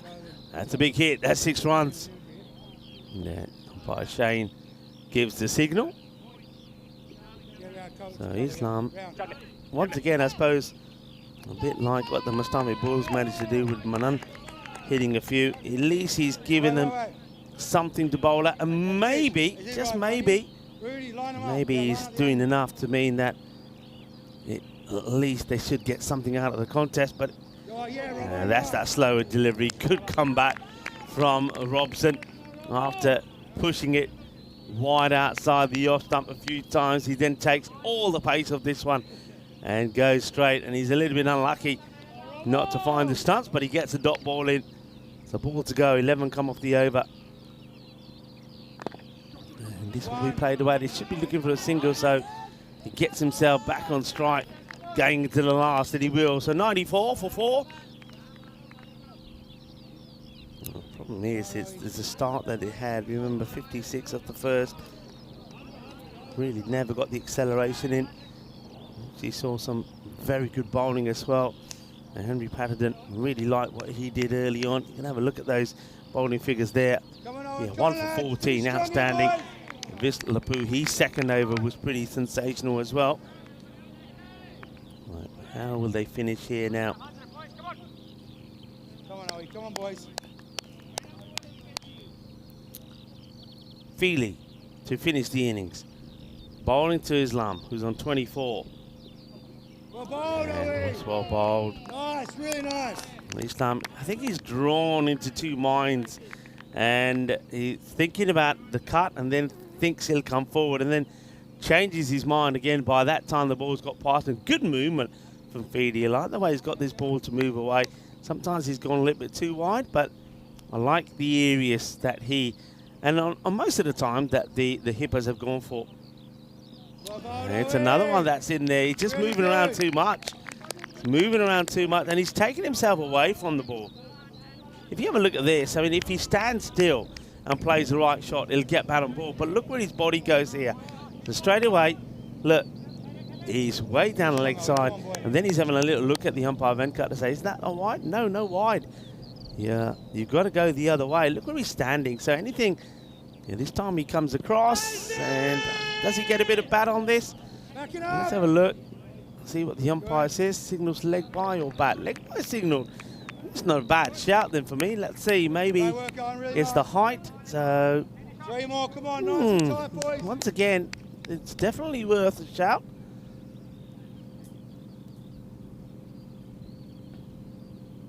Ashkar.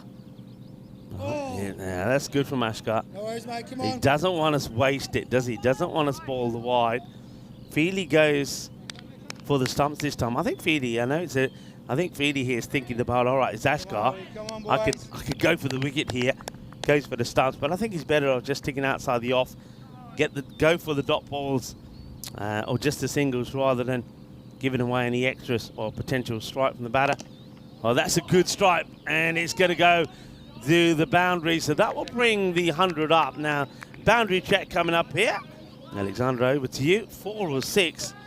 Let's wait and have a look. I'm thinking 4. I think this one probably just dropping before the rope. Will we get a chance to see it? Yeah, I think that just drops, just bounds before the rope. It's a good hit.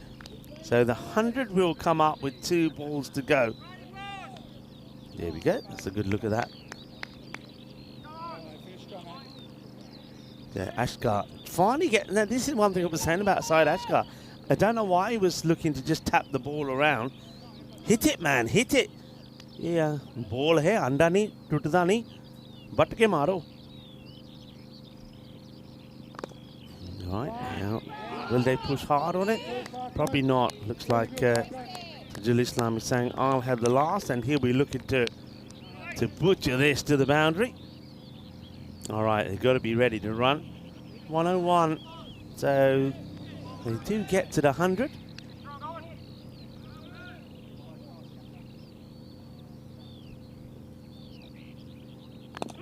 And, well, it should be a run out. And now the only thing the scorers have to work out is who's going to be run out here. I get the feeling that the race to get back to the safe end, i.e. the strikers, and probably is Islam who gets there first. So he really should be looking to run here, but I think Islam, yeah, look, he gets back. He's a little bit, nah, I'm not giving my wicket away. Got to go for those. It could make all the difference. If you get there, you get one more on the board. So I think Ashkar has the right idea. Tajul Islam, he did play some nice shots. He ends up on 24, and they needed that 24. Ashkar, who came in before him, and it's going to be the man who will be run out. Yeah, Ashkar, you've got to question his approach. Gets 11 of 10. Run out there in the end. As we have a look at these highlights, and it was a strange start. Parking bowled very well, kept it nice and tight. But Feely, well, he kept the ball up there, and sooner or later, because of the line he was bowling, he was saying, well, I'll get through you eventually, and he does. That's a good delivery. Full and straight, gets the wicket of Zaman. Zaman, who was trying to fill the gap of Islam. Well, that was a real goozer there, wasn't it? from Stefan Gooch. Wasn't expecting him to miss that one. And there's a few others, actually, have to say, from the Italian Hippos. Hippos, they will know that they sort of let themselves down in the field just a little bit. That one gets through the wicketkeeper as Sakarana goes for 5 wides. But what a great recovery it was, though, from young Henry Patterson. And that's another one. That's Robson who gets that one wrong. That was a great catch, though. What a good catch that was from Remo. Remo Rao taking a really good catch. And this, that was Munsur Rahman, who, once again, for me, played a strange innings. It's 26 of 17. It's not the way he normally goes. That was a nice delivery. Pretty full. Could have been. But this one, there was no doubt about it. Full straight. And well done to the young man. Really good bowling. And then we saw a couple of big hits there from Tajul Islam and needed, though. That was another one that Feely would normally, I'm pretty sure, take. Wasn't able to take it. And then, well, there was Dave Robson, who was playing the hungry hippo game. Gobble them up. But that's one that got away. That one went a long way as well. There were a couple of big hits there. But once again, they got the momentum moving just a little bit. As we saw a pretty good over from Robson there to just tidy things up after the 8th over. Went for a few, but they weren't able to finish well. And the one thing I think that once again the Italian Super Riders will look at, they only lose 5 wickets, and one of those was on the very last ball when really they should have been going for a run. So you saw a wicket right at the end. So they did have wickets. This is it here. They had wickets in hand, but for me, they just didn't really throw the bat at it as much as I'd like to see. I think at one point I thought they might get to a 110, 115, but it wasn't to be. A 101 it would be. That means we're going to see a run chase of 102. 101 for 5. And pretty nice over there at the end there from Feely. But have a look at the scorecard. We saw 2 lots of 20s in there. But disappointing thing is the number of balls taken. Munsur Rahman, that's not the way the captain normally bats.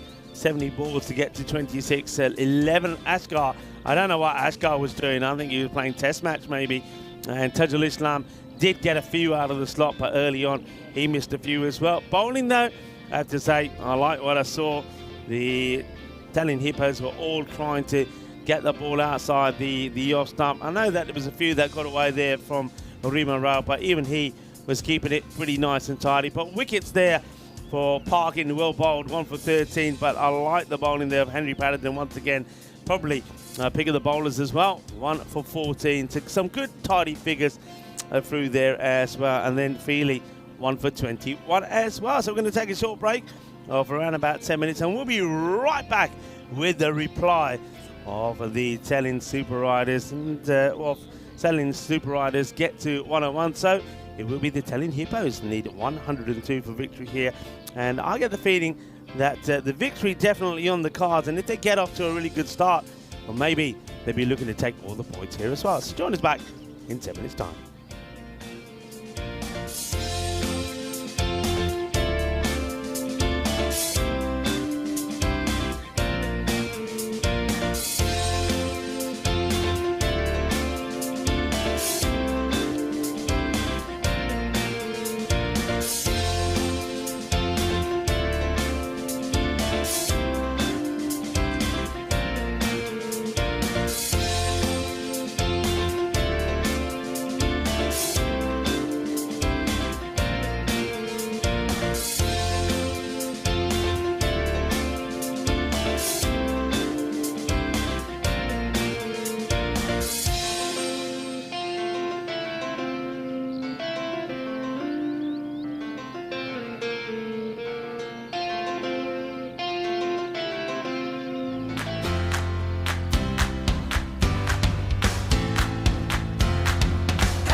This European Cricket Network event is proudly brought to you by HCL Software and Paramatch. Hello and welcome back to the sunshine of Estonia here in the capital of Tallinn as we get ready to go again. And well, there's a flood of purple out there now. Well, purple was the colour yesterday, and a dress in purple day yesterday. Purple for peace. Well, they need a little bit of help out there. Well, purple's also a colour that's known for royal, and they need a royal performance, don't they, in the field. Let's first have a look at the bonus point equation.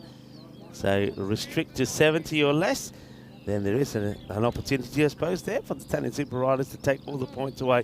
But I think more realistically, knowing how the Hippos go about things, they'll be looking to get to this target of 102 inside the 7 overs if they can do so. To do that, they need a good power play. That's what they're looking to do.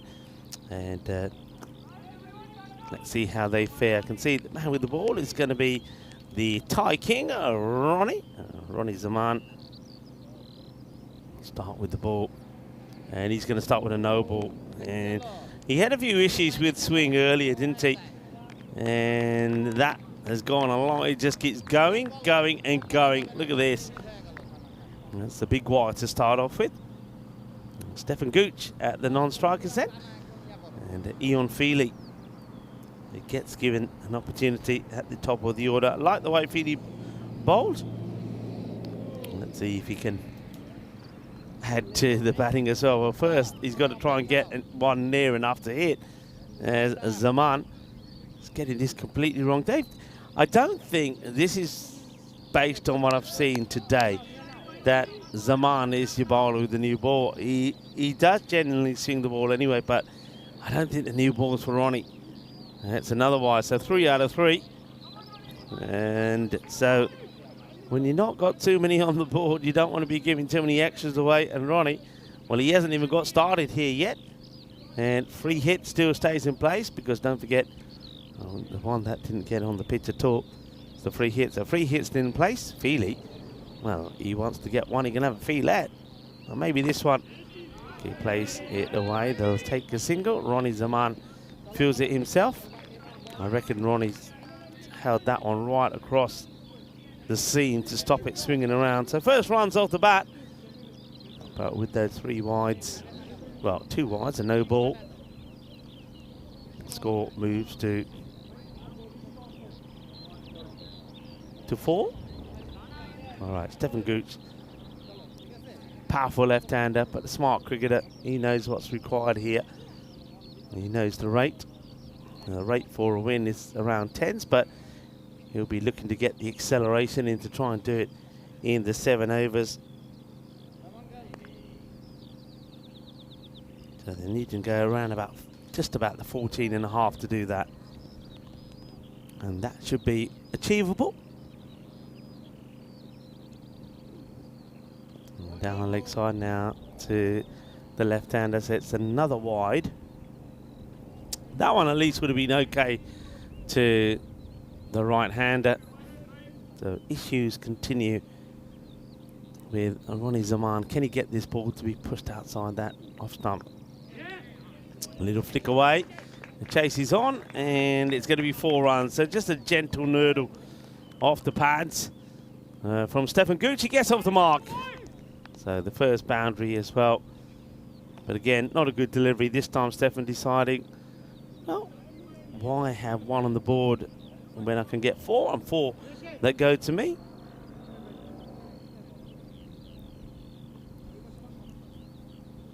Just need to have a little bit of belief here, don't they? The Italian Super Riders, they sound very flat. There's a huge difference, isn't there, between what we're hearing now from when the Hippos were out there. That's a better delivery. Get a bit of bat onto it, and they'll take it on. They'll get there, they'll take the single. And that's 10 or 3 deliveries so far. Yeah, I mean, when the Italian Hippos were out there, you were hearing them all the time. They were vocal. Whether there was a wide ball or a good ball, a bad ball, a misfield, a good catch, they were always positive energy. And that's a better one. This one just goes full on. So that, again, is probably the one that he's just holding it across the seam. So gets a valuable dot ball in there. Yeah, so you gotta support each other. You got to be vocal. Somebody's got to come across, and when the bowler's struggling a little, come across and have a little word. You know, an arm around the shoulder and say, yeah, don't worry about it. Come on, it will come. That's another wide. And this is a long over. That's 5 wides now already. Remember, the clock is always ticking, folks. Always ticking. Still got 2 to get through here.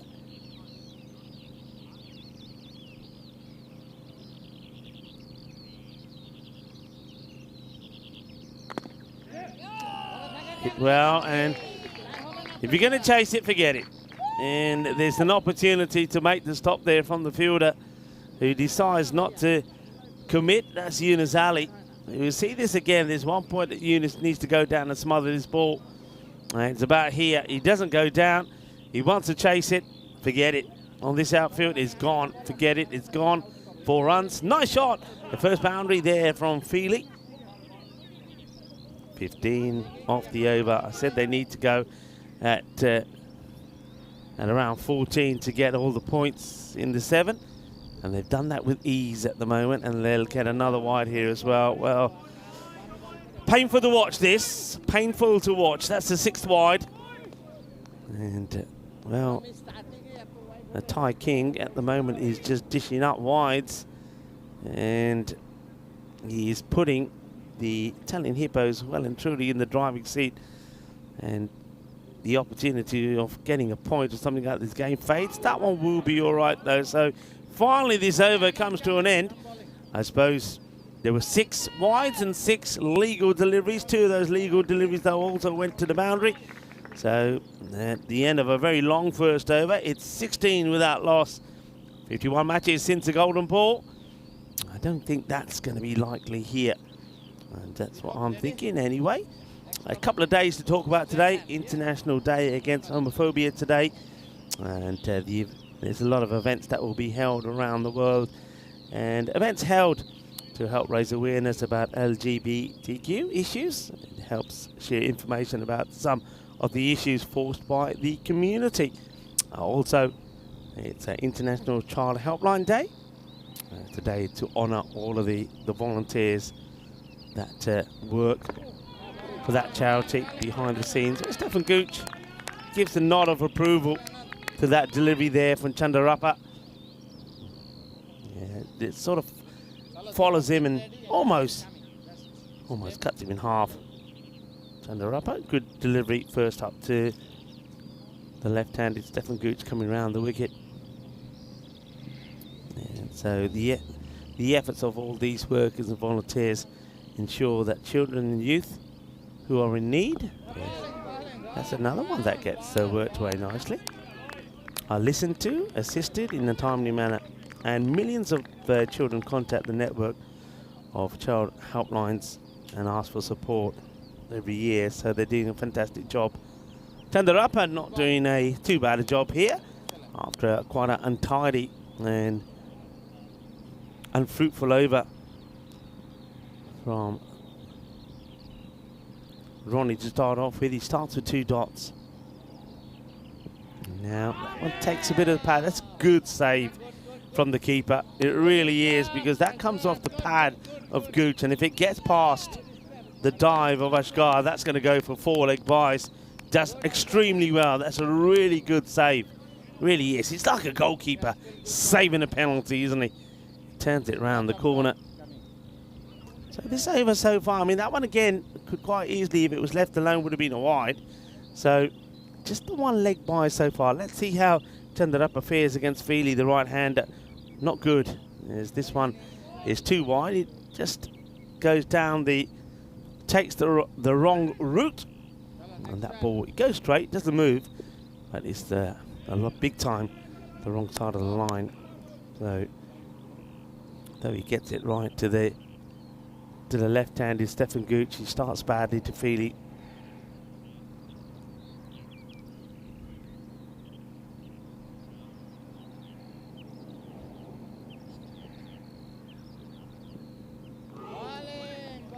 Another wide. Okay, next try.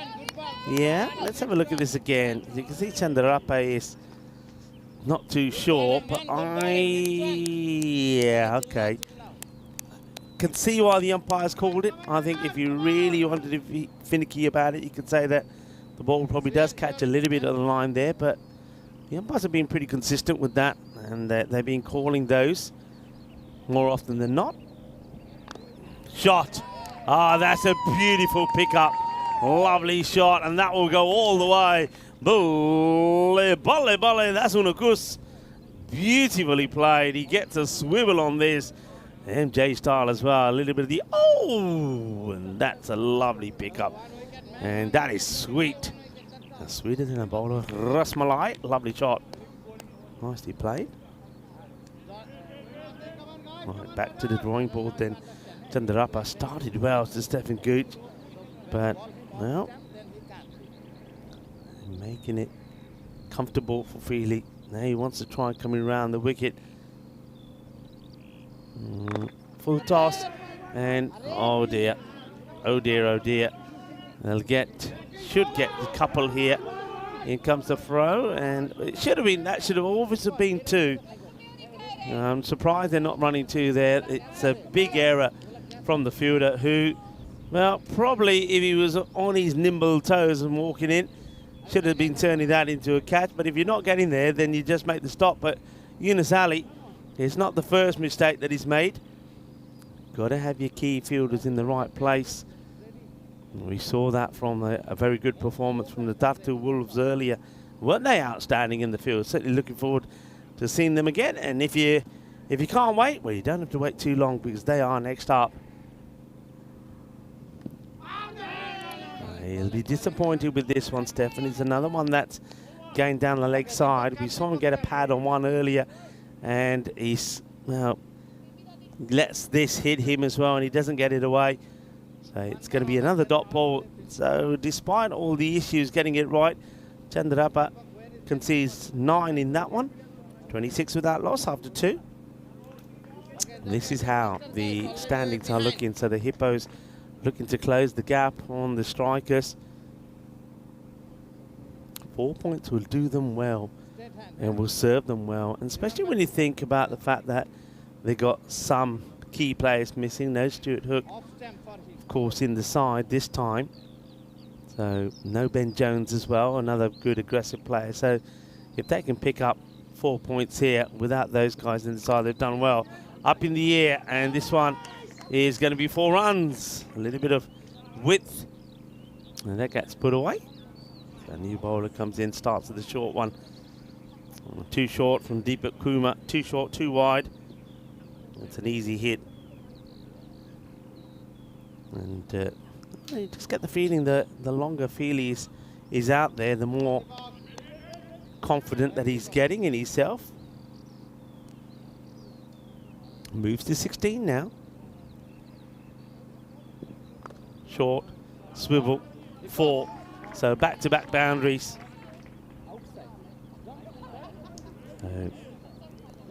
Bowling today not been its top feature, has it? I think in the match earlier, match number 1 in the day 5, 21, both the Bulls and the Tallinn Super Riders let themselves down with the ball. The standard wasn't good. It was too short, too many extras. That's why we saw a 150 one chase there from the Riders.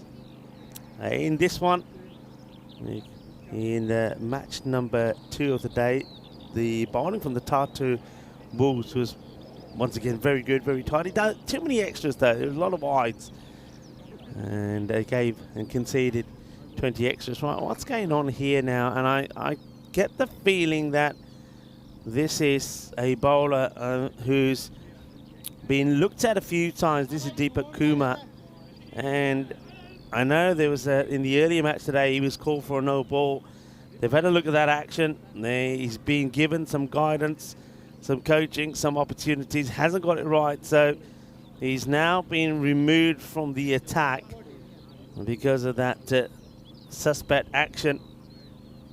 So out of the attack comes Deepak. And mind you, I'd have to say that I don't think the no ball call for that last one for illegal delivery. I don't think the Italian Hippos mind. They're probably saying keep him on, especially Feely. But well, in terms of the way the law goes, he's been removed from the attack.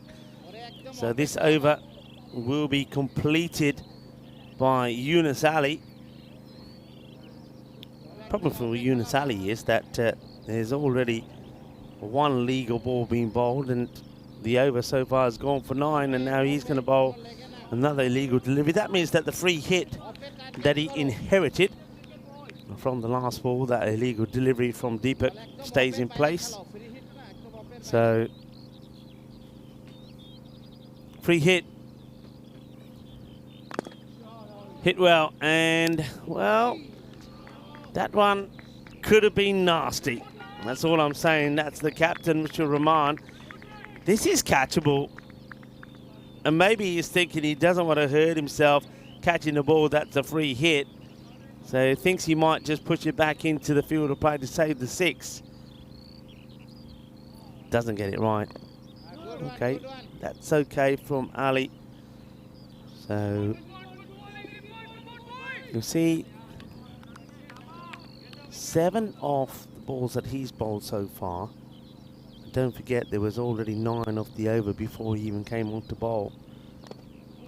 Right, that's to the fielder now. A good pick up and throw, could be interesting. And it's well picked up, well thrown. It misses the stumps, but a good effort. And I get the feeling that Feely perhaps would have been short getting in here.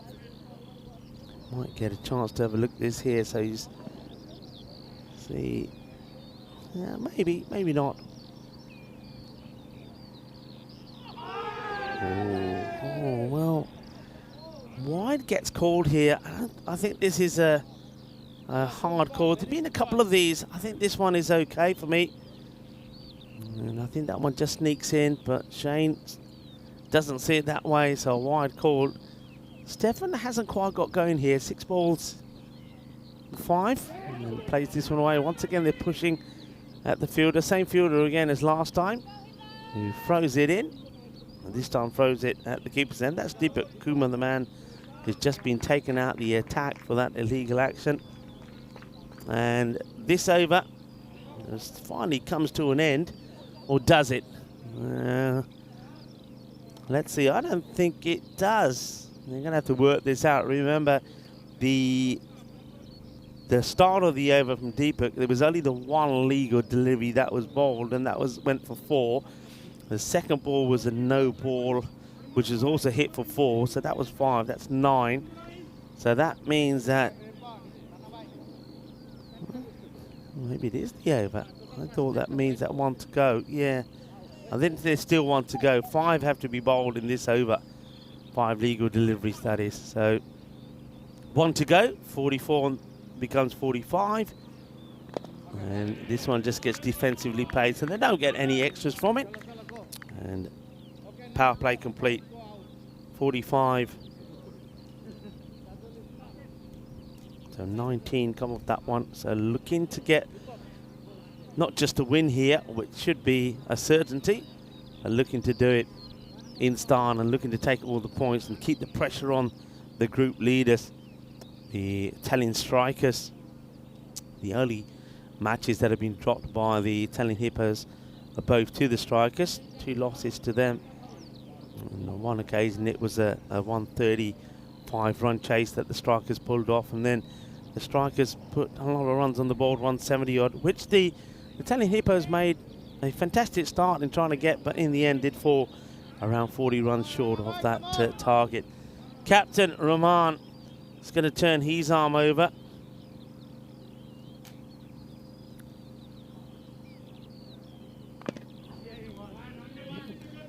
Just take a single here. Stefan hasn't quite found his mojo just yet, but he's still there, and they're still on course what they want to achieve.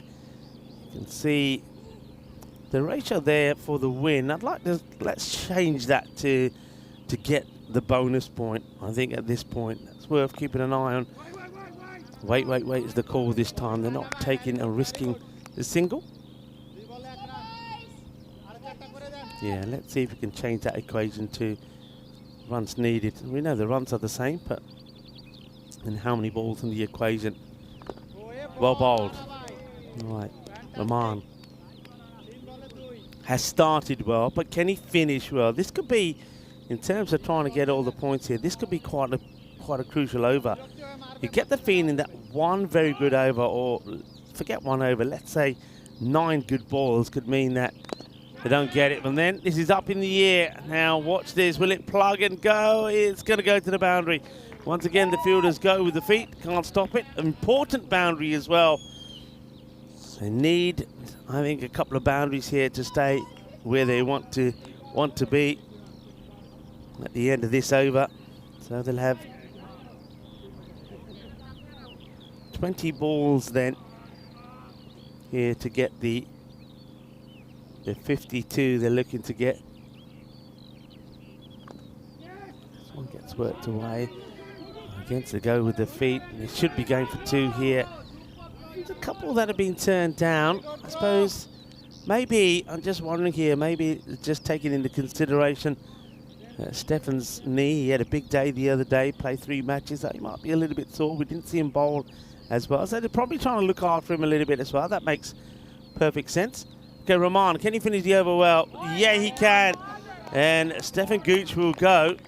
And I don't, look, Gucci's been very good up until now with the bat. But this time round, it's just going to be, well, he's going to get 7 off 9 before he goes. But I don't think that's a bad thing. I don't think we'll often hear me saying this. But seeing Gucci go could be a good thing for the Hippos. Because maybe someone like Robson, or even, well, it looks like Marco's coming out. So maybe the next batter could be a little bit more aggressive, get a few boundaries away. And that could get them and see them get all the points. But that over certainly helps. I mean, there was one ball that went to the boundary, but other than that, only 6 from it. So that makes a huge difference. 51 for 1. So Rahman certainly will be looking to bowl 1 off the next. He probably should bring himself straight back on after this one. So Yunus Ali, he probably wasn't even expected to have a bowl, but because of the way he did finish that last over, he gets another opportunity. He's going to be bowling to Feely, who's moved on to 32 of 17. And just checking the field here, they're pushing one more back. So square leg, mid-wicket, and Rahman on the leg side, on the boundary. You've got a man on the 45 on the single. Then on the offside, long off and cover back. That's going to be a wide. Doesn't go through the batter. So not a good start there from Ali. The wides being an issue, to say the least. That's been now 11 wides. It's too many, isn't it? Far too many. Okay, that's played. The fielder should stop this. It should be just a single. Takes a long time. Doesn't really attack the ball at all. And if there's anything, that's one thing I think they're telling Hippos could have been just a little bit more assertive on here, like running that. When you see a fielder just waiting there for a ball that's slowly bobbling towards him, I think I'm pushing for 2, and he'll get there as well. So if they fall short, that's something they might need to look at. All right, Marco White, hard hitter of the ball. We'll get a wide. Scratches his head, does Yunus Ali. Well, somebody just needs to have a word with him. If it goes down the leg side, it's going to be a wide. He's got to get it outside the off. Too many wides, too many extras.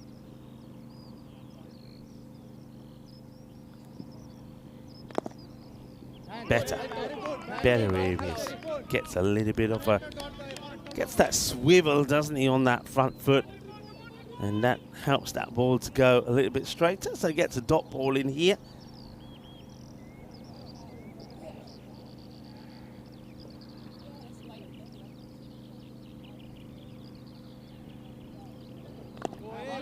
It's played out now. Look, running this hard. Will they go for it? And this time they do go. And they'll get there. See what I mean? Push hard. If you see fielders not attacking the ball, push hard. And they get a comfortable 2. So that's good. Good running. And it's Marco that's come out there. And he's the one pushing. He's saying, come on, let's go. I'm coming back. Come on, let's go. In comes the throw. It bounces over the bowler. well, bowler ducks under this. It's going to be probably 4, is it? And that's good work. Excellent work from Ronnie Zaman. Well, the Thai King makes the stop. Now, it's good that he doesn't stop it again. Let's have a look at this again. So I think Ronnie makes a stop. Now, let's make sure that none of him... So he's pushed the ball away. Yeah, that's nicely done. And Ronnie, if he touches it again, it would have been 4. But it's Rahman who picks it up. Good save. It could be important save. Could be a save that could be worth a point for the side. We know that the Estonia Bulls managed to at least get one. Yeah, I think that's fine. I think when he touches it here, he releases the ball away. All right, now we need some fielding at the other end. They're pushing hard, better running. And this time, a throw comes in. It's not the best of throws. Fortunately, it is stopped. One is fine. Don't make it 2. Give it 2. You can hear, probably hear that in your microphone. 1 is fine. Don't make it 2. Right, can Ali finish the over well? That's it. Only 1. Well, once again, fielder, just take it cleanly. In comes the throw. A better throw this time. And that's not a bad over. So, no boundary from that over from Yunus Ali. The number of runs that come off it is only 8. And remember, the one before from Rahman was only 6. Now, Rahman probably has to take this over as well. So, halfway point we get to 59 for 1. So, target is 43. And now, if they're going to do it in the next 2 overs, well, we know what they've got to go at. They're needing to go at 3 a ball to do that. So you need magical overs. I'm very surprised that they haven't gone back to Rahman. They've gone to Chandarappa, who bowls a short delivery that gets... Oh, no. Oh, my goodness me. Somebody give me a shot of something. You know what I need here after watching that? I think I need what is the national drink here in Estonia. I need a Vana Tallinn, because give me strength. Shocking. Only way to describe that is shocking. 4 runs. Should have been a single. 4 runs. Well, after seeing a brilliant save earlier from Ronnie Zaman, we see something shocking like that from the captain. Chandarappa. At least he keeps his cool and stops his blood from boiling as he then delivers a dot ball. 39 for victory. Victory should be there, but the opportunity for doing it in 7 seems to be slipping away. Good delivery, well bowled. Also well capped by Saeed Asghar.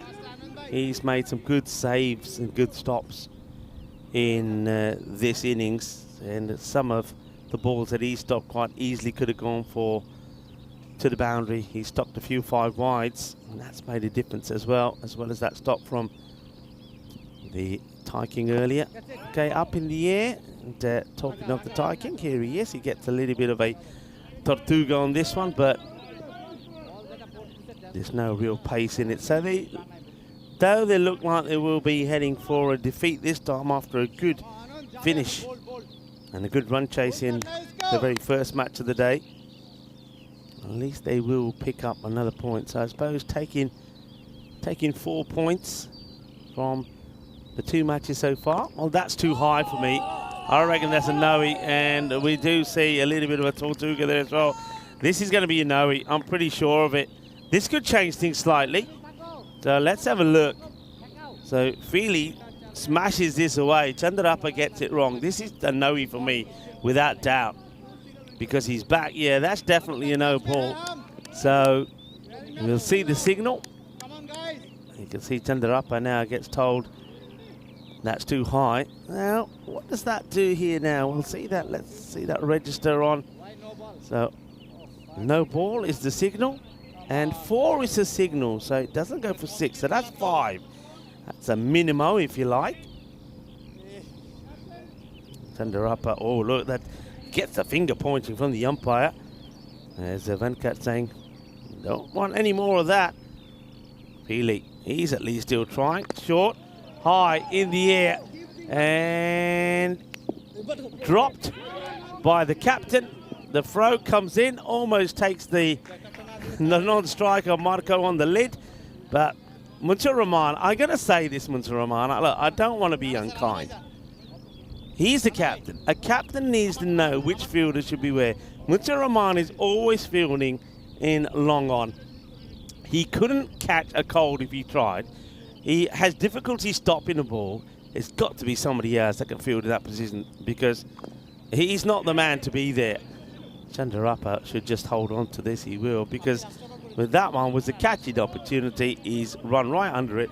Fortunately for him, the Thai King, he knows all about his captain's frailties and has backed him up and stopped the ball going to the boundary, because otherwise that could have been a double clanger for the captain in that one.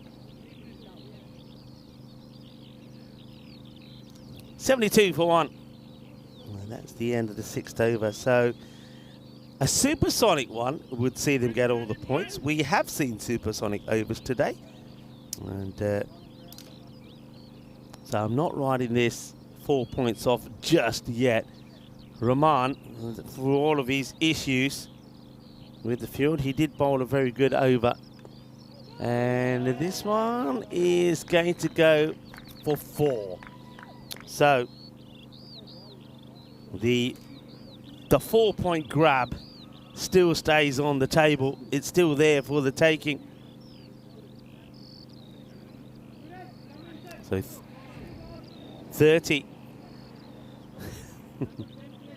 30 becomes 26. As that one gets away. All right.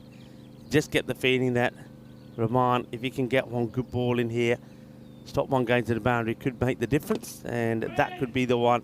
Of course, he can't field it himself. Chandarappa needs to come across and stop a ball that is going as slow as a slug. Firmly hit. Nice top from Ronnie. So it looks like the Riders will pick up a point here. So their day so far has gone a win in a run chase of 152 against the Bulls. And then in this one against the Hippos, looks like they're going to settle for just a point. That's a nice looking shot. It's not going to be stopped by the fielder. That's a lovely shot by Marco.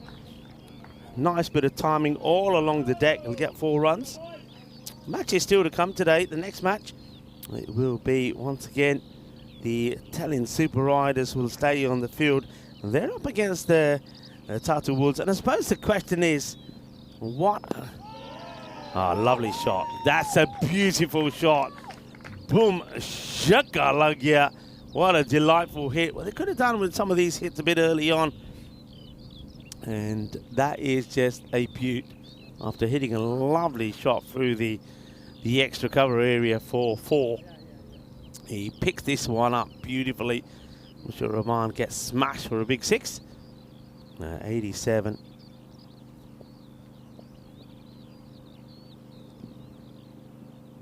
And finishes with a dot ball. So that will be the end of the over. 87 for 1. So there will be a point to take here. So like I was saying, the next match will be the Tallinn Super Riders taking on the Tartu Wolves. The Wolves were very impressive in their first match. And let's see how they fare against, well, we don't know which Tallinn Super Riders will turn up. And we'll have to wait and see. Well, this is something we're all looking to wait and see. It's going to be the European Cricket Championships happening at the Karma Oval in Spain. Yep, my neck of the woods. Well, not that far away from me, about a 5-hour drive. Estonia, of course, are going to be in the Challenger Division this year, but if they can win that or get into the final of that, then in 2025 they could be in the Premier Division. Played away, the fielder opts to make the save. Don't mind that, look, you do one or the other. What you don't do is overcommit or undercommit and let the ball go past you. So it's time for us to see a little bit of Ram. Wishkash Oh, that one's gone straight over the stumps. Keeper does well to smother this. Marco misses out on it. Feely, well, he's eyeing up a half century. He's on 47.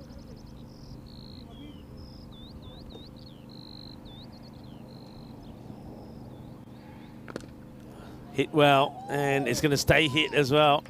And that's going to go all the way. What a cracking shot. Okay, receive 2 shot, huh? Marco, we've seen Marco do this before. I think early on in this series he came out and he had a bit of a hit, struck the ball well. And certainly I think, I mean, I know that Stefan really never got going here today at all. It was sort of a low-key performance. I think all-round performance was a bit low-key. A few issues from him in the field as well. Just scored 7 of 9, and you can see here Marco, he's not had too many more deliveries, and he's on 25. And that's firmly hit as well. Guess who? This time, Rahman gets down and he makes sure that this ball is not going to be getting past him. So keeps it to a single. All right, so Feely gets on strike. He's on 47. I tell you what, he'll get a huge round of applause from the Hippos and the Hippolytes if he gets to his century. He spoils a wide. Now here's the throw. Oh, if this hits, it would have been Curdance. First of all, I think he knows he's on 47. He goes right across here.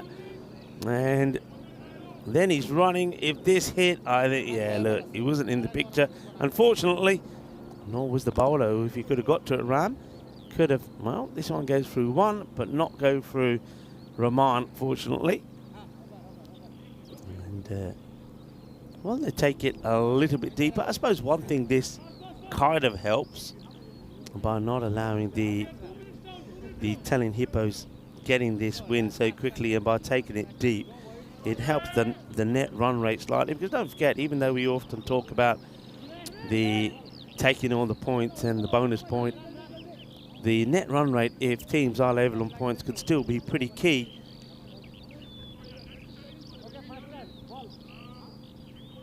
And hello to Monica, who's been in the chat as well. And Monica, I hope you're well. Having a little bit of a chat there with Jules. Nice to have you all in the chat and enjoying the day. And happy Peacock Friday. I hope you got your Peacock Friday outfits on here today. 97 for 1 at the end of 8. So 5 needed. And the ball has been thrown to Suresh NV. It's a wide. Inside, in, huh? So Suresh NV. So NV means Suresh, no wides, please.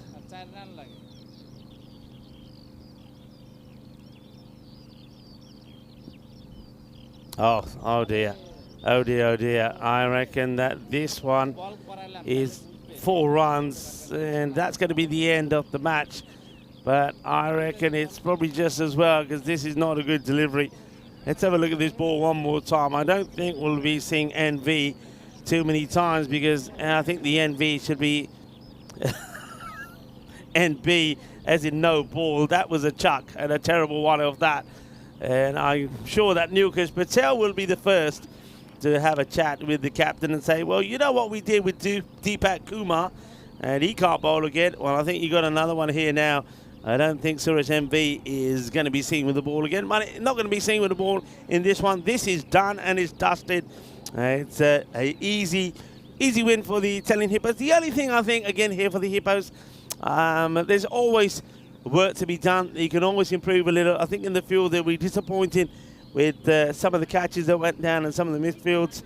And I still do think that the opportunity was there to take all the points away, to keep the pressure on the strikers. I mean, they still have got every opportunity to catch up with the strikers. They have now played the same number of matches as them. They will play one more match to finish off the day here. They'll be taking on the Tartu Wolves. Speaking of the Wolves will be back in action in the next match, match number 24, the 4th of match day 5, when they take on the Tallinn Super Riders. This is what's coming up next. So the Riders are just having a look to see if there is Islam in that side. No, so once again, Rahman and Chandrappa, and maybe Tajul Islam become the key players with the bat. And the issue will be with the ball, because you know Deepak Kumar and certainly for me Suresh MV, they probably won't get a chance with the ball. And maybe someone like Nikhil Singh is coming into the side, could maybe turn his arm over. Over the other side, well, the Wolves who are very impressive, particularly Usman. I like the work of him. He bowled well and he batted very well as well. Ali Raza, he stuck around and got a player of the match performance. Sanu Maji and Zakir Ali is certainly going to be one to watch there as well. So the Tata Wolves only played the one match. They bowled out earlier their opponents in their first match, the Mustamba Bulls, 495. And then, of course, knocked the runs off with 15 balls to go. So that one is coming up next. Let's take a look at the highlights of this one. And it was let's just say it was a good start from Feely. Feely played some nice shots, but Stefan Gooch opening up just couldn't get his rhythm going.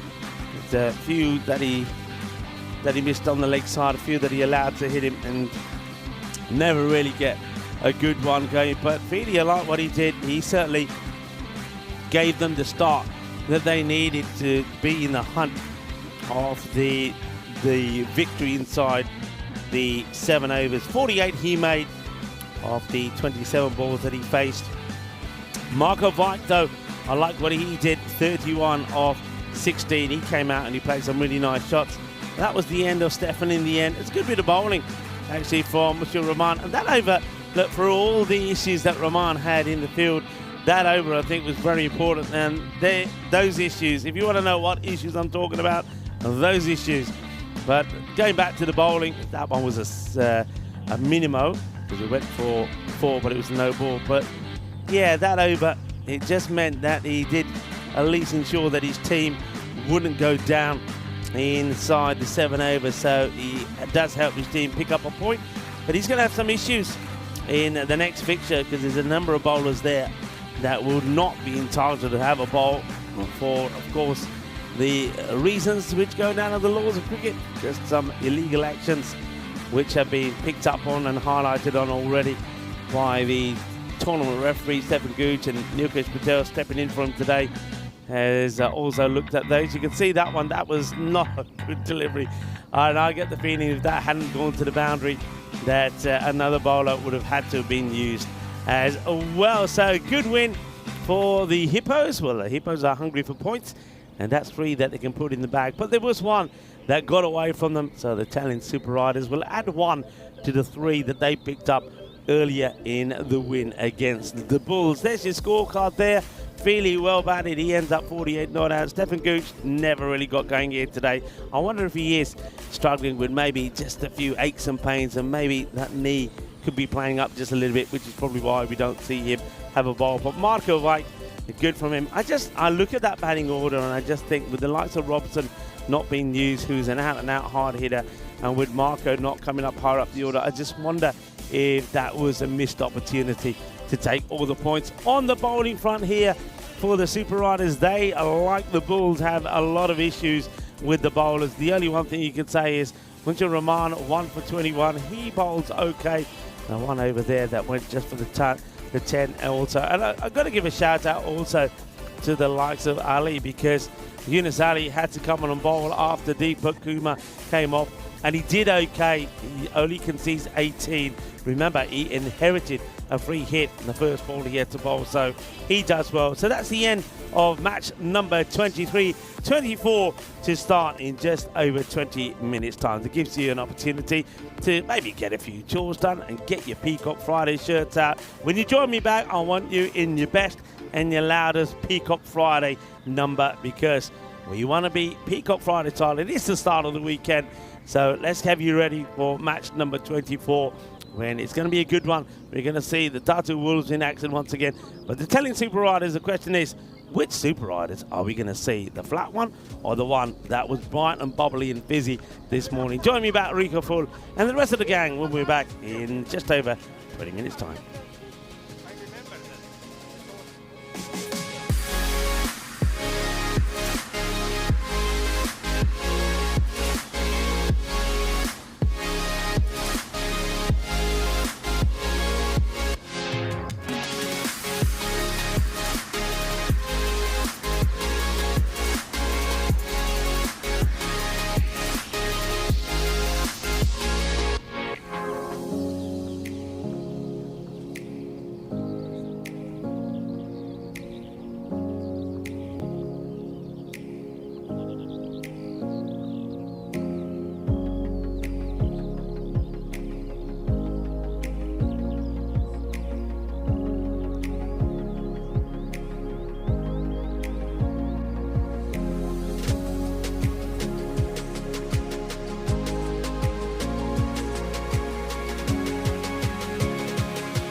This European Cricket Network event is proudly brought to you by HCL Software and Paramatch.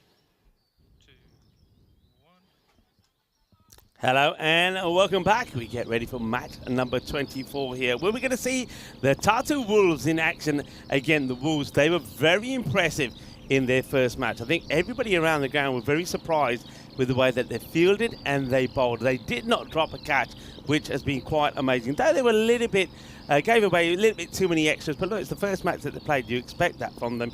They did the number on the Bulls. Now, can they do the number on the Riders?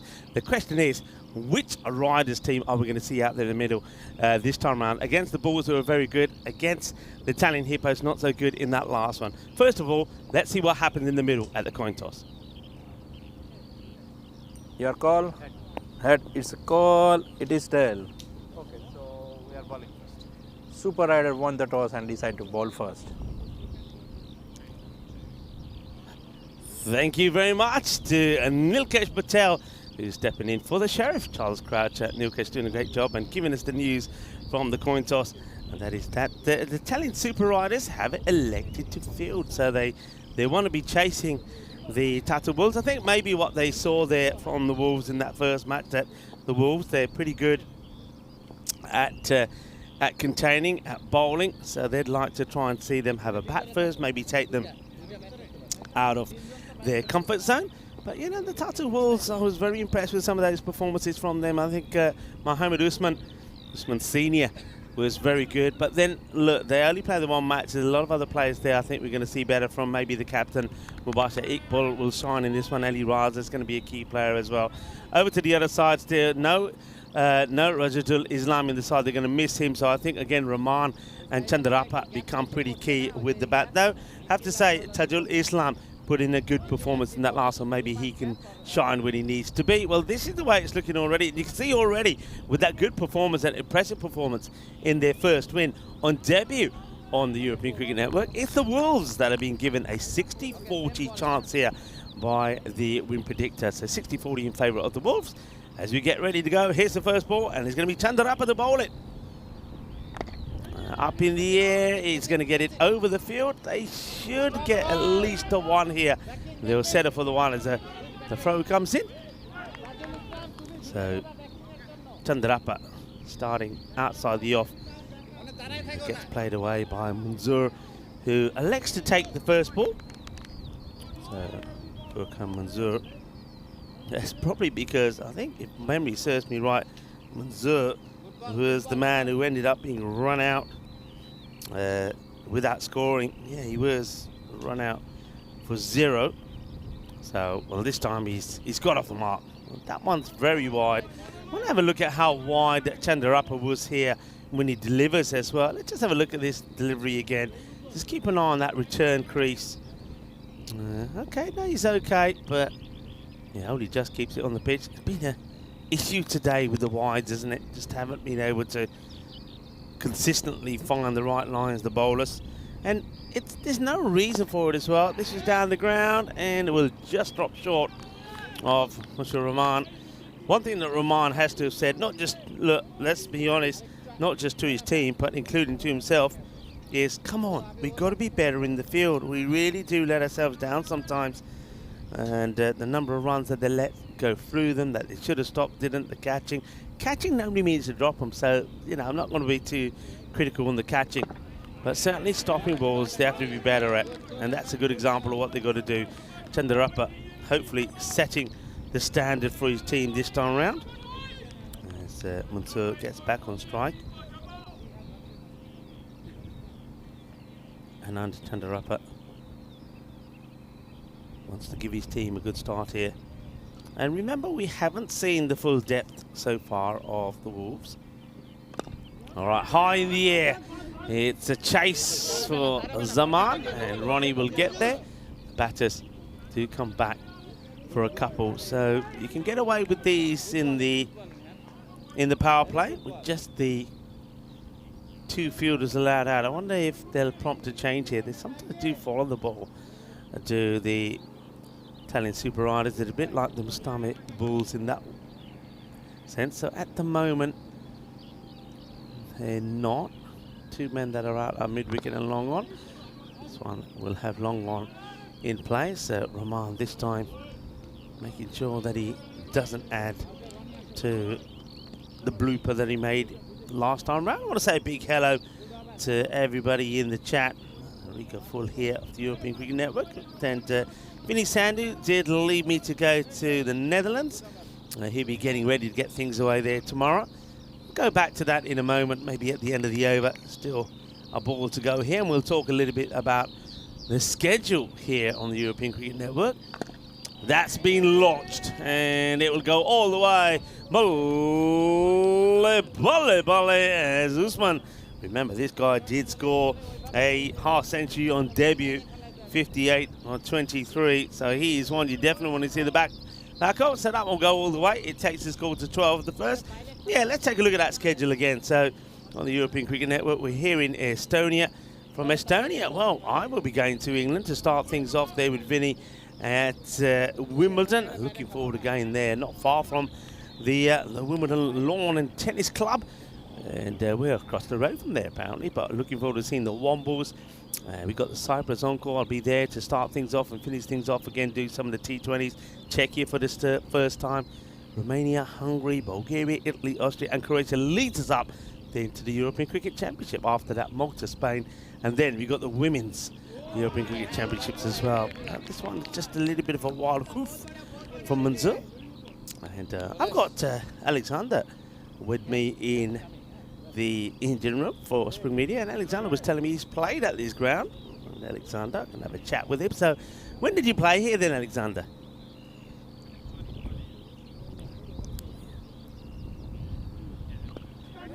In the air and taken. Well, this is what they've got to do. Alexander was just telling me it was back in 2020 when just before COVID really kicked in, so he knows this ground pretty well.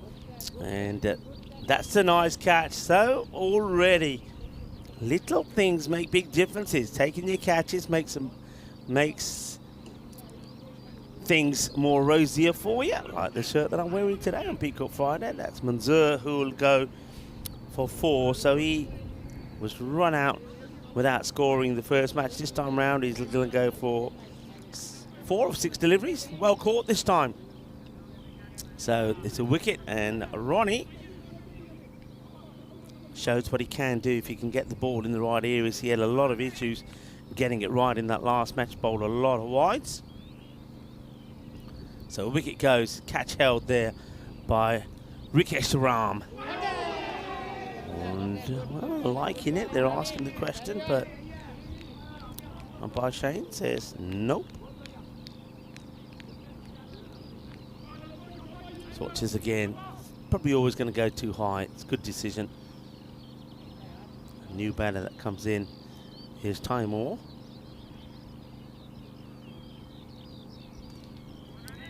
So back in 2020, well, the world was a different place back then, Alexander, as we know. So what are you, I think I asked Alexander this before. We said he was a wicket-keeper batter. So who are you playing for? Remind me again.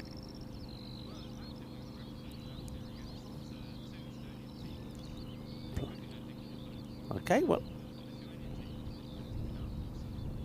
Okay, so play for Latvia with the Estonian teams and from Lithuania as well. This one's probably going down leg side. And how, come on, I've got to ask you, how did you do personally?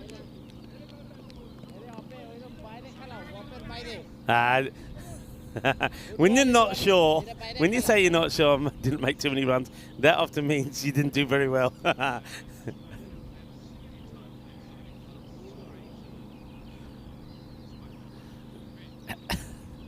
Alexander just saying he timed one beautifully to behind square, but straight to the fielder. Yeah, I know the feeling of that.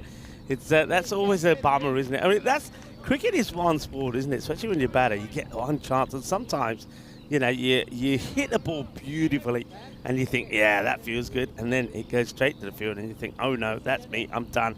That's the weekend ruin. That's the good news, I suppose, here with this T10 format. And Alexander, I bet you would love to, when you were playing, love to have been able to say, right, I'm going to play 3 matches in the day and get 3 opportunities to have a bat, because you don't normally get that, do you, in the sport?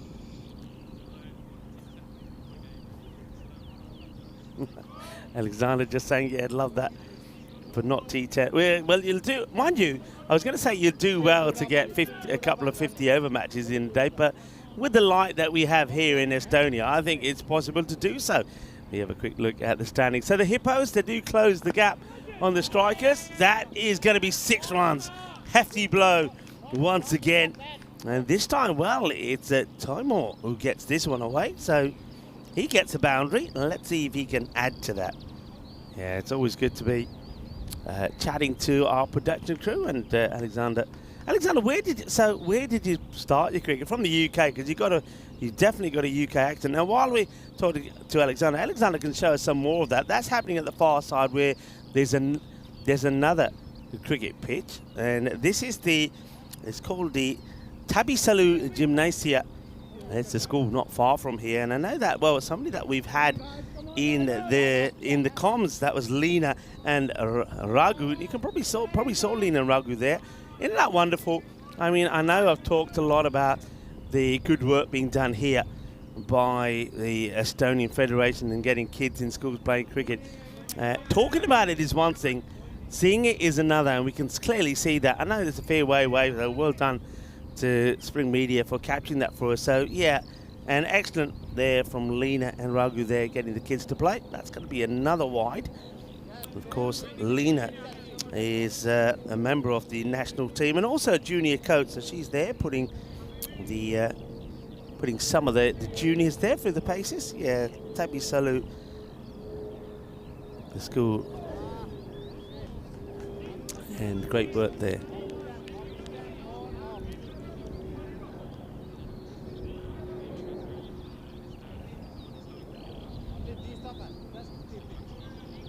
Okay.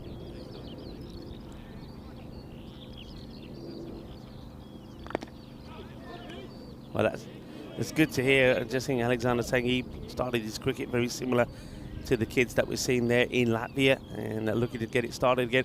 Well, I can tell you this, Alexander, and I think you probably may be aware of this. I know we haven't seen you in person at some of our events, but the Latvians that we have in the production crew, they are very keen cricketers, and I think they had a little match at the Cardamom Oval during the ECL this year. It was a little sort of five-a-side match with Jay Wild's team. He got some hitters, got some good play, and also, I've got to say, some really good catches. So, yeah, I reckon cricket in Latvia is going to take off pretty quickly. But our worry is something that Vinny and I always say, well, if it does take off, we might lose half of our production crew. And, well, we wouldn't know where to go without you guys, because you are top draw. So, you know, I'll have to sort out playing cricket when we've got no cricket happening. All right, this one gets played away, and it should just be a single. Yeah, if people are wondering who I'm talking to, I'm not talking to a ghost. I've got Alexander, who's doing the sort of production remotely from. You're in Riga at the moment, is that right, Alexander? Is this one? He's gone. Well, I think he's trying to hit this to you. Trying to hit it a long way is about a time off, but he misses it, and the wicket goes. And well done to Ram. Well, he's trying to blast it, but Ram rams the stumps over. Well, he gives him a little kiss on the way. And that is the end of another batter. So, yeah, he's trying to hit it to Riga. Yeah, I'm talking to Alexander, who is there in Riga working remotely. We've got Valentine and also Chris Taps here at the ground. And, of course, those of you that have been following the European Cricket Network for a while will know that they are simply the best in the business. Okay, back to proceedings here. First, let's say hello to everyone in the chat, wherever you're looking and tuning in from around the world. I hope you're having a wonderful Friday, Peacock Friday. I hope you're wearing your Peacock Friday shirts, whatever you're up to, and I hope you got some good plans for the weekend. But don't go too far. Remember, the cricket continues throughout the weekend on the European Cricket Network. We will continue to bring you 5 matches a day from Estonia, and also don't forget the matches happening in Portugal tonight. 30 for 2 then at the end of 3 overs, and it looks like Ronnie is going to come back to bowl this over, and that's launched. Adios Bolota. That's gone a long way. What a lovely shot. This is his shot though, isn't it? Usman you can see he starts sort of inside his crease. He takes a little shuffle back often, or a shuffle across, gets himself nicely in line, and he wallops it. Good hit. So Usman smashes that away. He is the danger man, and maybe the Tartu Wolves are going to be similar to teams like the Bulls and also the Riders here, where they're, well, relying on 1 or 2 batters to, if they're going to get a big score, for those to do it. And Usman certainly is one of them. Moves to 20. Earlier, we did see him score a half century. He's been joined by Ali Raza, who stuck around with him, made 21, not out of 15. That's another one. Boom, shaka, lagya, gia, ginna sona. Well, that is another one that's out of here. And beautiful pickup. But the thing is, it's slot bowling. It's angled into him. He knows it. He takes a step across and he helps it on the way. So I think Ronnie Zaman here is probably better off probably getting closer to the stumps and getting this ball to go away. And maybe even just trying to come around the wicket and change the angle that he's bowling to Usman. And miscue is going to get lucky. Usman is out of the reach of the fielder. He goes for the same ball, but I think this time Usman goes a little bit too far across. And gets the almost the bottom of the bat, back of the bat on this. Unfortunately for him, it just gets away from the fielder.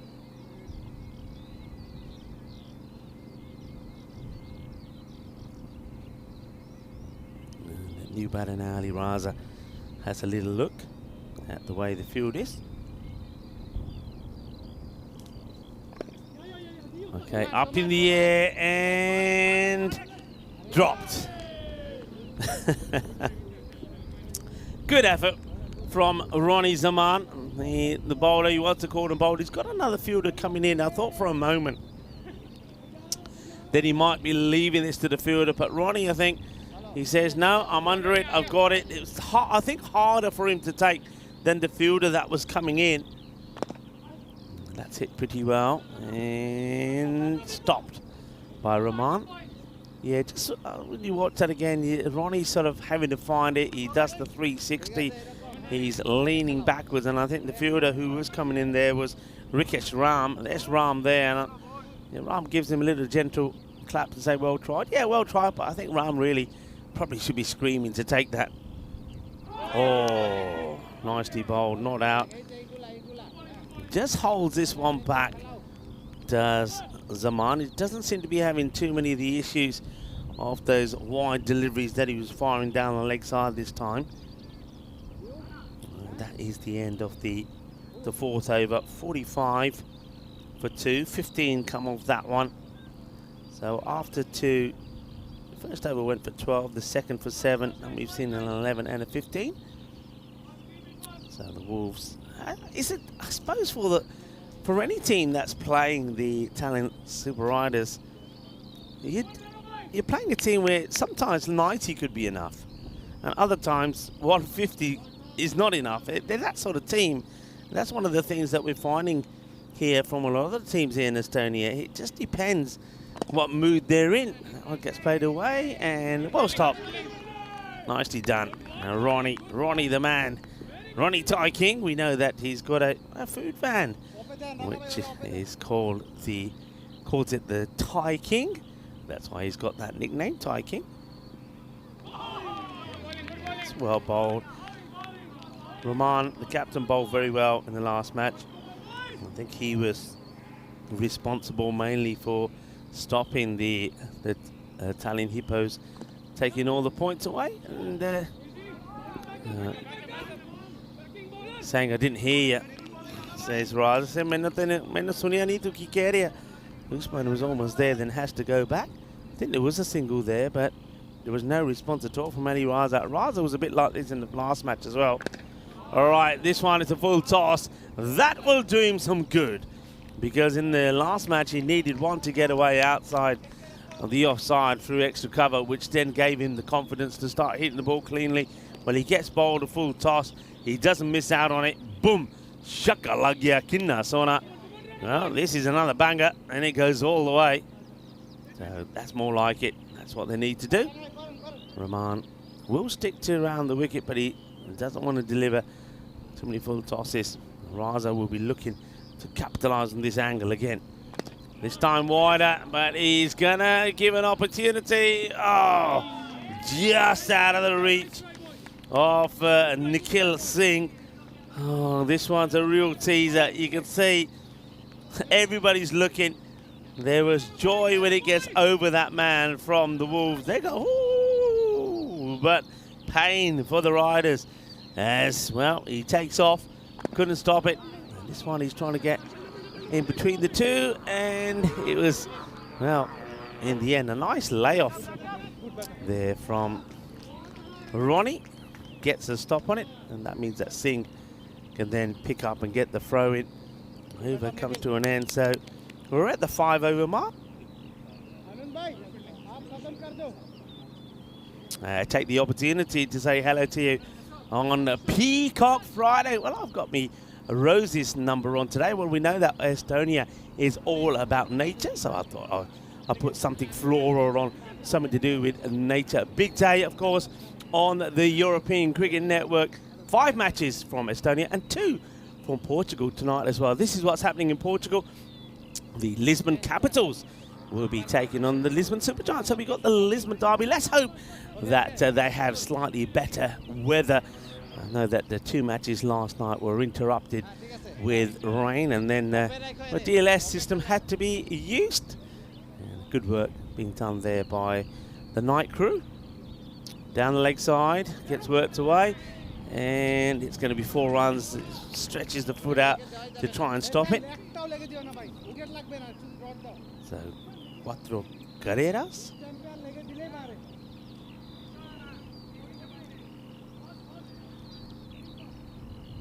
So Usman eyeing up potentially another half century.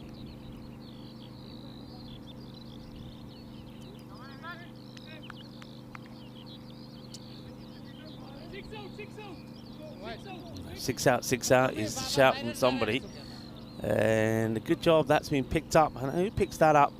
I think that was possibly Ram, who stops the bowler, Rahman. And now Rahman says, no, I want him back there. I'll bring the man on the 45 in. This is Anashur Rahman. Good run, excellent job, man. Just a single.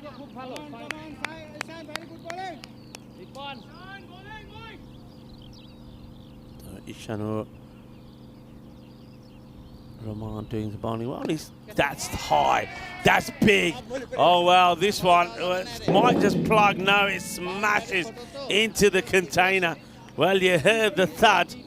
Well, that was like a bolt of thunder going off. That was well met, wasn't it? So Ali Raza, as I mentioned, once he gets one away, he seems to wake up. Well, he got the wake-up call. Well, I'll tell you what, we all got the wake-up call as well, especially those that had a little nod after lunch here. A nice bit of Sri Lankan lunch. It was beautiful. Thank you very much for the Federation once again for looking after us. Uh-oh, and this one doesn't quite get hold of it. I think there won't be an issue. Oh, well, keep an eye on this. It's well backed up, actually. It was high, but I think dipping. The umpires are happy with the call. Yeah, he does come a long way out, though. I was surprised with one that was actually called. And I think there's a broken bat. I wonder if we could have a close-up of that bat. It looks like there's a bit of it missing because he does have a swing at it. Let's have a look. Well, he looks like he's celebrating something, but he's not. I think there's a bit. He's trying to communicate what he wants here. He's not quite getting the. Well, here we go. Does he get the one he wants? Yeah, it looks like he does. So, Ali Raza. Well, talking of bat breaks, I wonder how Arslan Amjad, the man who made 2 back-to-back centuries for the Italian strikers, wonder how he's doing, because he was, even though he got that marvellous feat of two centuries, back-to-back they were, he was a little bit disappointed as well, because in the process of doing it, he took a piece, he lost a piece of his bat, and it was a bat that he's had for 2 years, and he said, it's been my baby for 2 years. I love this bat, he says, so I'm disappointed. High in the air, that will go all the way. Shaba, Shaba, Ginna zona. Shakalagia. Well, the Wolves trying to get something going here, trying to get the acceleration in. It certainly hasn't been as high scoring as some of the scores that we saw yesterday and the day before. But we started with a 150 chase, end of the over, 79 for 2.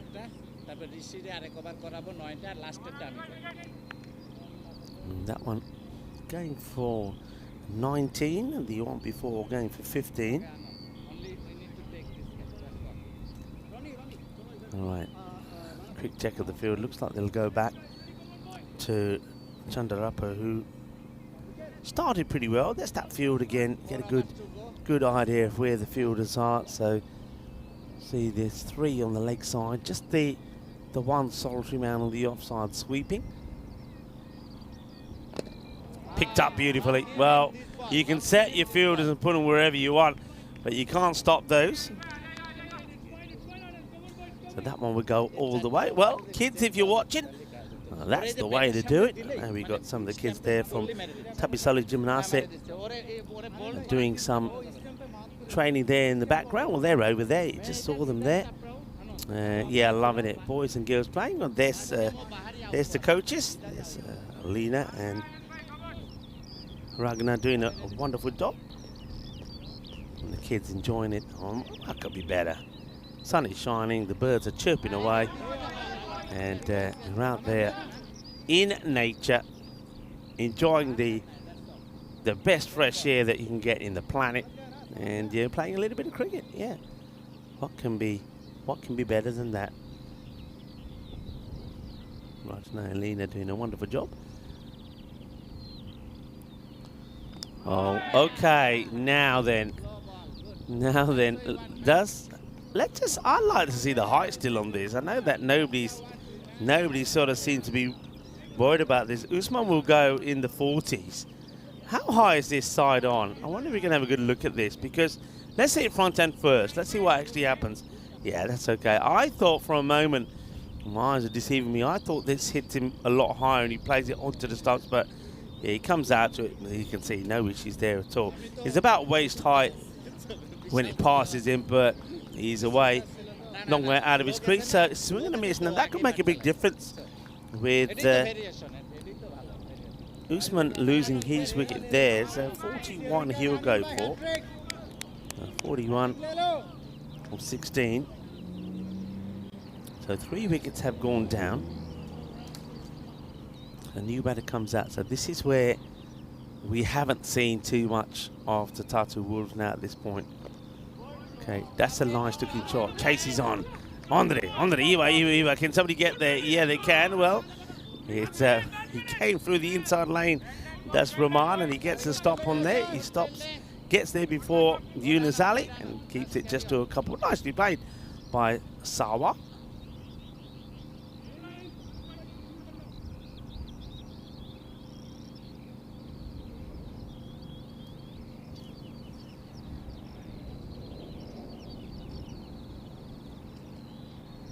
Oh, well, now then. This one surely has to be a no. Now, this is what I thought. I tell you what, I haven't got a crystal ball, I promise you. They're still running, and that's fine. There's nothing in the laws that say they can't. That ball is still alive, even though it's hit the stumps. This is what I thought happened to Usman. And, well, maybe I just predicted and saw the future, but it wasn't Usman. It was Sawa. That is too high. Look, it hits right at the top of the stumps. And watch this. This for me is a no. Let's see. Yeah, too high, over the waist, hits the top of the stumps, but you can see Shane there saying, yeah, no ball. And then also some buys off the stumps. See it all on the European Green Network.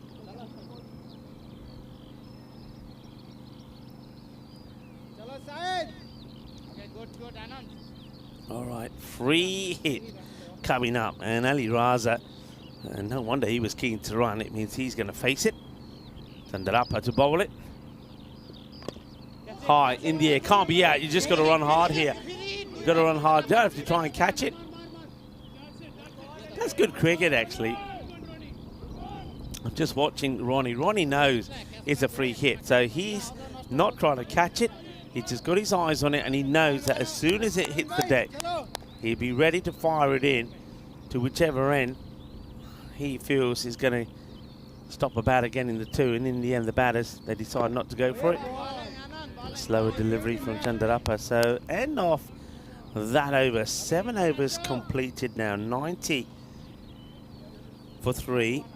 Not the worst of overs, even with a few issues that he has there.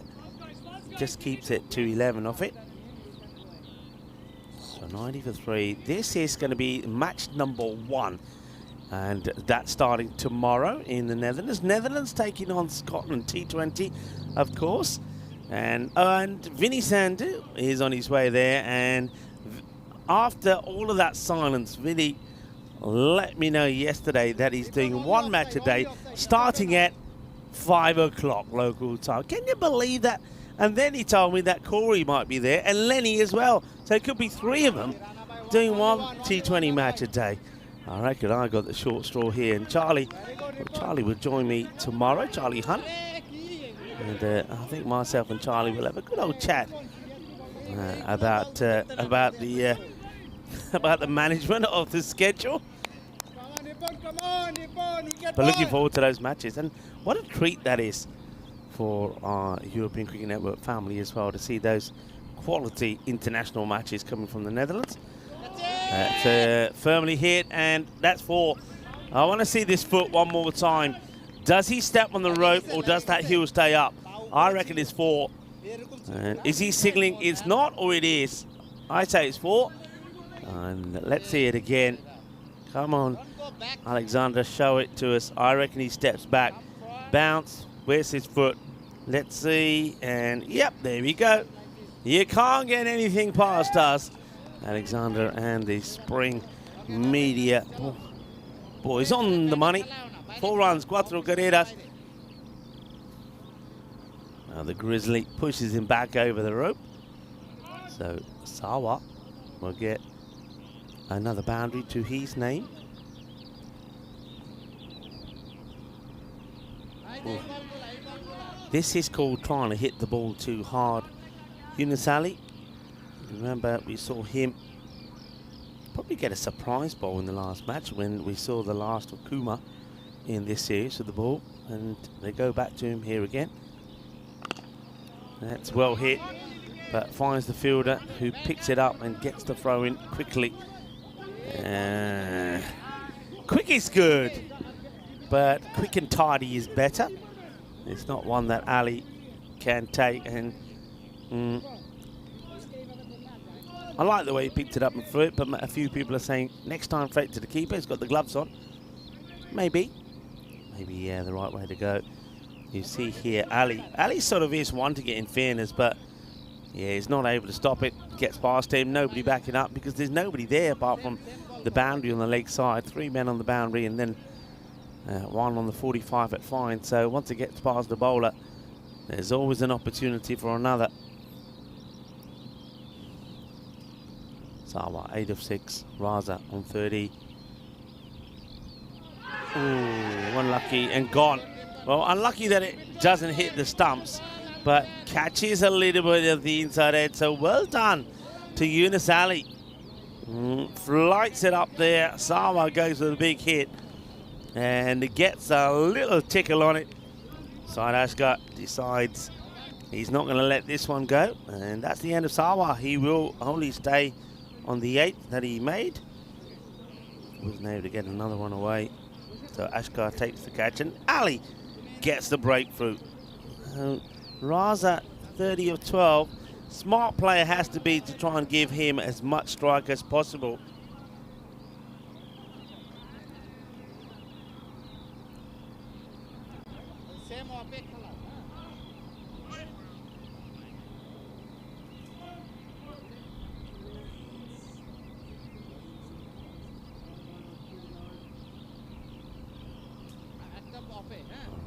Ali. Okay, in the air, could be 2 in 2. It will be 2 in 2. Catch gets taken. And, well, we're not going to see him have a go at the hat-trick just now, but surely we're going to see him come back to bowl the last over, and we could have an opportunity of an unlikely Yunus Ali picking up a hat-trick because he's taken 2 in 2 at the end of his first over. Only the 7 runs come from it, and unfortunately, the captain, Mubasha Iqbal, will go for a golden duck. Come on, Goldie, where are you?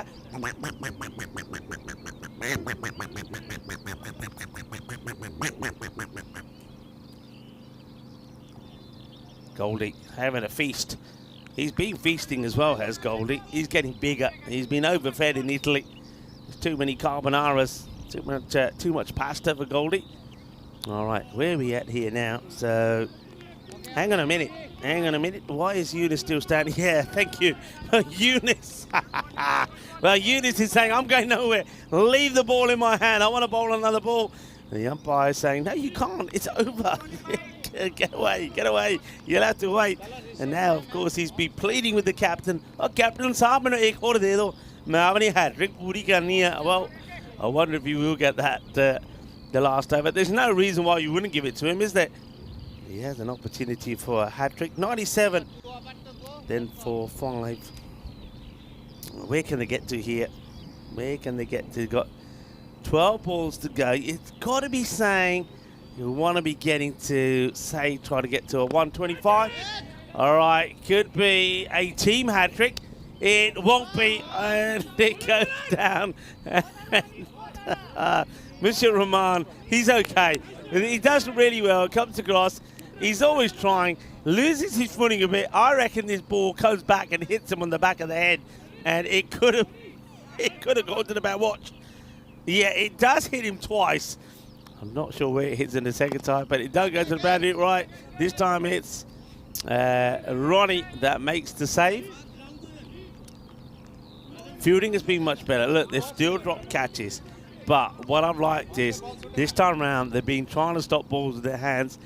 They've gone for the catches, and even though they haven't held them all, they've most of the time stopped the ball going over the boundary as well. So it's been a better response from them. 100 has come up. 8 balls to go. 100 and what will it be? And misses out on this.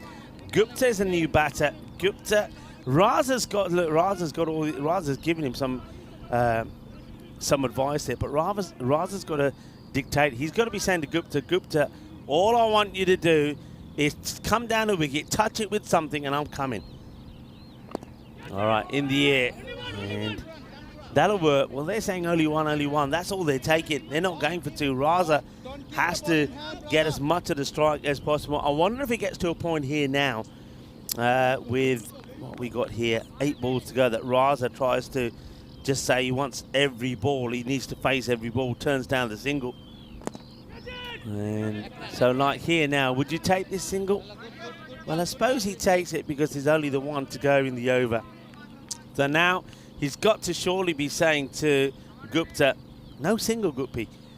Just hit it and get us a boundary. Do us a favour. And Gupta misses it. Well bowled from Ram. His 2 overs will be 16. 1 for 16. Is that over? Yeah, it is over. All right, where is he? Come on, Captain Saab. Give the ball to our friend. I want to see the ball in Yunus Ali's hand. He took 2 for 7. He's on a hat-trick. Unique. Well, the demon bowler who comes steaming in and bowls quick and fast, coming back to his mark. 102 for 5, but he doesn't really, but I like him. Remember, he was put in a lot of pressure when he had to come on and take over from Deepak Kumar last time. All right, hat-trick ball this is. In the air, but it won't be a hat-trick. It's going to be one that hits the scorer's tent. Is on the roof of the tent. So that's the way to deal with a hat-trick ball. I suppose the only problem here for Yunus Ali is that is Ali Raza. And that's on strike, so Raza smashes this away. 108. They'll love to get to 120. If they can get to a 120 score, then they've done well. Halfway point was 60, so that would be 2 lots of 60. Raza hits it hard, and that's going to be 6 as well. Zeis Guerreras as that one hits the container. So Ali Raza doing the business here. He takes time to get going, though. In fairness, hasn't had that much of the strike. So 6 more for Raza. He moves to 46. Still 4 balls to go. 114. The Tartu Wolves looking to make it 2 wins out of 2 on the debut here on the network. And to do that, they need to get a solid score on the board. And they're like more than 120. It's going to be 4 runs, says Rahman. You can see that with Rahmani, he really is struggling. And I know that the other day when he and Rajdul Islam put that 105 partnership together, he really did struggle. And there's a big cheer there, I can tell you why. Because Ali Raza, with that boundary, has brought his 50 up.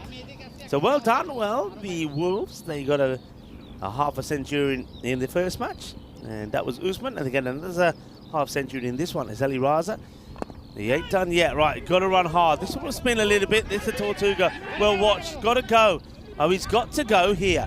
I know it would have been mean, but he's got to sacrifice Gupta to get back on strike. So that's something they've got to learn. I think they would have crossed, so he would have been on strike. All right, let's see what Gupta can do here. That's why he had to cross. So it becomes a dot with a ball to go. At the moment, we're looking at a 120 chase. The thing is, though, as I've said before, which talent Super Rider side will we see? Don't forget the Tartu Wolves. I know it's too early to judge them, but they were fantastic in the field. Hits it in the air. It might be and stay at 120. No, it won't, because it's Monsieur Rahman. Well, I said in the last match he couldn't catch a cold if he tried, and this one is in and is out. It's just one of those days in the field for Rahman, though he does try. But I did say this before in the last match, you know, you got to know your best fielders are. Now, he's always putting himself at long on or long off, but he's not long on or long off for me. He hasn't got the pace to stop some of the ground balls. He hasn't got the safe hands to take the catches. So they've got to deploy somebody else there. Ronnie's all right over there, but they've got to find somebody else. Maybe Chandarappa, I don't know. But they will get 2. They get past the 120 score. I said they love 120 on the board. They get 121. So they've gone at literally 60 and 61. And but having said that, I will say I think that was a better performance from the Italian Super Riders in the field. I'll even go to say as far as it was better than not only when they played the Italian Hippos in the last match, but it was probably better than their performance in the field when they took on the Mustame Bulls. So now the thing is, even though they haven't got Rajadul Islam in the side, can they go out there and knock these runs off? And I think a lot depends on Chandarappa and Monsieur Rahman. But Rahman, he seems to be struggling with his fitness. He's huffing and puffing, but like I said, you hold your catches, you can make a difference. Ram holds on to that one. Manzoor, he goes early. And then there was always going to be some hitting from the likes of Usman. And Taimur put one good shot in as well. That was Taimur that brought that one boundary up as well. Good shot from him. But then he would swing all around this one. And that's a good bit of bowling there. And he gets a wicket. Taimur, he loses his stumps. It's a clever bowling by Ram. But talking to Ram, and then there was some ramming. This one up in the air, and it was Ronnie that tries to take the catch. But really, for me, I think Ram should have been looking to take another catch there. And then we saw a little bit of a partnership, didn't we? As Raza got in and started to play some nice shots. This one just out of the reach of the fielder. So Raza just kept on hitting well. Unfortunately, though, for him, the captain, Iqbal, he couldn't get going again. He would once again go without scoring when it was Rahman who takes the catch of the bowling of Yunus Ali. That was a lovely pickup. Chandarappa, he's been okay with ball and bat. Well, this one was fine. I thought that could have been too high, but this one was too high. I'm loving that we're seeing both those balls back to back. One was good, one was no good, even though it smashes onto the stumps.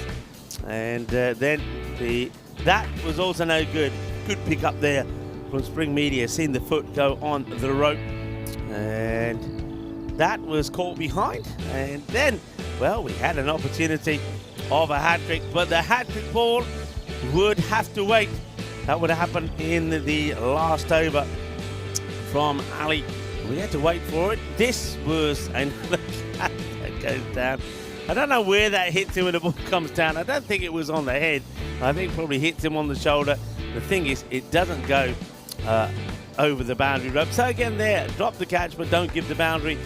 And so the last over from Yunus Ali doesn't quite go as well as his first. 19 come off it.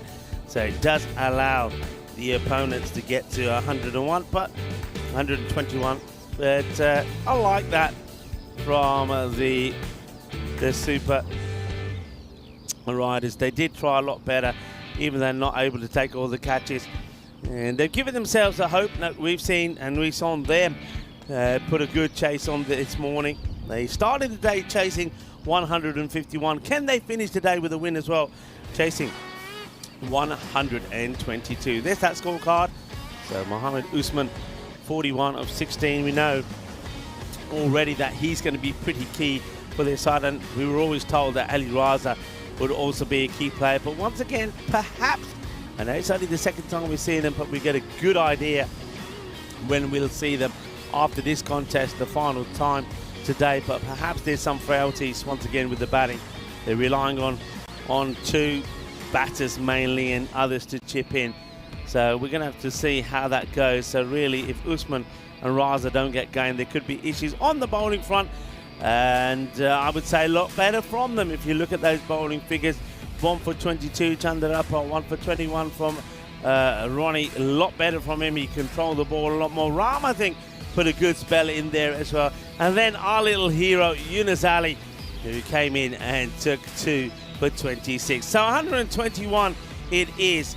And it's going to be 122. It's going to be the chase. Join me, Rico Fullback, in about 10 minutes' time to talk you through the innings there from the Tallinn Super Riders. We'll be back in about 10 minutes' time.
This European Cricket Network event is proudly brought to you by HCL Software and Paramatch. Hello viewers and welcome back. Yeah, let's give a big shout out to our partners. If it weren't for them, a lot of what we do just would not be possible. Thank you to Paramatch. Thank you to HCL Software and also to Locker Lifestyles, Bizaway Travel and Grizzly Bear Sports, the official ball provider. That's why we call our cricket balls the Grizzlies. Well, there's plenty of Grizzly action, and are we going to see some more? But the thing is there going to be Grizzly action from the bowlers? You're knocking down the stumps, or will we see some more Maximos flying around all over the place? Let's have a look at the bonus point equation.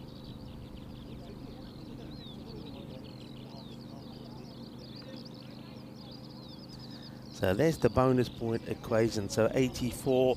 That means that just to get a point, we have to score 86. Now remember, one thing that we found out yesterday is that we've gone past 1 million runs being scored on the European Cricket Network. Quite amazing. So if you've been involved in playing on the European Cricket Network and you've scored some runs, well, no matter what it was, whether it's one or whether it's many, you've been part of this story. You've been part of history. 1 million runs. Quite amazing, quite outstanding. Here we go. Here's the first ball, and that's going to be a wide, says the umpire. And I think I'm going to check this. And Terry's had one like this before. I think he's correct in his call. The reason he's checking it is because of the deviation of the ball. And yeah, I think that's a good call. Thing is, though, what would be interesting if that ball then came back and went back at the batter? That's when you'd have to call it a no ball.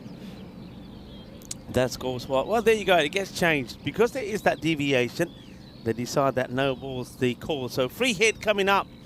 So Sata starts with a wide. He started with 2 wides in the first match as well.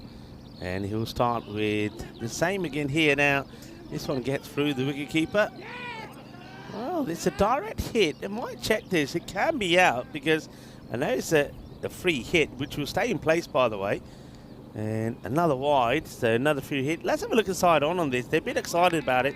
I must admit, my first impression was that he gets there. Yeah, he easily gets there. Free hit will stay in place. The batters do rotate. So now, so we've had a no ball and 2 wides. But look at that, pinpoint accuracy from umpire Shane. Of course, Shane is from Barcelona. Terry is a local here in Estonia, and Venkat, our third umpire, is from Finland. So the umpires from all over the place, and of course the tournament referee, Nilkesh Patel from Barcelona, Spain as well. Oh, that's a better delivery. He does certainly get the ball to swing a lot. He reminds me a little bit, I suppose, very similar to the man he's bowling at now, Ronnie Zaman.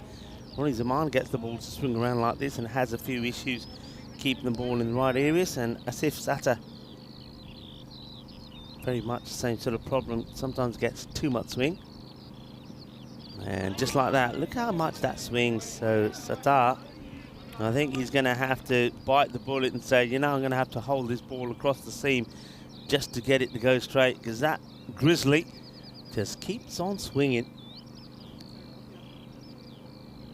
Gone with the same opening pair as before, with the absence of Rashidul Islam. Ronnie Zaman becomes the opener.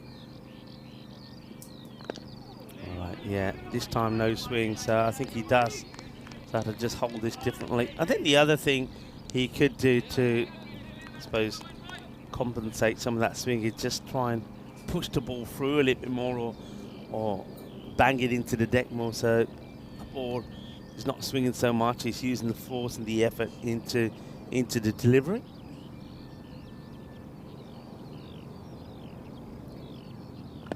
That's well bowled.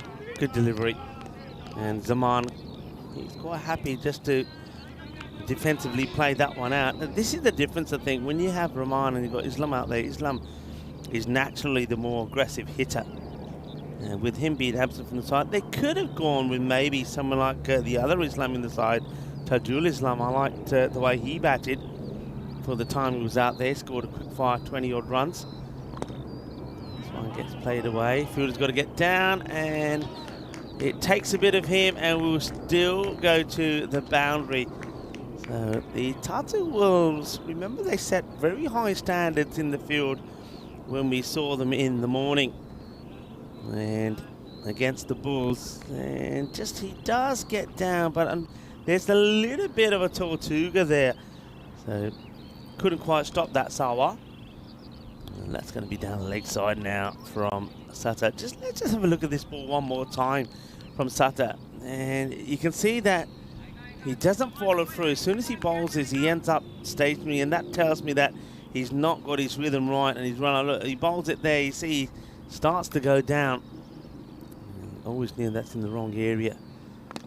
Right, once again goes down. He's on the leg side. It's going to be another boundary. So the wides, the issue with wides, I always say this: when you're bowling a lot of wides, you've got to re-bowl those balls. And if you look at this over already, if there weren't any wides in it, then the boundaries that we've seen would not have happened. And that's the issue, and that's why coaches, they hate it when wides are bowled by bowlers, because not only is it the one run, but it's the extra balls that can hurt you, and that's the case here.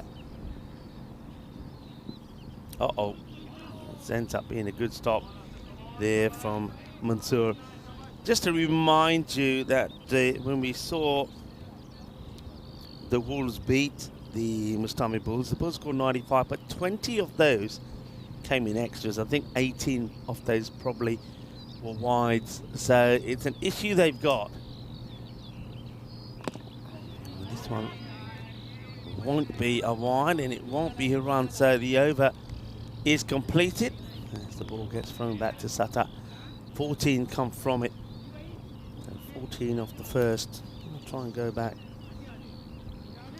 and have a look at some of the issues that they had, but wide certainly was an issue. 52 matches now since a golden ball.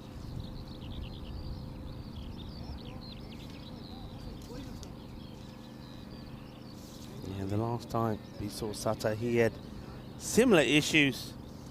Just couldn't get the ball in the right areas. He bowled a number of wides.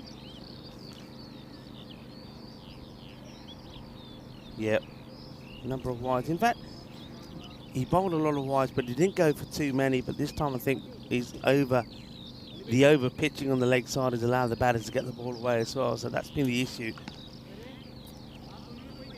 14 on the first. They're taking a bit of time to get the field set right here now. This is going to be Mohammed Sumran.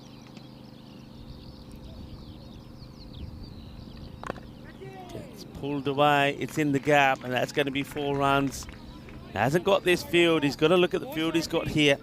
He's only got nobody back on the leg side boundary. Only a straight long on back. So banging the ball in like that is not what he needs to do. He needs to get it full. He's got 4 bodies though on the offside. Square leg is next to the umpire. He's got a short mid wicket. Oh, that's better. Yeah, a little bit fuller. He's got a bit of zip about him, hasn't he? There's Mohammed Sumran. And let's have a look at that field here now. So look, you can see in the offside, 3rd man wide and back. That's because of the extra pace that he certainly bowls with. And then on the leg side, you've got long on. You see on the pretty straight long on the boundary, but only leg side. I'm just wondering whether long on comes in and you'd put your 3rd. You put your mid-wicket back. Yeah, they're liking it. They're wanting it. It's a sharp take from Mansoor. Yeah, so I mean, I think this line that's being bowled and this length, it's probably, see where he's pitching that. It's going to be very difficult to get the ball to hit the long on. But if he gets it a little bit too short, it could go into the mid-wicket area. So I would be inclined to get my mid-on in place and have the mid-wicket back. But that's a really good shot, and I think if you're a batter and you know what's coming your way, he can adjust and play these shots. So Munsur Rahman, this is the sort of shots we know he can play when he's at his best. So he rocks back and he plays that quite beautifully. That's a good shot. Maximo. Speaking of Maximos, I'm sure Maximo must have arrived in the Netherlands by now. Along the deck, good stop. Good standards, no run. Yeah, nice done. Bordala is the shout there. It's nicely done. Watches the ball, keeps his eye on it, is bobbling around, and the captain, Mumbasha Iqbal, makes a good stop. Iqbal will be happy about it. He's saying, look, that's what I want. You got the field out on the off, keep it outside the off. Too wide. Yeah, okay. Don't mind it. I'd rather he get one or two wrong, trying to keep it in the right areas, than a bowl like he bowled that very first ball, which is too short and down the leg side.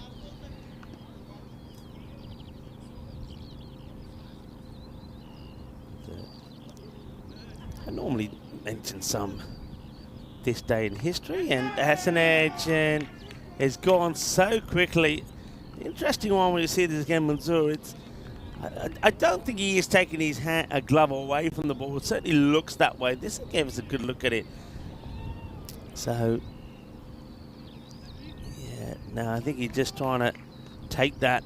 It looked from the other end, it looks like he's like taking the glove away from the ball, but he's trying to get a reaction catch in, not able to do so. So the Tatu will start their campaign with a win of the very first. You can see the teams they're trying to catch up with, and this is one of those teams. You can see that the Bulls and the Riders are on 7 points, but they've played far more games than the Tatu Wolves. So the Wolves have got time to catch up with them. 29 without loss after 2, so they're going well here. And at the moment, it is the talent strikers at a 63% to 37 favourites to win this. Remember, it started off with a 60-40 from the win predictor in favour of the Wolves. Uppish, one bounce to the fielder as Ali comes onto ball.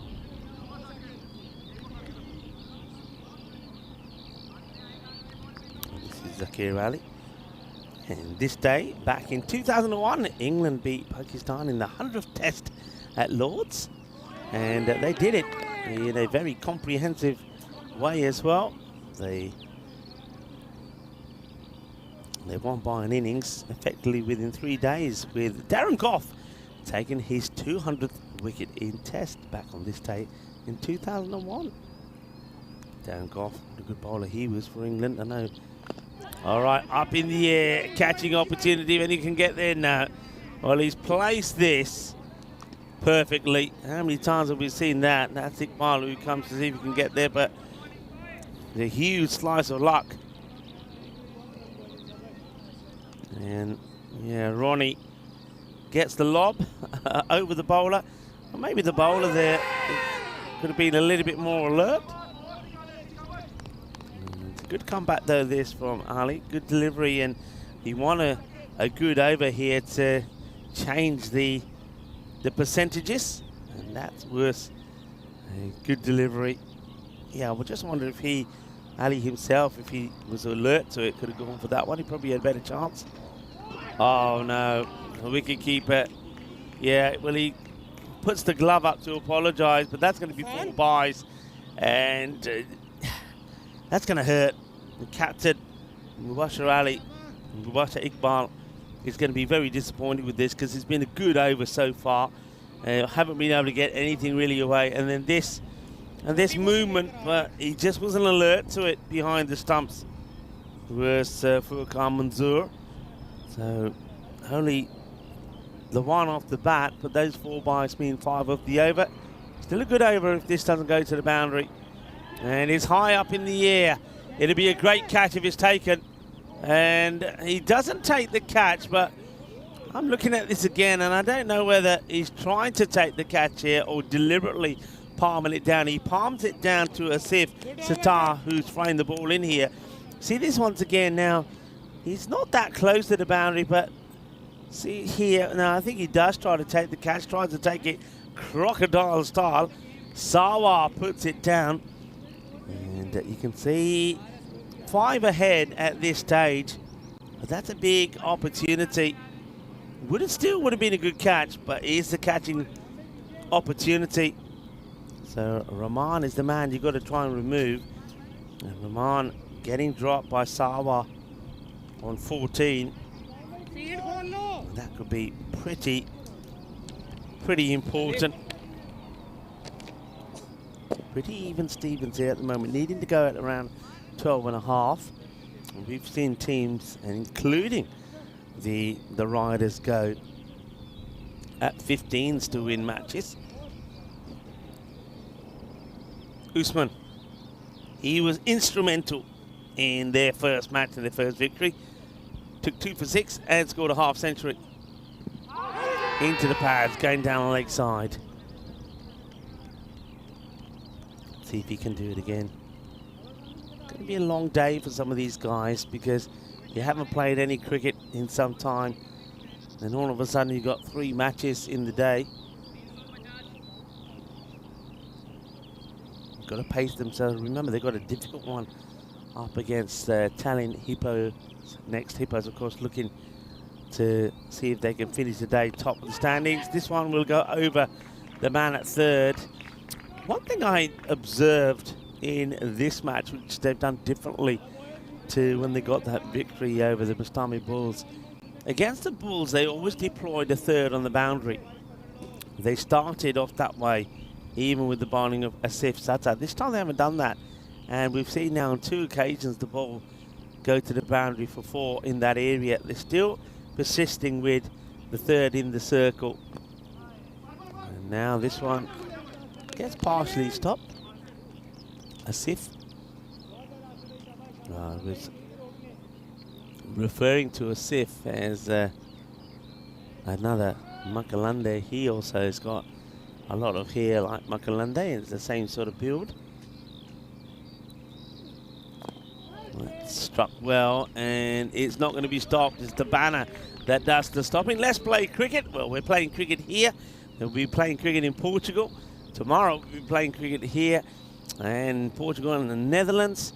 And they're playing cricket there at the far side of this ground as well, as the Tabisula school just down the road from here are being put through the paces.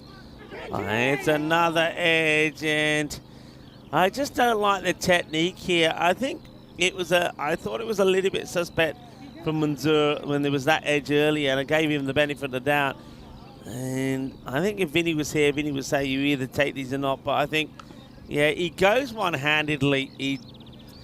I just don't think he's got the right technique. This time around, this ball is not going as quick as before. That's a genuine edge. I think the keeper, standing where he is, has got to get something on that. All right, this is up in the air. We'll have a look at the height on this. In fact, it's been called on field. So I think Usman, maybe the disappointment of the edge, sees this called. He's not happy about the call. It did look high to me. Let's have a look here. Yeah, too high. Waist or above is a no-y. There's no doubt about that. Good call, good work from the 2 on-field umpires. Sober is hurting them at the moment. And a free hit gets played away. Just one, they say so. 16 of the over. The 50 comes up in the 4th. And they continue to stay about 5 runs ahead of where the opposition were. Remember that it was a 60 and a 61. Here's the split for the Tatu Wolves when they struggled. Only 2 batters really made any real inroads with the batting. It was the 51 that Raza finished on, not out. He did that in 19 deliveries, and there was 41 off 16 from the bat of Usman. But Usman with the ball this time, very expensive. Remember, he's 2 overs in the match against the Bastami Bulls, only ball out. 6 runs.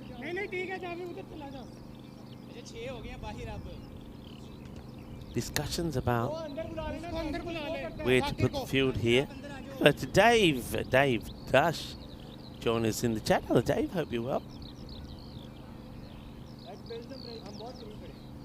you're enjoying yourself. And I hope you're wearing your Peacock Friday shirt. I know that you've got some good numbers. It is Peacock Friday. Happy Peacock Friday to everyone. And a happy weekend. Everyone's getting excited about the start of the weekend. All right, this one, can he get there? Wicketkeeper wants it, and he will take the catch. So the first breakthrough comes at the start of the 5th, and it is Sanu Maji who just flights one up here, and it's enough to get the wicket of Munsur Rahman. Gets it completely wrong. Is a little bit of a lazy shot, isn't it? Doesn't use his feet at all.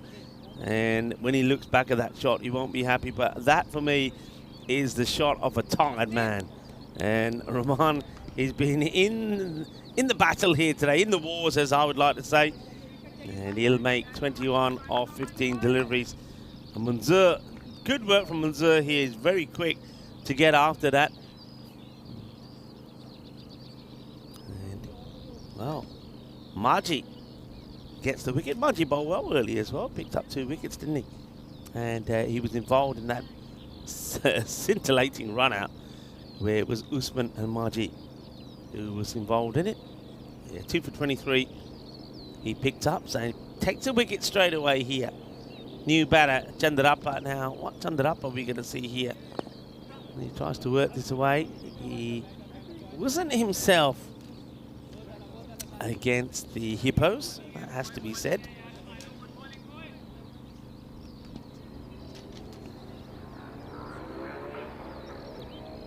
Zaman still there on 18 of 12. And, oh, down it goes. Ooh, well, I did say earlier when everybody was getting excited because the Tatu Werewolves took everything that went to them, and I said, yeah, it just could be the honeymoon period. Seems that way, because this one is in and out. We'll take a good look at it here. And that third man who's been kept up for just that purpose, when called upon, puts the catch down. And Zaman, he gets a life.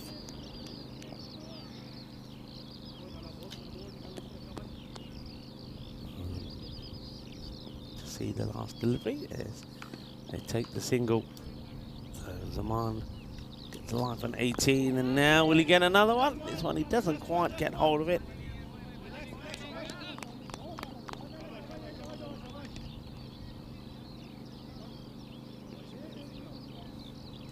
Can they make it count though? It's not a bad over though, is it, from Sanu? Taking all the pace off seems to work. Can he finish it well though? He can. This is going down the leg side.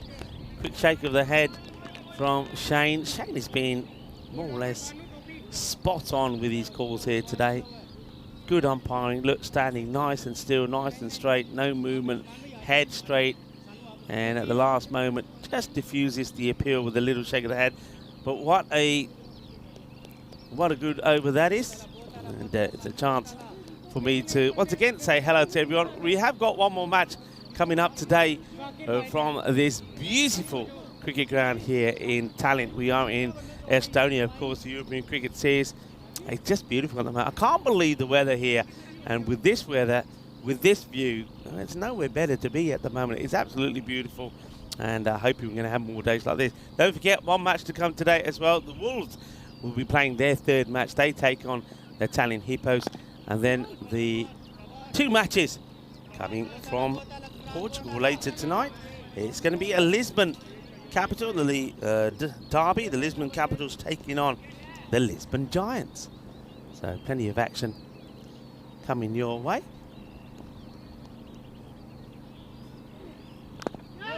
Hit firmly, watch the bounce, and it's well managed by the fielder.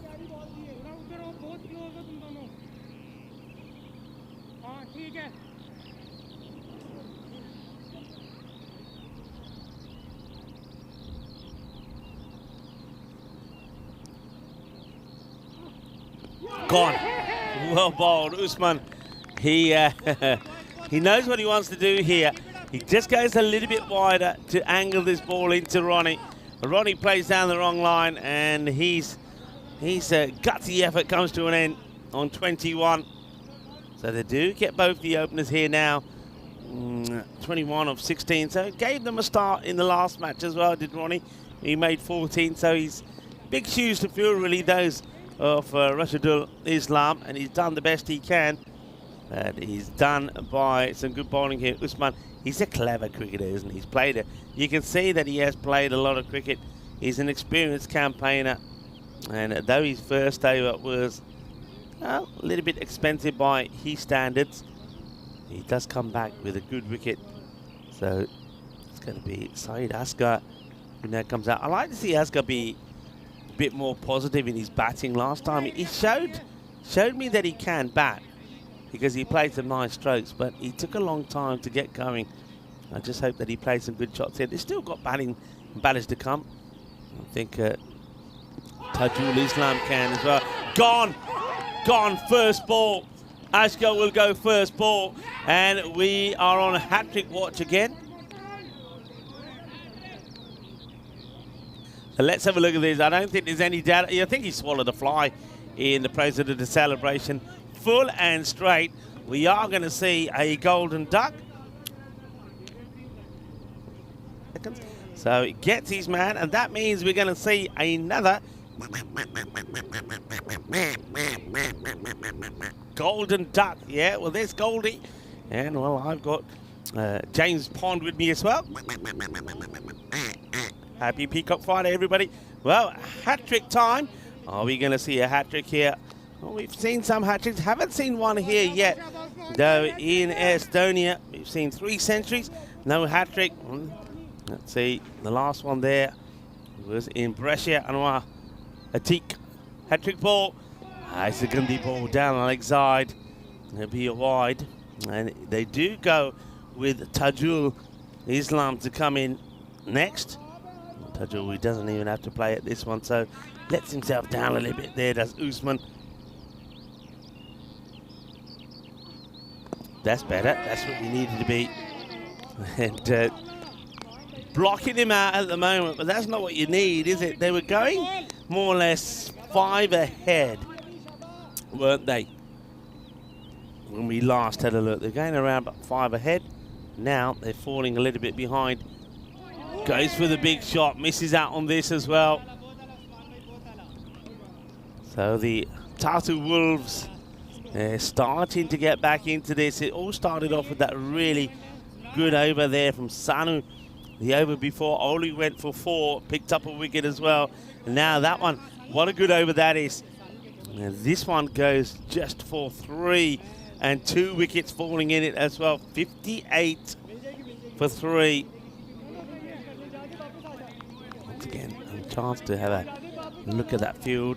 Stay with that for a moment just before the bowler comes in to have a quick look at where those fielders are being deployed. Looks like we've got 1, 2, 3 going back on the leg side. So I'd like to call perhaps a bit of a standard field, is it? Oh, I think, yeah, standard field.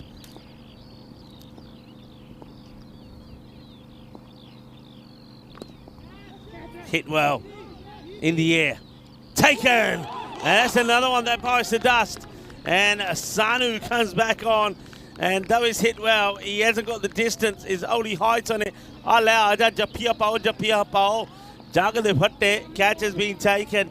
And Sanu Marji is making things happen here, isn't he? Yeah, well, Marji maybe stands for, is a short abbreviation for magic. Marji Magic. Catch taken this time by Sumran, who comes in.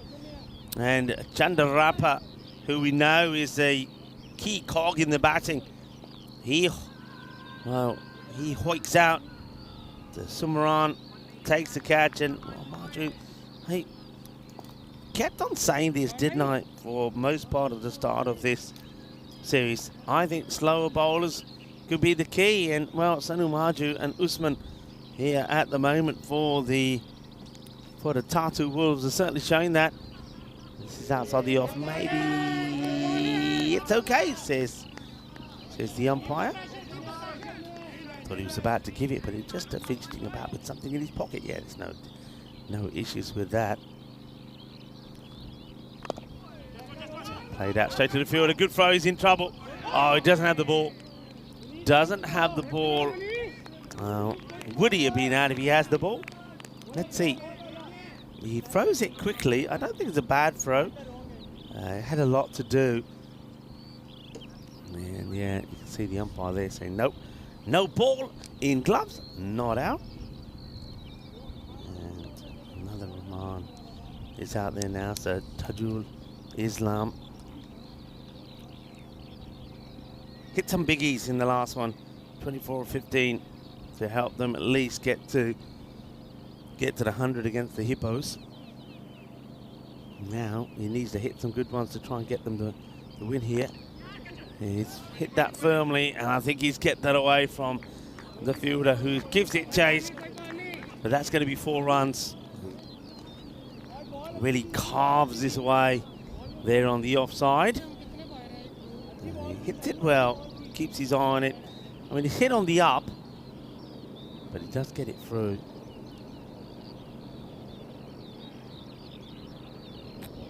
Short, gets away with it. That's a surprise delivery from Majid. It just shows that he can pick up the revs if he has to.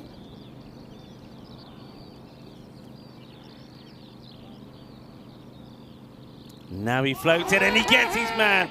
Oh, this is delightful bowling. I'm loving what I'm seeing here for Majid. Majid will finish with a wicket. He'll finish 3 for 9 and gets the wicket of Tajul Islam. Islam this time only manages just to get 1 boundary away. And the variations, the quicker delivery, and then this one, he just flights it up there. He flights it up and says, there you go, have it if you want. And Tajul Islam goes for it, misses it, gets through him, hits the stump, kisses the off stump on the way through. The Islam will depart as well.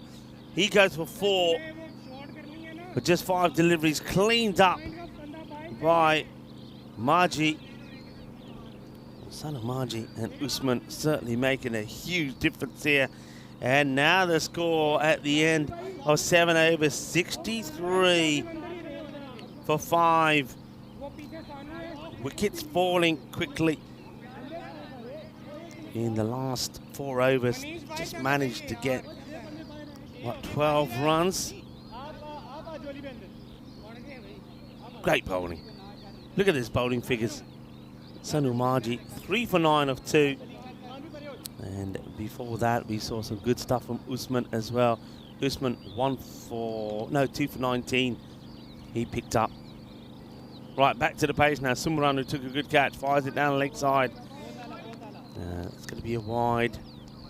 So one thing you got to keep an eye on here is the time. So you don't want to be bowling too many wides. You've got to get 12 balls in 9 minutes.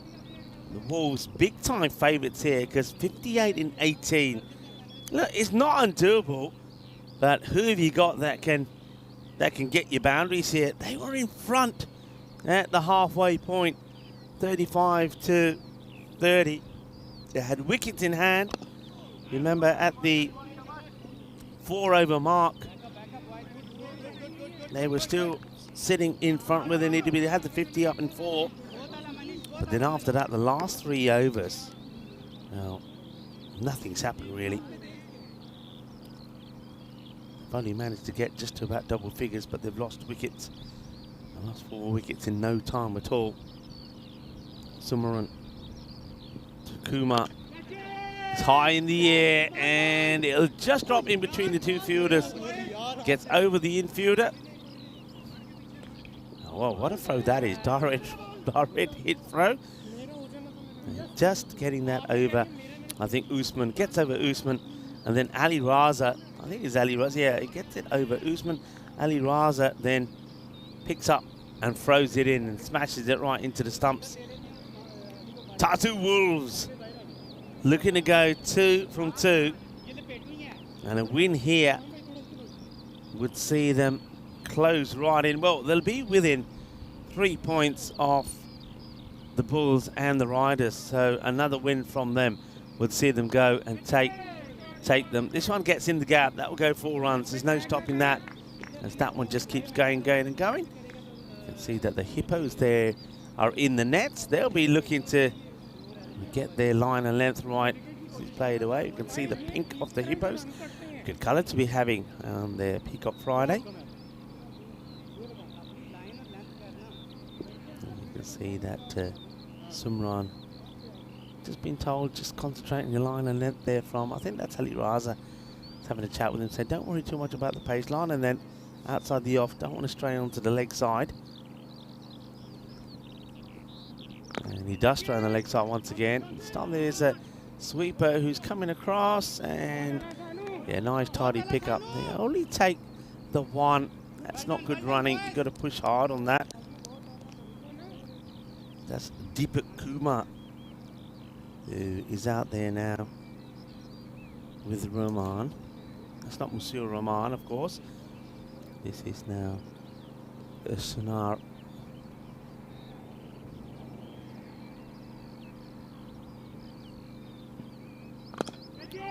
That's hit well to the fielder. Good stop. I like the way that the hands are thrown forward from Uthman, not letting that ball getting past him. Once again, that's the experience and the knowledge that I was talking about before.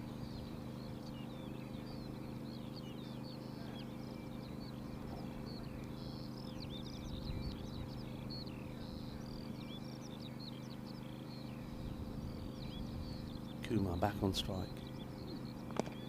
Hits this well, and that's going to be 4 more. Just hasn't been able to get the ball outside the off, Sumran. It's not been a good over from him. And after some tidy stuff from the likes of 2 overs from Sanu Maji and Usman, that's the one that goes wrong. And that's a good over. That's one that they need. 14 come off that one. It gets them going again. Remember, a couple of things to keep an eye on. First one, of course, is what they need to get a point. Score 77 for 5. So 85 required for a point. But 45 off 2. So this is, again, you're into that magical, 2 magical over territory to get it. So this over becomes pretty big. It all happens in the 9th, we say. And who they're going to go with here. First of all, the field is being moved around. And yeah, looks like they're going back to Asif. His first over went for 14. Now, even if it's just 14 that goes for this time, they'll take that. Let's see how he controls the swing, though, this time. Asif Sata. It's a full toss. Hit well. I think the farthest height is okay. He bowled a few of these in that first over. I think he's probably holding the ball now just perhaps across the seam because he was not able to control the swing earlier. So it's only a single. They'll take that. Deepak Kumar. He's had a frustrating day today, hasn't he, Deepak? A little bit more on that after this delivery. And, well, that day now gets even worse. And this is a boogie, oogie, woogie, grizzly 5-ball. The castle has been knocked over. It's well bowled, gets it right, and that's the end of, as I was about to say, a frustrating day for Deepak Kumar. He gets taken out of the bowling attack because of a suspect bowling action. And now with the bat, after he plays a couple of nice shots on the leg side, he gets done with a good ball that's full and straight. Gets to 11 before he goes. Well bowled there by Asif. So what can you say about the Tartu Wolves? All right, it hasn't been the perfect performance from them again. This time there were some catches that went down in the field. They did drop a few, but still, I like what they do as a team. Gets played away, and it looks like they're going to pick up the win here. Front comes in. That's good running. You got to run hard here. You got to make certainty of that point, which the riders should do. It started well for them though, didn't it? They're telling Super Riders with that win and that chase against the Bulls early this morning, the 151 chase. But then after that, it just hasn't really clicked again. And they certainly have missed. Rahman up in the air, and it's gone. It goes all the way. So Singh goes out there, and well propelled by Parontas. He smashes this one big. Nice shot. Gear. Shakal. Oh, gear. And hello to Wayne, and welcome back to Monica as well. And, hope all the boys and girls are well on the chat and enjoying this. And this one into the ground. So a point has been secured. Now trying to somehow conjure up a big finish here. And how important was that that last over? Got to say, the last over that went for 19, didn't it? Oh, Gandhi slips. He goes down, and the ball goes up. The batters get something on it. They'll get a single plus the no ball. I think this might be the second time Asif has bowled a no-he like this. So you can't bowl another one because, of course, it carries across into both your overs. So no ball gets called. And Asif gets the little warning here. 33. A boundary gives you a possibility going into the last, and well, that helps because this is how Asif Sata started.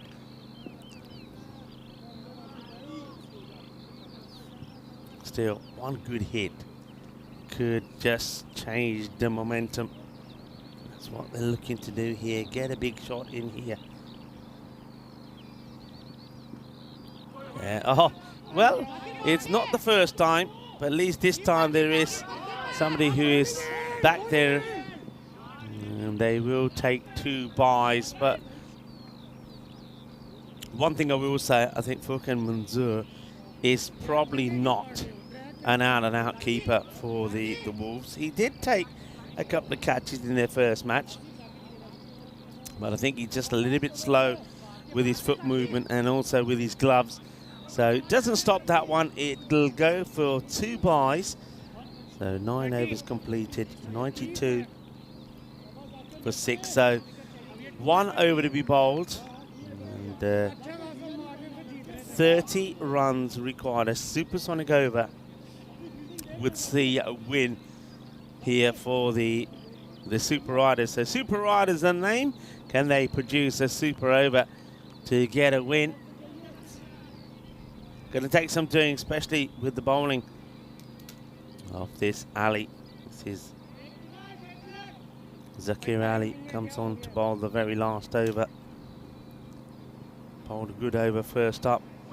Only went for 2 runs. I think in that it was 2 runs, and there was byes, wasn't there? I think there was one that went right through the keeper. Dot ball to start. So the Tartu Wolves are howling. They're adding another victory. They make, on debut, a double winning start. And that's pretty impressive from a team that played last year in the 2nd division. And then, well, they're being promoted this year into the 1st division. And, well, you can see why. They do some things right. All right, you could say that they are reliant, especially with the bat, on a couple of key players. Just be a leg by, but still good performance on debut, and I like the way that they've encouraged each other and they've kept on working. They'll have to keep working on the extras though. Wides against good teams and in closer matches would have cost them in both the matches they played today. 19 extras in this one. Gets a dot ball in this time. Yeah, 9 of those wides, 6 byes, and that's why I think the keeper comes in. 3 no balls and 1 leg bye.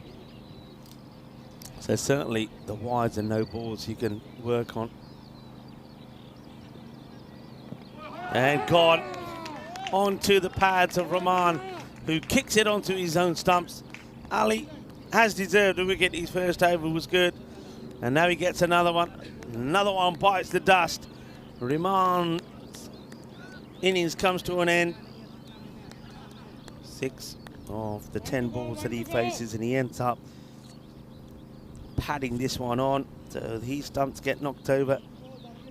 Singh will get joined by Suresh NV.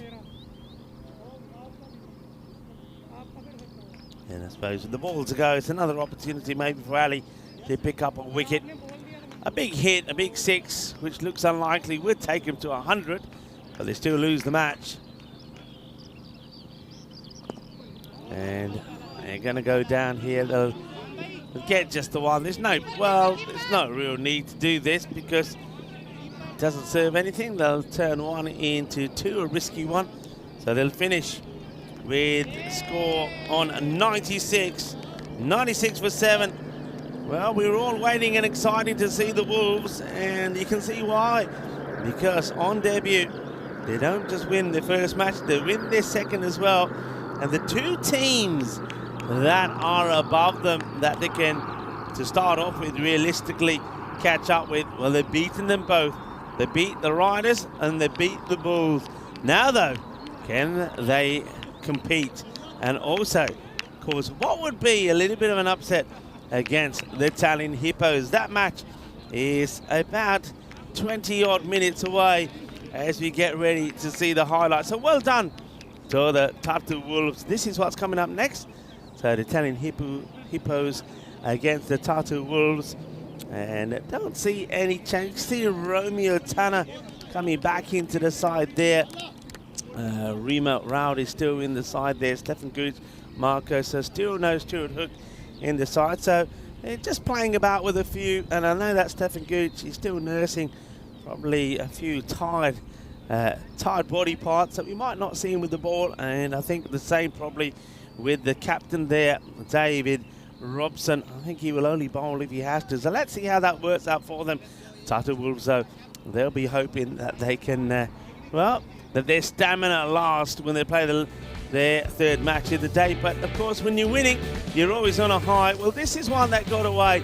So there were a few blips that were on show this time from the Wolves. So it wasn't the perfect fielding performance from them like we saw against the Bulls in their first match. But still, I like the way they fought here, because to start off with, when things didn't go their way, a few edges which went down to that third area, they did see that the Italian Super Riders were staying up with the pace. They actually won the battle of the power plays, and it needed something to happen. That was the 4 buys that came off that earlier over there from Zakir Ali. Other than that, there were just 2, and that's a catch that goes down. It wasn't an easy one, but so little things not going their way, but they just kept on plucking away. They made some changes, and I like that from their captain, Mubashir Iqbal. He just sort of keeps on motivating his players. And this was the first one, a good catch. Quick movement there from Mansoor. Mansoor, I don't think he is an out-and-out wicketkeeper. And this is another one that gets put down. But then this was the period of time when Usman, who didn't bowl the best of first overs, comes and he takes a couple of wickets here. Clever bowling. That one, the umpire says, is absolutely plumb, ends up in front. And then, well, if he was good, well, what about the bowling of the other Sanu Marji? Good catch that from Marji. And then Marji comes back and he takes another wicket. That was a nice shot, 4 runs, but it was 4 and that was it. That was beautifully bowled, as that was the end there of Taju. So Taju, he wasn't able to get anything going, Tajul Islam. And from there on in, even though we did see a couple of nice shots here from Deepak Kumar, he got a few away, but he then also would skip down the leg side, show all of his stumps, and the straight ball from Asif Sata would get the wicket. And, well, this one was a teaser, but it went all the way. But by then, there was too many that were required. They had to go at 23 per over. That one onto the pads of Rahman, who put it on to the stumps. The Wolves are howling happy. They're enjoying themselves. And, well, we do often see the Wolves party in the dark, but these guys, they'll party in the sunshine. That's what they'll be doing here today. But will they still be partying? Will they still be smiling when they take on the Italian Hippos? The thing is, though, winning your first 2 matches on debut, I think whatever happens in this one, I think you'll be happy with it. I know the Hippos will be a very different campaign that we saw them earlier, and they got a good win over the Italian Super Riders as well. So let's see how this goes. There's the bowling performance. 2 wickets there from Usman, 2 for 19, but 3 for 9 from Sanu Maji. Excellent performance there. And then also, don't forget, Zachar Ali, what a performance that is as well. 1 for 5 of 2 overs. It could be a number of players that will be the candidates there for the player of this match. Going to take a short break as we get ready for the final innings of the day. Remember, it is the final match here in Estonia, but 2 more coming in Portugal. And I need random questions, and maybe we can have a little bit of food chat as well. So join me, Rico Full, and the rest of the gang here in Estonia as we come back in about 10 minutes' time.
Welcome back to the final match, match day 5 on this Peacock Friday. Match number 25 will see the Wolves in action for their 3rd match. Just to start on debut for the Tata Wolves. They got a win over the Bulls earlier. We saw them get a win also over the Riders. So 2-2, but now this next one for them, this is going to be a real test up against the Italian Hippos. The Hippos were in good form earlier, got a good win themselves over the Riders.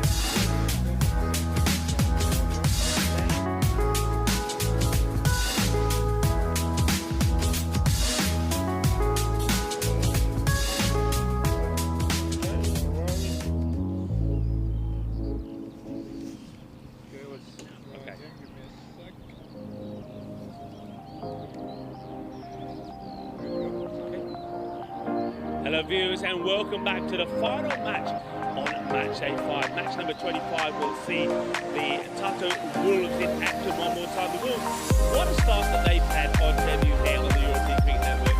Got a win against the Bulls earlier, and then getting a win against the Italian Super Riders as well. But this next match is going to be a real challenge for them. They're up against the Italian Hippos. First though, let's see what happens at the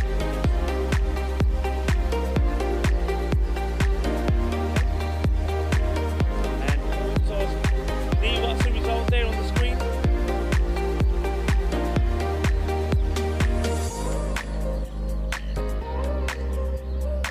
Sorry? Hippos.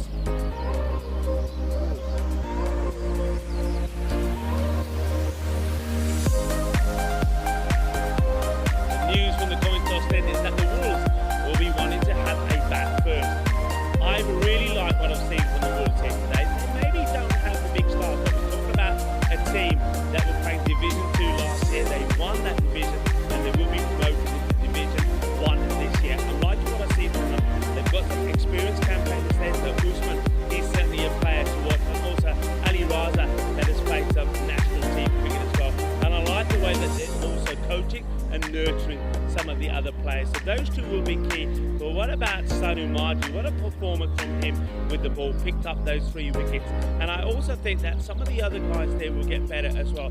I think Asif Sata, as he starts to control that swing, he could be quite useful as well. But it won't be easy in this final match for them. They're looking to make it 3 wins out of 3. But I think the Italian Hippos, they're a side that are probably in second. They're just behind the Italian strikers. They know if they can get a good win here, then they finish this match day 5, going into the weekend top of the UK. They've got some good players as well. They've got some good competition. Who's not in the side. So the likely day captain, Dave Robson, is going to be performing with the batting. I think we'll see him batting in this one. Seven good, but I was struggling a little bit with the speed and so he wasn't himself with the bat, we didn't see him with the ball, but really was really good. I like what he did, and I'm loving the bowling of the 14-year-old. I think we're going to have a 5-match finish off with. Remember, every day so far, the last match of the day has been a blast. It's been a hard, and I think this one could be as well. Join me in the queue.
This European Cricket Network event is proudly brought to you by HCL Software and Paramatch.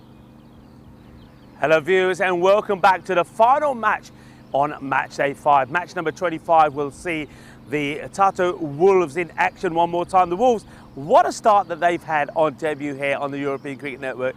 Got a win against the Bulls earlier and then getting a win against the Tallinn Super Riders as well. But this next match is going to be a real challenge for them. They're up against the Tallinn Hippos. First though, let's see what happens at the coin toss. Your call.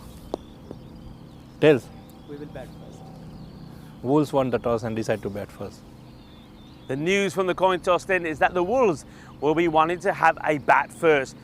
I've really liked what I've seen from the Wolves here today. They maybe don't have the big stars. Look, we're talking about a team that were playing Division 2 last year. They won that division and they will be promoted into Division 1 this year. I'm liking what I see from them. They've got some experienced campaigners there. So Usman, he's certainly a player to watch. And also Ali Raza, that has played some national team cricket as well. And I like the way that they're also coaching and nurturing some of the other players. So those two will be key. But what about Sanu Marji? What a performance from him with the ball, picked up those 3 wickets. And I also think that some of the other guys there will get better as well. I think Asif Sata, as he starts to control that swing, he could be quite useful as well. But it won't be easy in this final match for them. They're looking to make it 3 wins out of 3. But I think the Tallinn Hippos, though, they're a side that are currently in second. They're just behind the Italian Strikers. They know if they can get a good win here, then they finish this match day 5, going into the weekend top of Group A. They've got some good players as well, but they've got some good ones missing. Stuart Hook not in the side, Ben Jones also not playing. So the likes of their captain, I think Dave Robson, is going to be pretty key. His performance with the bat and with the ball. We didn't see him bat in the last match. I think we'll see him batting in this one. Stefan Gooch, I know he's struggling a little bit with fatigue and a few injuries that he's nursing, so he wasn't himself with the bat and we didn't see him with the ball either. But Feely was really good. I like what he did and I'm loving the bowling of the 14-year-old Patterson as well. I think we're going to have a fine match to finish off with. Remember, every day so far, the last match of the day has been a blast. It's been a humdinger, and I think this one could be as well. Join me in the cube for the first ball. Hello and welcome back, everybody. Yeah, and let's see if it is going to be a humdinger. The Tartu Wolves certainly have had a good day on debut. 2 wins out of 2. And they're up against the Italian Hippos here. Hippos have played once today as well, and that was a win by 9 wickets with 13 balls to go when they did chase the 102 that they needed. So the umpires are ready for this one. Umpire Venkat and umpire Terry are out there in the middle. And umpire Shane this time, who's done a fantastic job as well, will take his place next to the tournament referee, Nilkesh Patel, today. And Nilkesh stepping in has done a good job as well. So let's see how this goes. So the Wolves elected to have a bat first. I like that. It's a good positive move. And why not? Look, your day's gone well. And it's an opportunity now maybe to try and go out there in a good afternoon, splendid afternoon sunshine, to see if you can get some good runs on the board. You've got to see out the attack though from the Tallinn Hippos. It'll be interesting to see how they go and who they use this time. So Marco, look out for him with the bat. I'd like to see Marco maybe higher up. Maybe see him in the power play. Stefan Gooch may take the opportunity to maybe just drop down the order slightly. But we'll see how that goes. And maybe someone like Robson will take Stefan's place as the left hand at the top. So they got options, haven't they? Let's see how they go about this. But I think a lot of it depends on what they are chasing. And first ball will be bowled by Priyanka. So Priyanka Damatine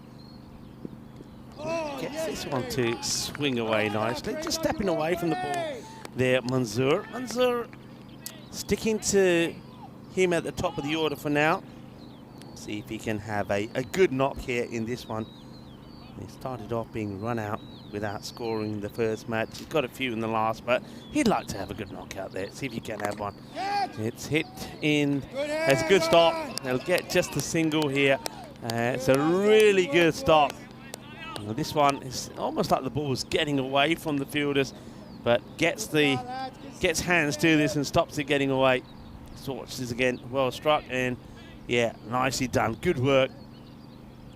Good bit of fielding. That looks like that was Aditya Savio.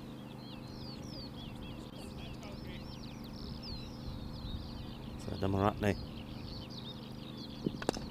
Okay, that's high, and Savio is chasing, and he'll. Oh, this is going to be 4, I think.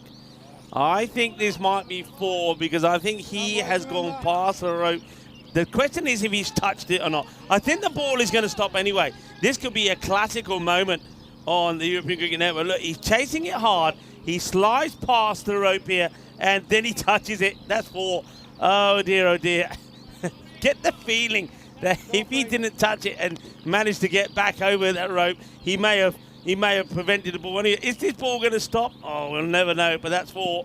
Yes, And that's better. That's that little bit of movement away. Gets good swing. It's a good example of how to manage the swing. That's something that on the opposition side, Asif Sata hasn't quite been able to do so far. So good control here from Mathratne at the moment. Yes, Yeah, once again, these are just wild swings. And now, yeah, swinging wild is Usman, not keeping an eye on the ball. And yeah, he doesn't do himself any favours, Usman, when he's playing these shots. You know, it probably does need to take a little step out towards the off stump to get in line with it. A little hop across. Yes, And now he tries to work this one away. It's another dot, so that's the end of the over. It's a good over. So Damaratne makes a good start. Just the 5 come from it. And we saw that.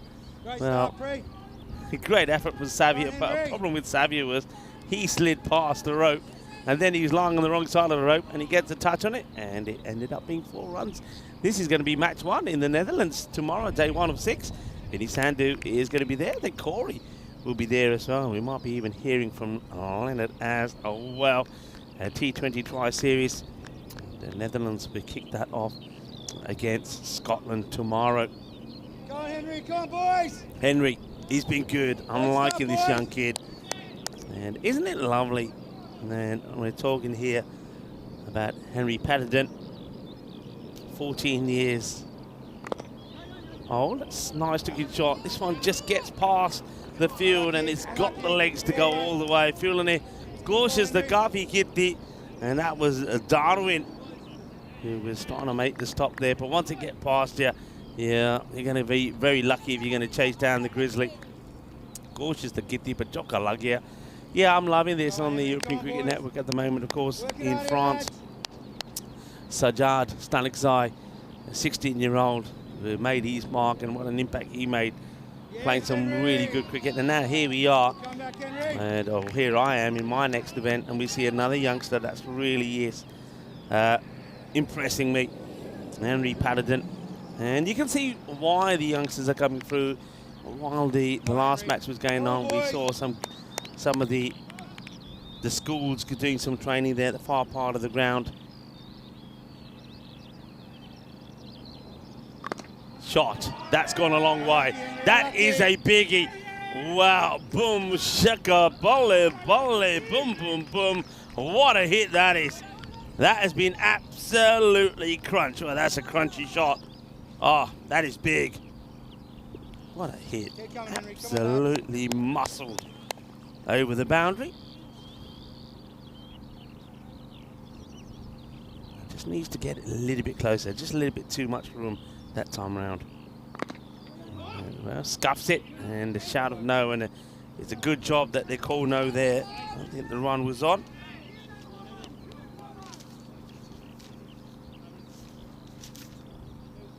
Come on, boys. Give him nothing here, lads. Come on.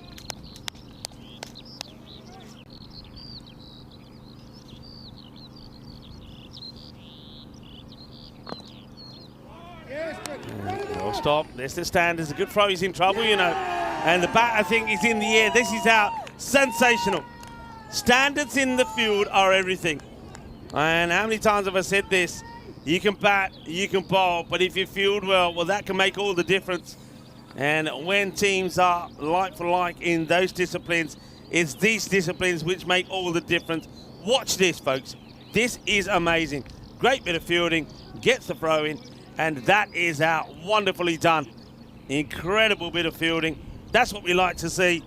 And that is where things change. That is where teams can make the difference in the field. It's a huge wicket, all thanks to some excellent bit of fielding.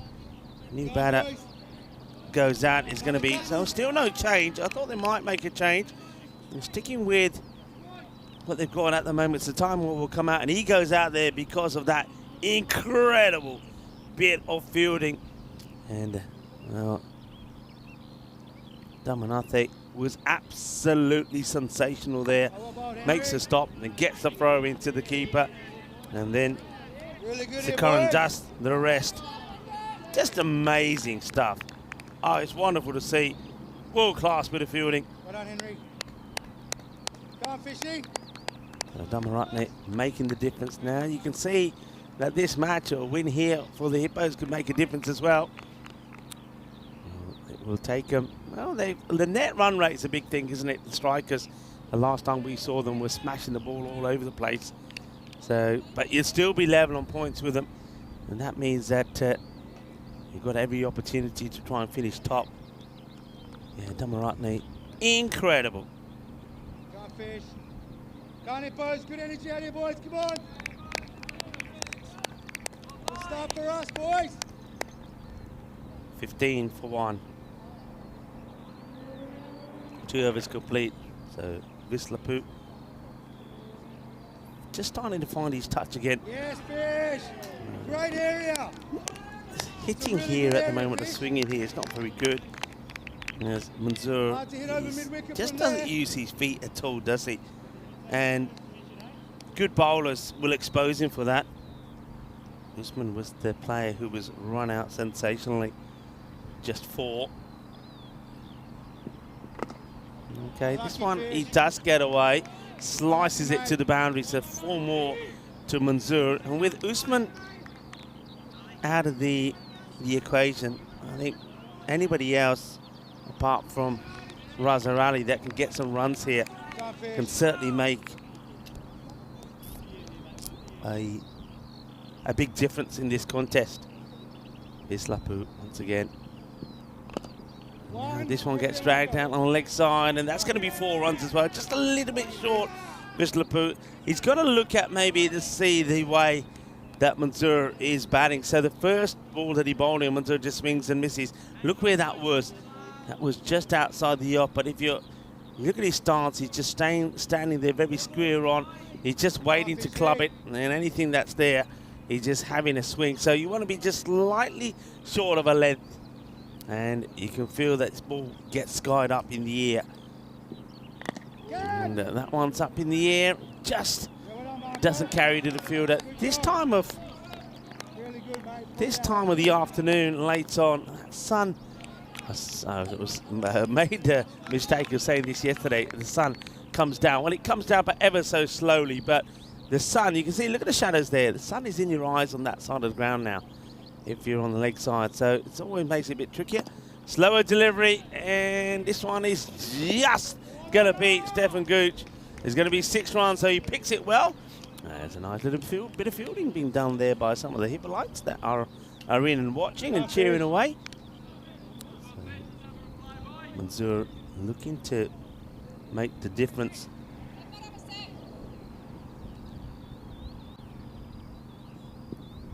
And asking the question. And gone. Finger goes up. It's the slower delivery. And Timor, after hitting a 6, will get done by that slower ball from Vislapu. So the end of the 3rd over also picks up a wicket. 15 come off it, but they get the wicket. It's that slower delivery. He just hasn't looked a number 3 batter to me, Timor. So again, it will come down to the likes of Ali Raza probably to get the important runs. They've already lost Usman. Usman was lost thanks to an exquisite bit of fielding by Damanathe. He made a brilliant stop and got the throw in. And then Sikaran did the rest. Time all there, just edging that one behind to Sikaran again. So hits one big and then gets out.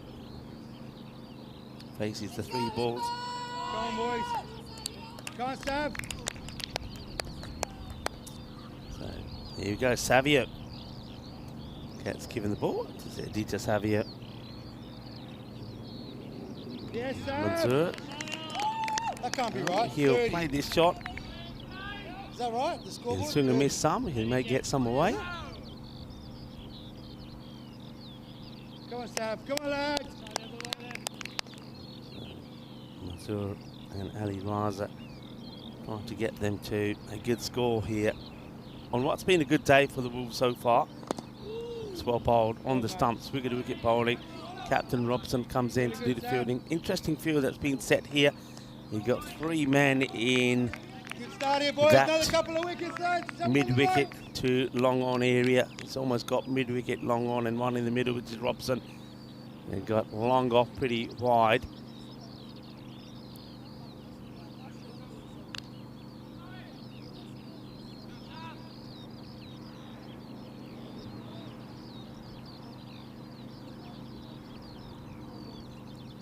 Batter taking his time.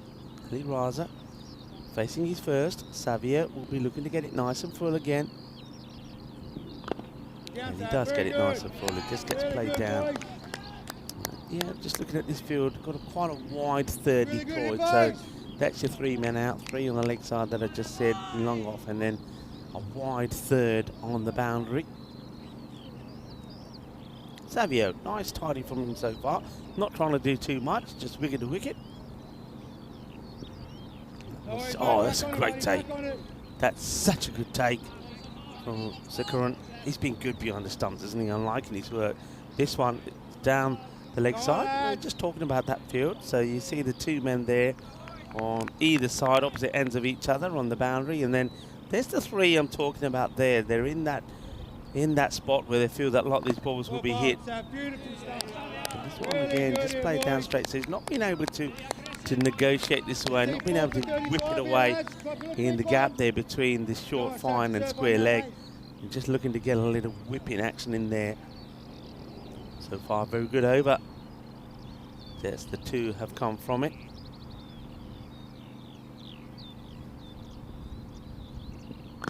Down. Into the gap. That's a good shot. There's no doubt about it. It's a really good shot. So you may not have been able to work the ball away on the leg side, but this one just a little bit too short. Not that short, actually. It's just really a good shot. You just have to accept that it's not a bad ball. You can see that's in good areas. But he just gives himself a little bit of room and crunches this into the ground, gets it through the gap. I suppose that's always a possibility when you don't have a sweeper out there. Full toss, gets crunched now. It's well caught, but we'll have to have a look at this side on. Now the batters better get themselves, and well, it could be, well, let's just see here. It's high, but is it going to be called a no-e? And the batters, let's have a look. It's a great catch because this ball is coming right out of the sun. I think that might be, is that Marco that takes the catch? Let's have a look at the height of this first. So, yeah, I think that is too high. But then the 2 batters, they fell asleep, didn't they? Yeah, I think that's too high. I think that's always going to be too high. And the batters fell asleep, and yeah, there's the no ball call. But what a great catch that was on the boundary. That was Marco Vike. That was absolutely thump. And, well, what happens here? Did they actually get anything from it? I never know whether they actually did cross or you were just running back. Let's see here. So Savio, we're just going to sort this out here as well, because on my screen, yeah, no ball. They did run a single, so no ball and 1. That's 1 for the over. So free hit to come. A lot of things to process for the umpire. Savio. And not out. You got to run. You got to run. Well, I can see the Hippolytes there to the left of me. There's a little woo, woo. That's not the Wolves, by the way. That's the Hippolyte. And the Wolves A lot of noise being made here. So on 2 occasions, won the catch and they thought it was a wicket. No ball. Now this one hits the wicket. They think it's a wicket. No, because it was a free hit. It's all happening in the last match. 39 for 2. Hello to Dave. And Dave and a few others were saying, Rico, we could hear your intro in the microphone next year. Well, I'm glad that A, that I made no mistakes, and secondly, that I got it right first time. And I suppose, thirdly, I didn't say something I shouldn't have said. So that was good. I'll have to watch out for that one. Yeah, we're just running out of time, so I thought, well, this will do. Forgot about that microphone. Oh, well, maybe I'm being microwaved in the cube here. Yeah, that was Dave who was telling me. Okay, there we are. So any random questions, get them through. I'll try to keep an eye. When you're on your Todd, it's difficult to try and manage everything, but I'll try to keep an eye on it. And I always like to give you a few bits of info, and I'll sort of bring a few up as we go along. But we're going to see Romeo Tanner to have a bowl. Oh, that's a good start. Wicket to wicket from Romeo. Love that, Romeo. Come on, lads. Right on top here, boys. Romeo Tanner. Good start. Good areas for me to start off with. Manzoor. Into the pad. And he's just... look, he has hit a few, but he's missed a few as well, hasn't he? That's 16 balls for 21. And he just doesn't move his feet at all. Manzoor, he's a bit of a swinger and a clubber. No footwork, and now we'll go. And, oh, look at that. Oh, yeah. Oh, yeah, give it some of that. Give it some of that, Romeo. I like it. Yeah, why not? Why not indeed? Well, Romeo, give us some love. Well, they're all giving him some love now. And well done, Romeo Tanner.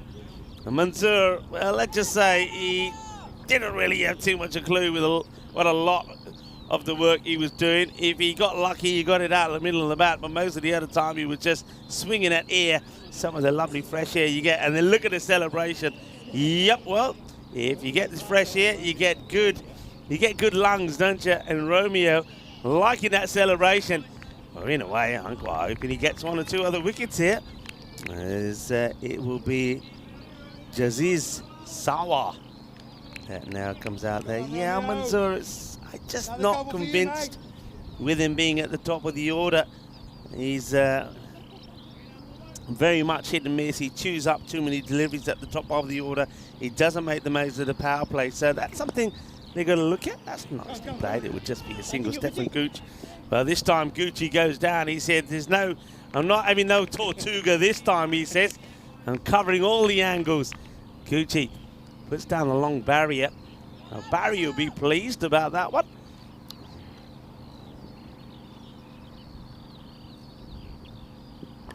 This one is in the air, and we'll go all the way.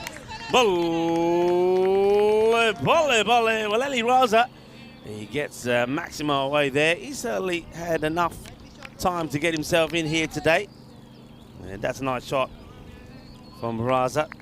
He scored 51 not out in the last match, so he's looking to continue from where he left off. So we are approaching the halfway mark here.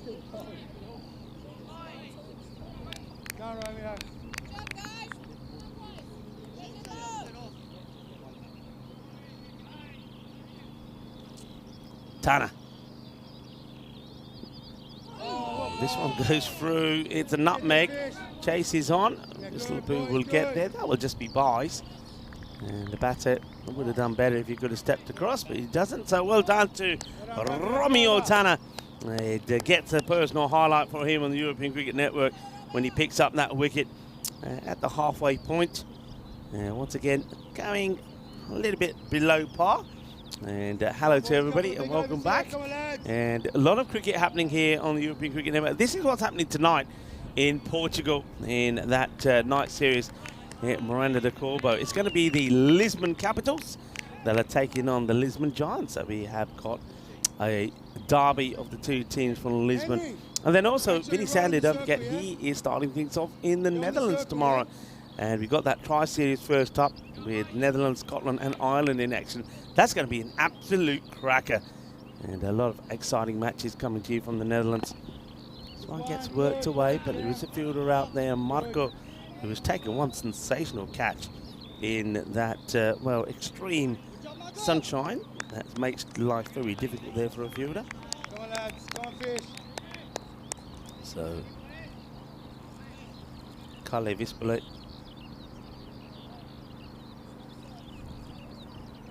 gets an opportunity with his second. Let's see if he can add another wicket to his tally. That gets worked away by Sawa. Gives Raza another opportunity. Just trying to contain. It looks like at the moment that the Italian Hippos are more than happy and comfortable with the way this is going. Keeping it within the score that they like. We've seen them do this before. They did it against the Rising Stars. Slower delivery in the air and just out of the reach of Stefan Gooch. Nice to see Gucci trying to smother that. It was never catchable, but what he's trying to do there is stretch as much as he can just to try and stop this going through. Wonder if we can have a look at that. Yeah, this is the view of it we want to see. So it's hit up in the air. You see, not in the picture. And yeah, never near really, but I like the fact that he tries to stop it. Now short, and that one is worked away. Is going to be well fielded there. Marco, very quick, very nimble. Great athlete is Marco, isn't he? Moving around quickly. And, gets there and saves the boundary. That'll just be just a single. So the acceleration that they want, not quite happening here at the moment. Okay, catching opportunity maybe? No, just drops before he gets to Savio. Good throw, direct hit. Savio likes it.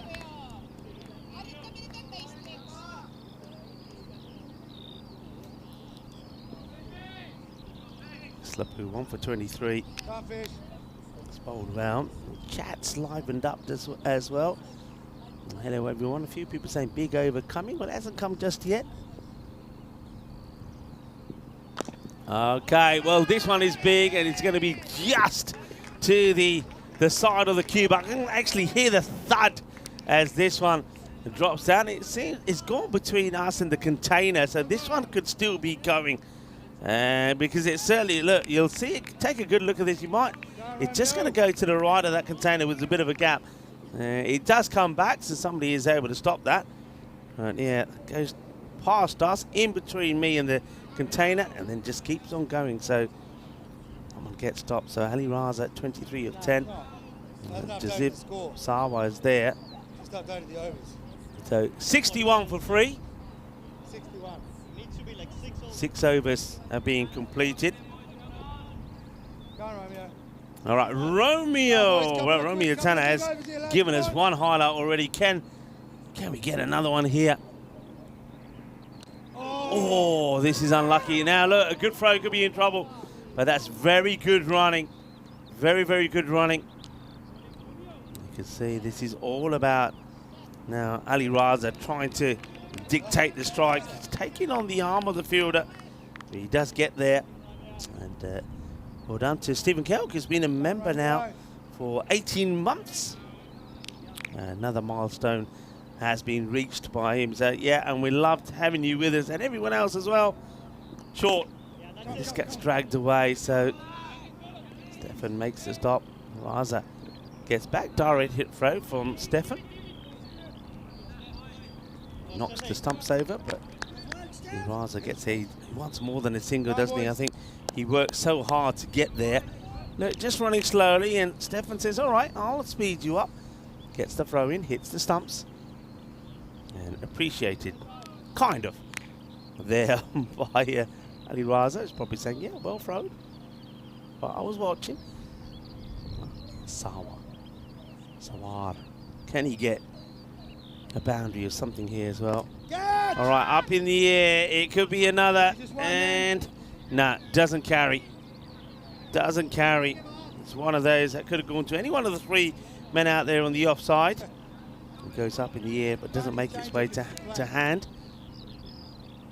All right, Raza wants some big hits here, doesn't he? Just wants to expected score just around about 100. That's what the talent Super Riders were able to get against the Hippos. Got to 101, and the Hippos were close to getting to that in the 7. It looks like the batter is having a few issues with the bat and is asking maybe it could be changed. Probably the umpire said, well, when you get on strike, maybe. Well bowled again. I've liked this bowling from Romeo. He's not got pace about him. He's not really turning the ball or swinging it, but what he is doing is getting the ball in the right areas, and he hasn't, at the moment, gone for a boundary here. It's tiki-taka, tiki-taka. They're wanting to go big, and they won't. Here we go. Give me some of that. Oh, yeah. Shaba, shaba. Jagale Patte. Absolutely brilliant. This, for me, is what the European cricket is all about. The European Cricket Network. It makes players' dreams come true. And, well, Romeo, he is a performer, isn't he? He's a name that you often associate with people on the stage. Well, he's on the stage. He's on the big stage. He's on the stage of the European Cricket Network as he gives us his celebration. And I love in the forward roll there as well. He nails the landing. He's pumped. He's happy. And he's a little bit of a star in the making. Well done, well bowled. As Sawa trying to get the acceleration going. He goes for 5. And it's a second wicket for Romeo. Well done, well bowled. As it's time for the captain, Iqbal. Iqbal is yet himself to do anything of any real substance with the bat or with the ball. Let's see what he can do here with Ali Raza at the other end. Gets one ball from Romeo. Hits it pretty well, and it will go to field. It's disappointment, I think, there from Raza, because he's trying to dictate the strike. He wants more of it, but he can't get there, and even here he's going to have to end up going to the other end again. Well bowled indeed from by Romeo. Romeo Tanner, 2 for 12. Sensational. And this is what's happening here tomorrow. We got a mixture of Group A and Group B matches. I'm glad that Charlie's here because I need some help with these. So we're going to start with the Bulls against the Tartu Wolves, Group A. Second match also is going to be Group A. The Strikers coming back into action. Then we turn over to Group B, and we're going to see Tartu CC for the very first time as well. Then we go back to Group A, and then again to Group B. So we're going to see a lot of, I think 7 teams we're going to see in total tomorrow. This is down the leg side, but wide signal. That one misses the batter, but good stop there from Sikaran. So Patterson comes back to bowl.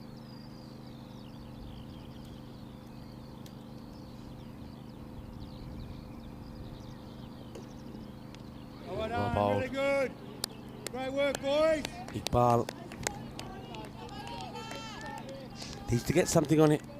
Ali Raza getting a little bit frustrated at the other end because, remember, expected score at one point was around about that 100 mark. It's dropped to 98, and that's all about the wrong person being on strike.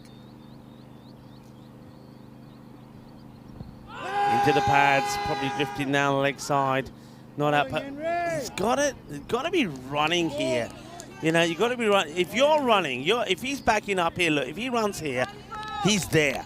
And if it means that he's running his captain out the other end, so be it. They're running out of time here. I know sometimes you've got to be cruel for the good of your team.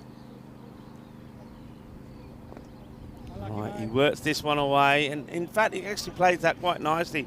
It's a nice sweep shot. He just guides it away. So once again, it's onto the pads. And unlike the first ball of the over, which one that was, he missed and it went into the. It ended up being a good stop there by Sikaran. This one just gets a little bit of bat onto it and nurdles it around the corner for a boundary. But you need more than just the one. Iqbal needs to start to shine with the bat. Well, this one goes right through. Dot balls are gold dust, though, aren't they, in this format? And once again, just gets through him, doesn't use his feet. It's very similar to the ball that he got away last time. At least that time around, he watched it and he got a bit of bat onto it. wonder if we will see him just take a little hop across. Pattendon, though, just keep it outside the off. Gets bad onto it. That's unlucky, actually. Yeah, it's unlucky. It's not where he's looking to play this shot at all. And sometimes that happens. He's getting the ball in the right areas. Gets a little edgy here, does the captain. So 4 more. And just like to see him just go a little bit wider outside the offside. I think he'll learn that in this format particularly. Just going a little bit, keeping in that wide off the off stump corridor. It would work better for him to get more dot balls in, and there's less likely the batter getting an inside edge or something. He goes at the pads once more. He gets a bit fortunate, so it's not a bad spell at all, not a bad over. It only goes in the end just for 9, but just look at the dot balls in there. 3, 4 dot balls. That's not good from the captain, is it? And if I'm Ali Raza, I don't think I'd be trying to get anybody else on strike other than myself. Nice and tight finish, boys. Squeezing for 2 overs, lads. 2 more overs to go. You can see Stefan Gooch there. You can probably hear him on the microphone saying, "Come on, good tight over, squeezing for 2 more." That's what they're looking to do here.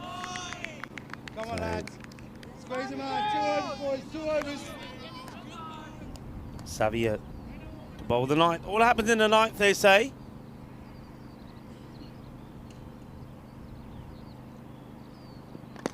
Just 1. Get there, fish down. See, I'm not taking this one.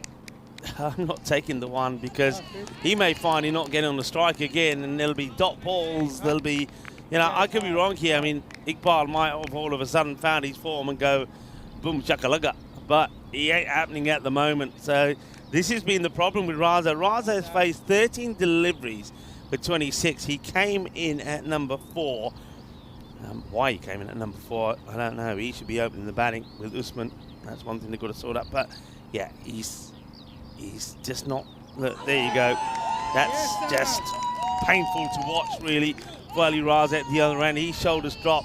Ball down to Savio, picks up the wicket. He gets the high fives, picks up his first. 1 for 9 from him as the Tartu Wolves 76 for 5. But yeah, sometimes smart cricket is the thing. If you've got one batter that's going, then the rest of the team have got to be thinking about getting him on strike. Now, if you look at that last over, all right, there was 2 boundaries, none of them really out of the middle of the bat from the captain Iqbal, but there was four dot balls. You're far better off changing one of those dots to a single and giving someone like Ali Raza the strike, and then he might maintain the strike and get some, get a flurry of boundaries going. That's what you've got to do in this format.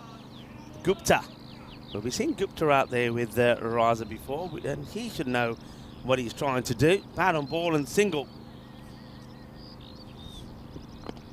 Okay, well, all that'll do, because he's worked that away just a little bit on the pads. He gives it the full push, gets a good slice of this, and he's going to go away. So a couple of boundaries have gone in this area, which just shows you that there's been a few deliveries that have just been down the leg side, a little bit of movement perhaps there from Savio that he didn't particularly want. So got to start just a little bit further outside the off to try and get into that corridor. But that's something that bowlers will learn in this format. You don't particularly want to be going for the stumps. You're far better off going outside the off stump so you can try to limit the runs being scored. Full toss, and well, it's huggy time. Raza now will have to get going. And well, we had a little bit of kabaddi action yesterday, and those of you from India and Pakistan and those parts of the world will understand what I'm talking about, and you'll understand what I'm saying when this one gets played. And watch, here we go. Kabaddi, kabaddi, kabaddi, kabaddi. Falya to na falya. Kitni jana. Oh, shade de minno. Main pahunch ta gaya. Okay. He's got 2 balls. Can he get one away? Will it be just another frustrating single? And he hits this up in the air, but it's going to be just another frustrating single. Now, this is where he's got to be saying to Gupta, we've got to say to Gupta, right, okay, there's 1 ball to come, and I don't want a single. Mind you, Gupta is probably saying, well, hang on a minute, my strike rate is probably better than yours, isn't it? Well, it could be if he puts this one away. Get there, That's Fish. firmly Just hit. one. And Well done, Fish. well, Hey. take one. Really And nice. so again, Raza will end up on the non-strike. Strike management is so important, isn't it? It is so important, and that's one thing that, okay, the Wolves only playing their third match. Started on debut today. They have won the first two. One thing, though, they know is they're conceding roughly 15 to 20 in extras. So they haven't, in this score so far, accounted for those. So that's one thing they're going to have to work on straight away. They know that already, the number of extras they give away. But, yeah, strike management, Raza, 27 of 14, has struggled to get on strike. Gupta will be on strike here, 83 for 5. They want a big over here.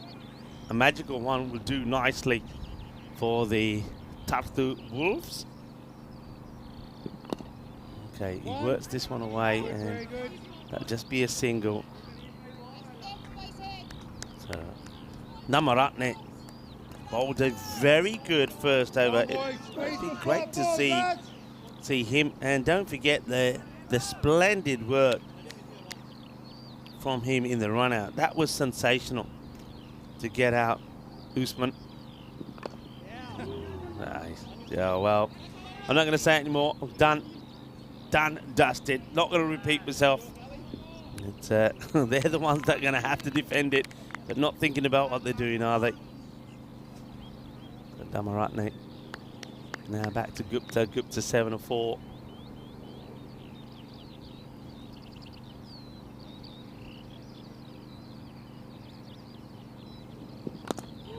And that ricochets, I think, probably off the knee of Damaratne. He's not showing any signs of discomfort, though.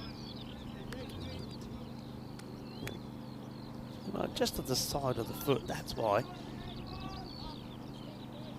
Can't pray.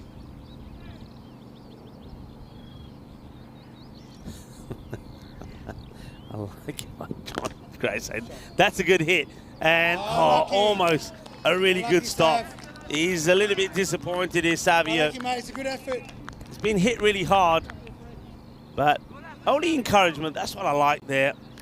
See a little bit of Dana Oras there in a Peacock Friday outfit. Yeah, nicely hit. Savio going across. And, yeah, there's Dana with a burrito snapping away. Look out for those pictures and videos on the social network. Right, catch it's the call. And Savio. Oh, that could have been really nasty. I'm so glad that he's missed this. He's charging in here, Savio. I think it's probably Remo gets in the way a little bit here, but Savio, look, he's. Oh, that could have been nasty. I'm so glad that they missed that completely. Ball to go, 92 on the board. Raza.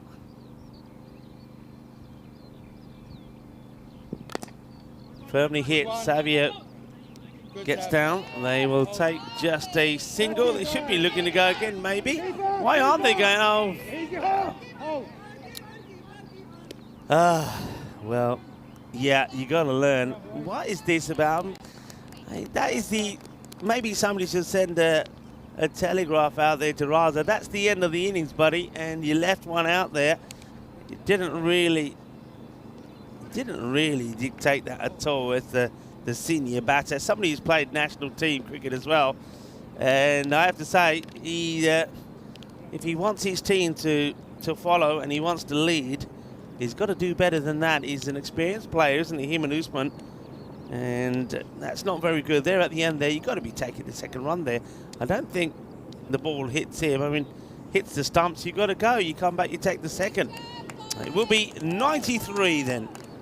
10 come off that last over. 93 for 5, so 94 for victory. The Hippos, they are looking to make it 2 wins out of 2 in the day, but the Tartu Wolves are looking to make it 3. Now, we've seen very good from them in the field, and we've seen okay from them in the field.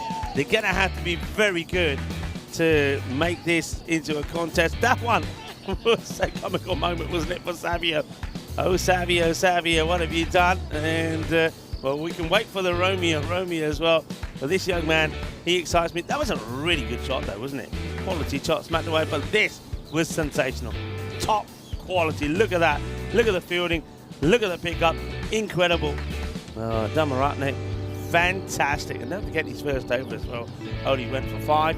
And then, well, there was no real sort of back-to-back positive power hitting. There was the occasional boundary, and that was beautifully bowled. It's a really good delivery. Just watch this one come back, and yeah, there was no doubt about it. It does take the inside edge. That was a nice shot, played off the back foot. But Mansoor, look, he's another one. He's up there at the top. This one was the one that was brilliantly caught by Marco, but it was too high, and that ended up being a no ball. The batters did eventually get the message and 1-1. And then look at the celebrations, not just once on Romeo, but twice. Well, this time, yeah, Romeo is a stage name, and well, Romeo, he is a performer, isn't he? Picks up 2 wickets, 2 for 12, and it was good that he came back on for his second. And this one up in the air, and he managed to get plenty off it. That one was one that went a long way. And here we go, Romeo comes back. Come on, give it some of that, yeah. And just for good measure, the forward roll as well. So loving that as Romeo Tanner making the most of his opportunity. And well, there's a few in the chat saying, well, Romeo Tanner, what a good performance. We should give him a Tanner or 2. Yeah, maybe we should. And a couple that did get worked away by Iqbal, but Iqbal, another one, was one that really didn't have the cause of his side. He chewed up too many deliveries, did the captain Mubashir Iqbal. So you had that issue with Mansoor, you had the issue there also with Iqbal. And then, well, Ali Raza just never really controlled the strike like he needed to. That one, I'm glad that Savio doesn't get hit by that one. Then right there towards the end as well, as the throw comes in, the opportunity to take a second doesn't get taken. So I think the Tata Wolves, they will learn from going back and watching some of the things that they've done here today, especially with the bat. And let's hope that, well, especially for all the Wolves fans, let's hope that they do well when they're out there with the ball and don't let themselves down. But it's going to be difficult for them to defend this, but they're going to have to be absolutely perfect. And they're hoping that once again the slow bowling or slower bowling there of Sanu Zakir and also of Usman is going to keep things nice and tight for them. There's the bowling figures though from the Hippos. Good performances there from a number of players, but I think Romeo Tanner certainly, well, he takes the Oscar, doesn't he? Well bowled, 2 for 12 from him. Savio 1 for 16, and the Vislapu also bowls well. He takes 1 for 29, and I like the bowling there also of Damaratne as well. Not just his bowling, but also of the impact that he had in the field. So last innings of the day, there's match day 5 coming up, and well, we'll be back in just under 10 minutes time. Quick turnaround in the last match. I'm loving your support. I'm loving all the banter there on the chat, and keep it going for one more inning. See you back in 10 minutes time.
This European Cricket Network event is proudly brought to you by HCL Software and Paramatch.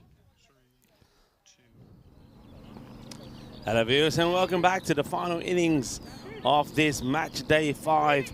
The Tatu Wolves, who have won all 2 of their matches so far on debut on the European Cricket Network, have managed to put 93 on the board. The last 5 wickets getting there. There are a couple of contributions from some of their batters, but nobody really took control of setting a big score on the board, and just some basic errors there, which meant that the rotation of strike didn't go the way it should, and there was a lot of opportunities, a lot of dot balls that really should have been turned into runs. So the bonus point equation here is going to be restricted 65 or less. I can't see that happening.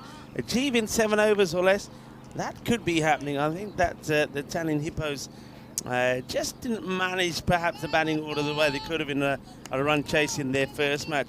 Similar sort of score when they needed 1 or 2 for a victory. They got close to doing it in the 7 overs. In the end, they did that with 13 balls to go. So I think they're really going to have a go at this. If they are able to do it, then they will finish top of the standings at the end of today. If they don't, then they will be in level points with the Italian strikers. The strikers will be in action tomorrow, but the strikers do have a better net run rate.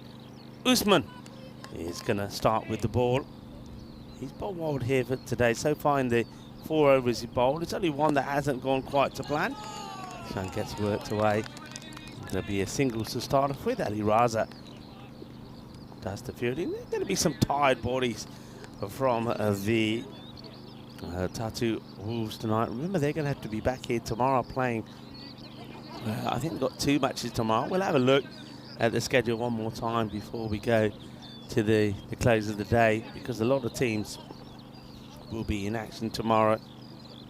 Tatu Wolves, I think they play 3 again. Yeah, 3 matches. We'll also see Tatu CC coming into play as well tomorrow. They'll be playing their first match in Group B. So we saw Tatu Wolves today and Tatu CC, and the Wolves are sort of, some of these players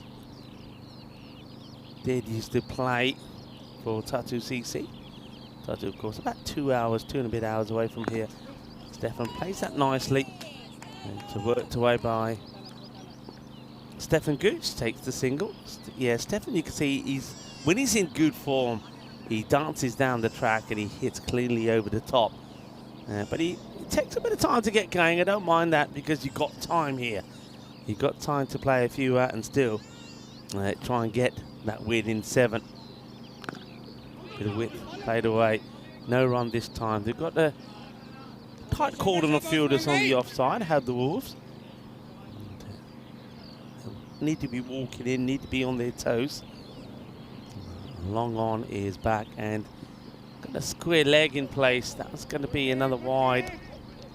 Wides have been the one thing in the field. That's one thing that can definitely work on, is the wides. They've given too many extras today, but that just basically, I think for them, the more cricket they play, the better they'll get. They should get the line and right start to come right. We've seen that with a number of teams in this series already. And that's well played. They'll take on now. This is a good example of what I'm talking about. If you have a look at this again, I don't think you'll see it on camera, but the fielder who eventually fields this, he's not walking in at all, Sumran. He's just standing still, and it almost like this ball coming at him wakes him up. But if you're walking in, you attack the ball, underarm back to the bowler, you get a chance.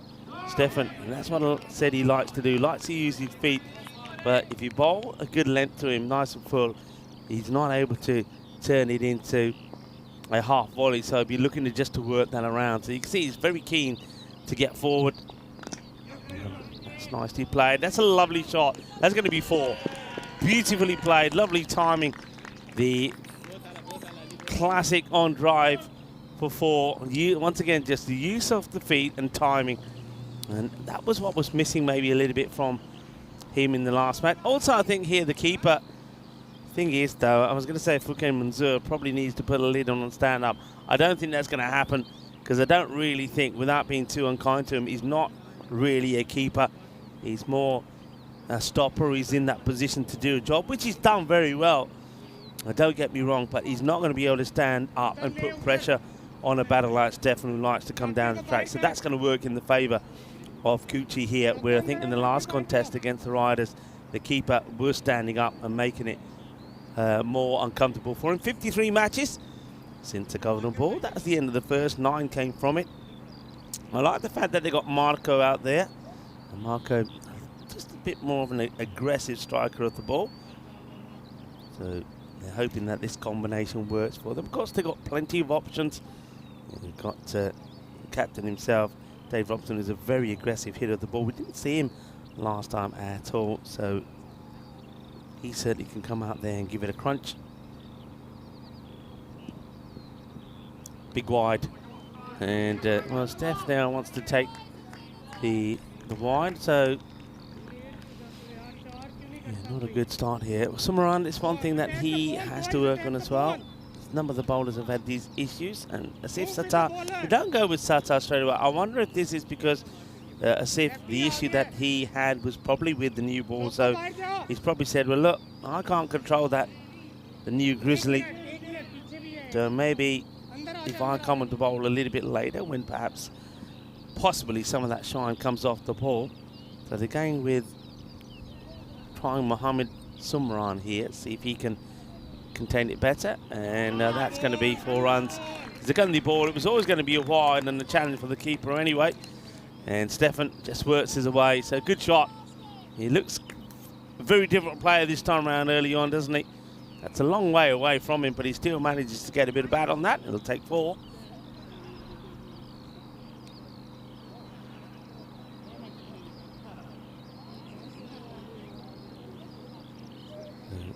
Just with the wide, just the one legal delivery that's been bowled, and 6 on the board, and he's going to continue to try over the wicket. Sumran. Better.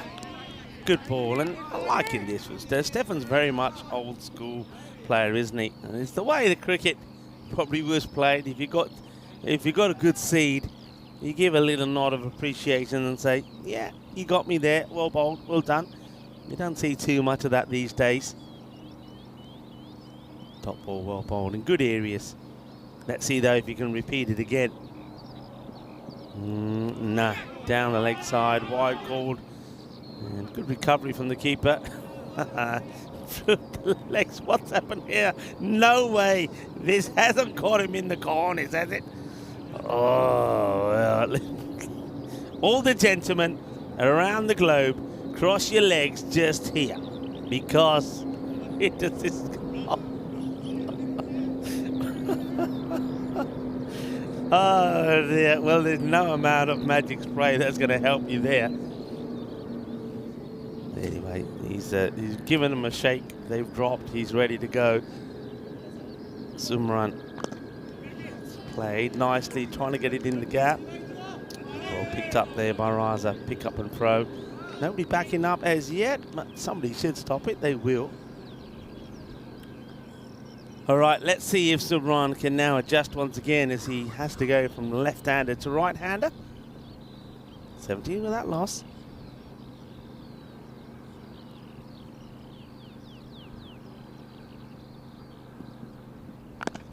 Shot. Lovely shot. Short and gets pulled away. That's his favourite shot, isn't it, Marco? Anything that's short gets punished. And I just think Marco said this at the end of their last match, that I don't mind seeing Marco at the top of the order from here. He's a good power play hitter. And if he doesn't click, then it doesn't matter. You got other guys that can come in. And remember, no Feely in the side this time either. So he gets an opportunity, and he's looking to make it count.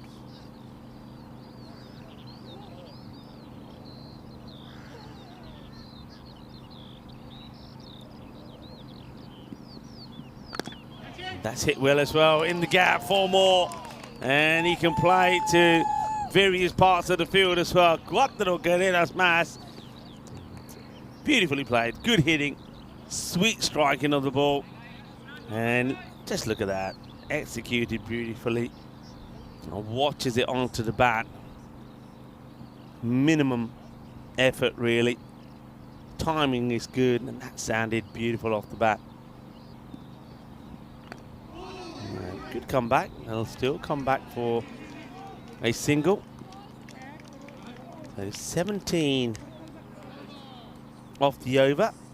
So making the change, I suppose they don't really lose anything, because I think that was the sort of runs that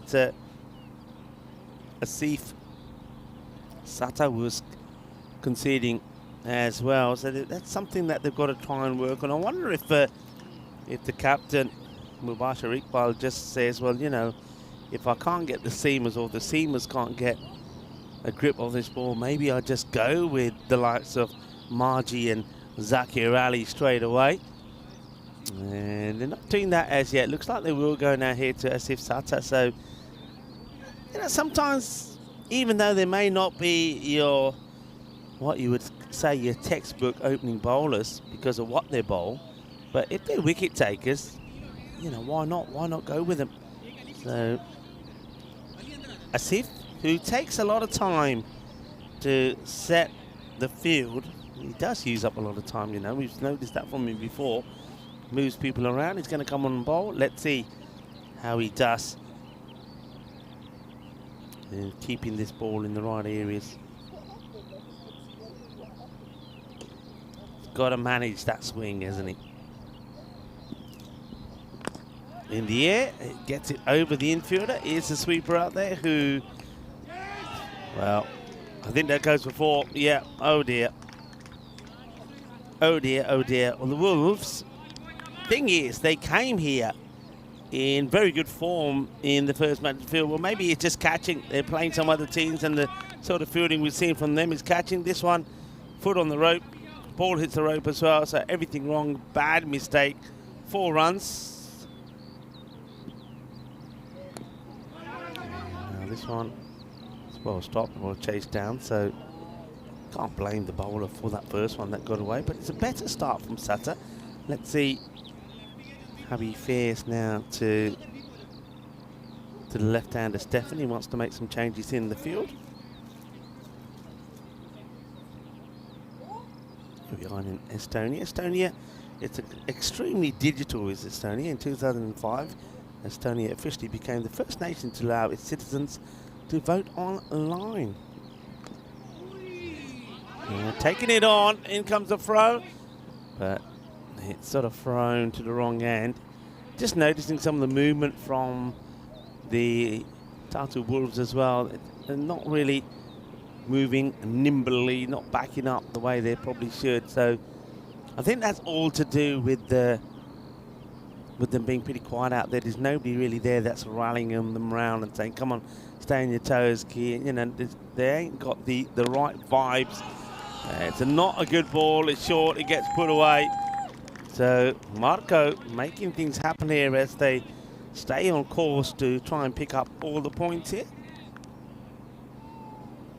Yeah, it's one of the most digitally advanced countries in Europe.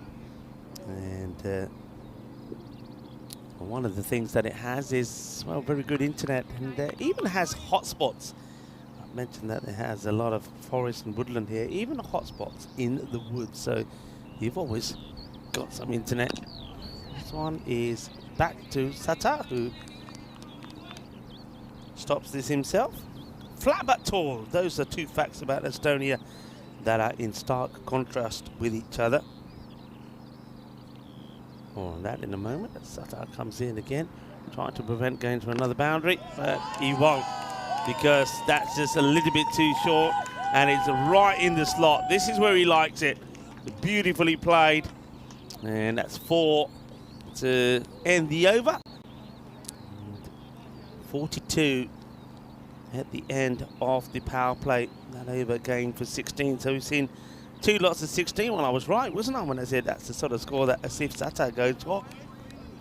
A 17 and a 16, so more or less there. 42 without loss. They're on course to try and pick up all the points here.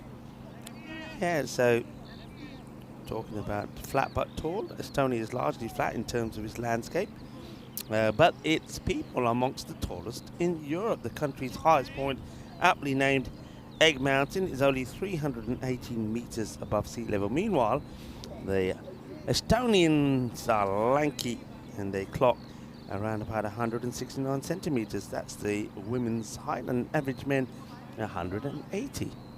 And we've already mentioned that Estonian women, according to many people, are amongst the most beautiful in the world, and I reckon that's got to do with the clean air.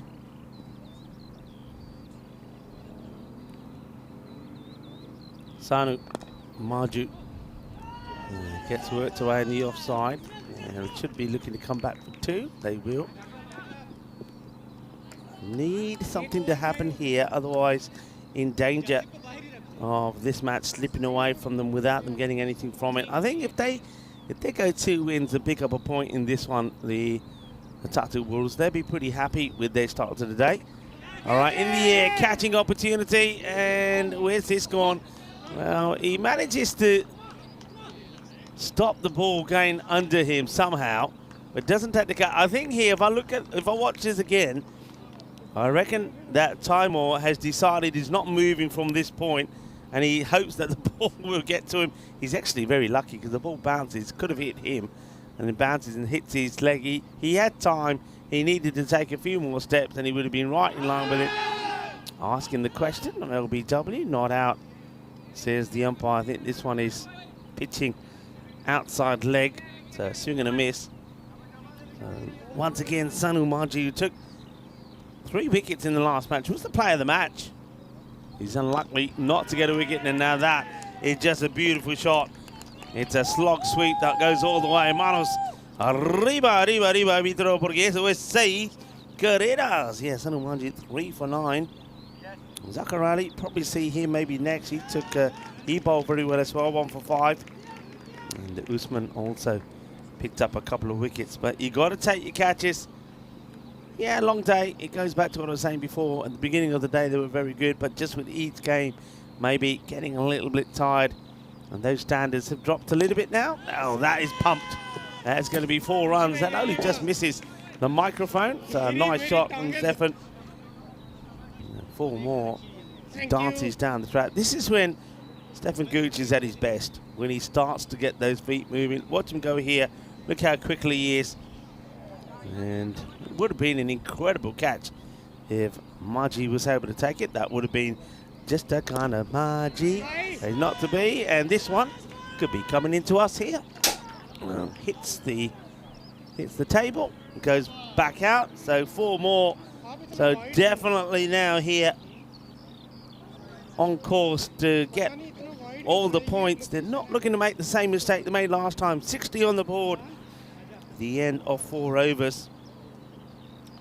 That's an expensive over. That one going for 18. So we've had a 17, a 16, and an 18. Got to go back to the likes of Usman here, or you got to.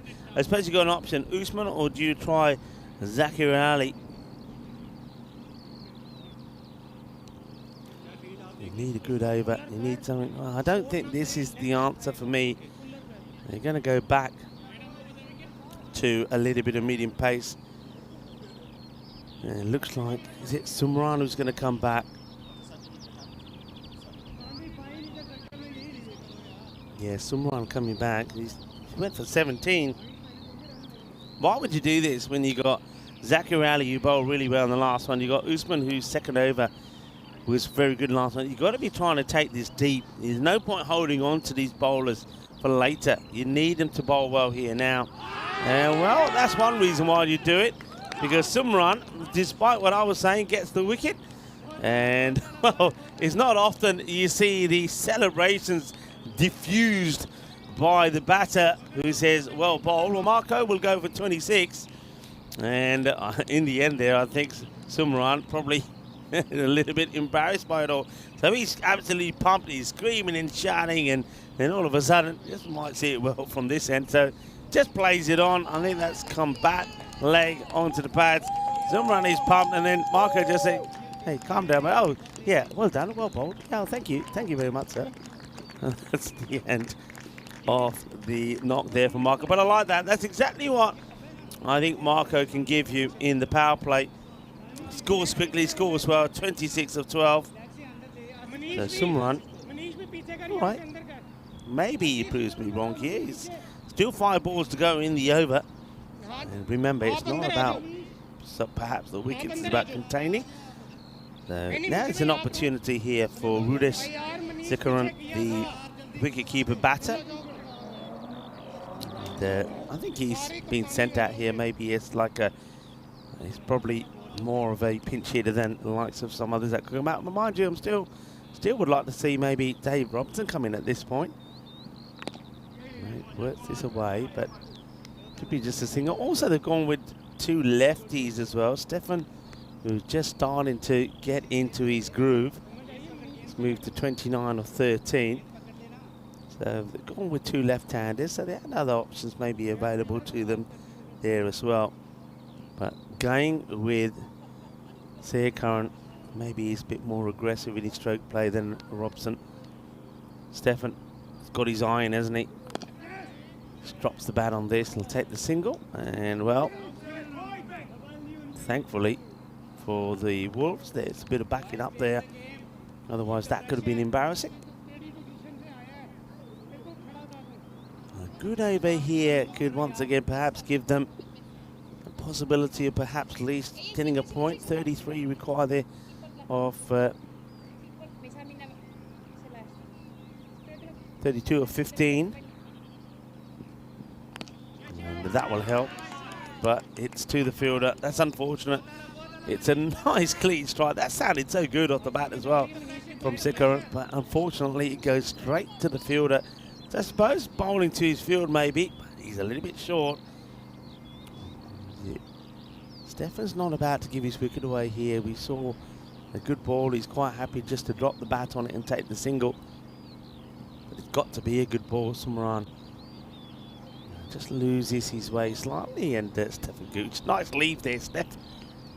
And there's the signal of the dead ball, and not sure what Sumran is saying there to the umpire. He's giving his explanation of why he stops.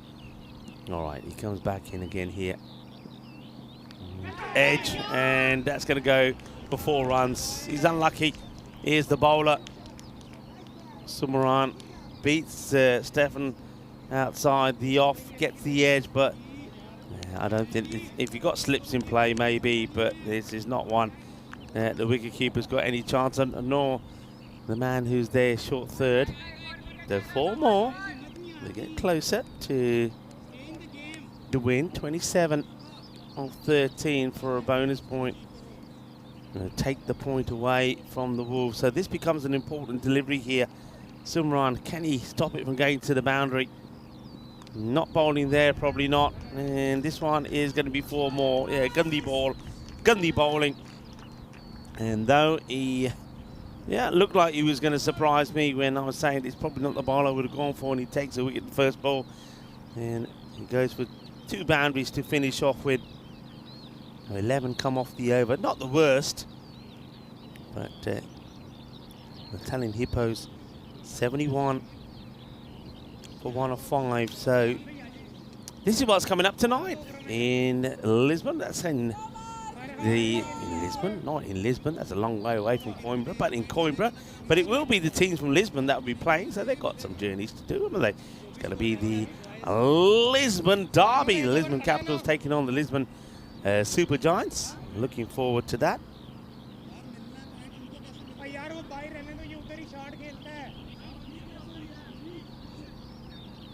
So the action from Coimbra at the Miranda de Coolbo, the cricket ground.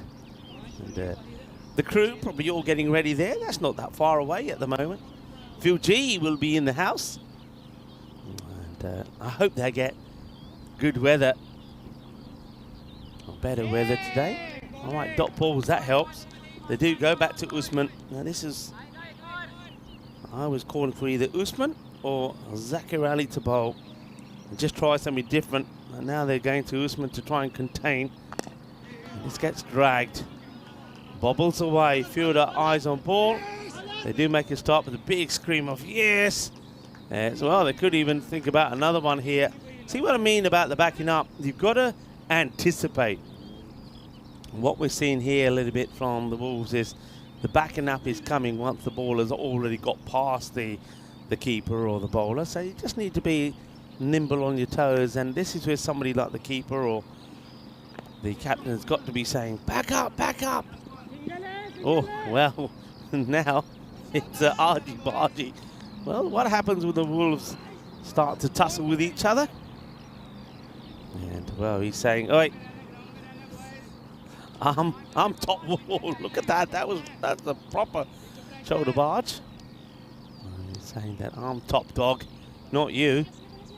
I'm the leader of the pack. As Sif gets a shoulder barge in the face. 20 of 9 for that point. You're good. And Go. now we have some family fun action happening behind the bowler's arm. Okay, Stefan Gooch looking to go after Usman here. He'll be looking to come down the track, I think, if it's anything out on the off stump. There he goes, and there's the shot. Yeah, you just know how batters play, and Stefan Gooch, that's his shot. If it's not full, he picks the length well, he's down the track, and they get hold of that. Well, he gets hold of that beautifully, and once he hits it, he's going to stay hit. Yeah, look, as soon as he's very quick to pick the length. Wicketkeeper also is not standing up. Well, there's Romeo. He's still celebrating Romeo.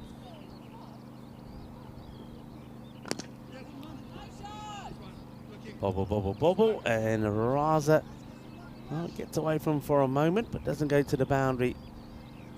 Keep an eye on that equation. You've got to bat them to do it from here. Good ball here could help. He's bowling to Sekaran, who plays a nice shot, but to the fielder. It'll be a single. Single gets taken. So end of the over, 6 overs complete, 82 for 1. So 12 is what they're looking to get to here. 82 for 1. They're needing 12 runs to win, but they don't want to do it in 24 balls. They want to do it in 6 balls. So this becomes the key over. Now, just wonder whether you take a little bit of a gamble here. Because Stefan is going to want to get to the strike zone. And just looking at the field there at the moment. Now, I would be looking here to Sekaran to bring one of those fielders on either side up. I know it sounds crazy. Look, you're not going to win the match, but you're thinking about getting a point. So while Steph's at the other end, you bring your people up to stop them getting the single, because that's what they're going to look to go for here. I mean, if they hit a boundary, they hit a boundary. It's probably going to be a boundary whether you have people back or not. Ali, Zacharelli will come on to bowl this over. Smashed in the air, and it will go for 6. So, no, it goes for 4 actually. So, it's 4. So, I'm thinking he's trying to save the boundary here, but actually, let's see if this is a genuine catching opportunity. High in the air. Let's see. And, oh, well, you're not going to win matches if you feel like that. We know that already.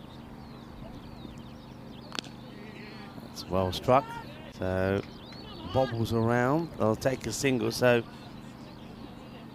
fielding is so important. And the Wolves, they'll be a little disappointed. I think their captain, certainly, Bashar Iqbal, will be.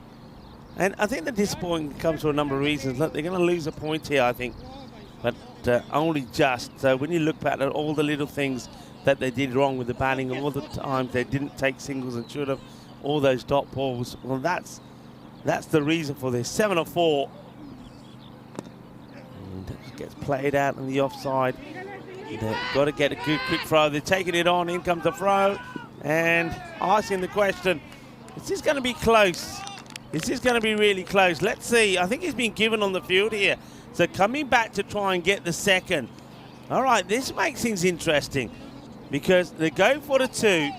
It's a very good throw. Remember, with the sun in his eyes, in comes the throw, and he's going to be run out. Yeah, good work from the keeper, Manzoor. Well, Manzoor may not be the best behind the stumps, but he does well. So Stefan Gooch falls for 45 of 18. Good knock though from him. Just going to be interesting in terms of that's the ball hitting the stump. So great effort from Gucci to try and get there. He doesn't make it. All right, where are we at here now? So the new batter is going to be on strike. So it's going to be, I think they're going with, is it young Henry that goes out there? Let's see who's gone out. It is Henry Patterson. Still need, oh, it's a dot. Ooh, okay, they're needing 6 or 3. Patterson goes for the shot, doesn't get it. 6 or 3.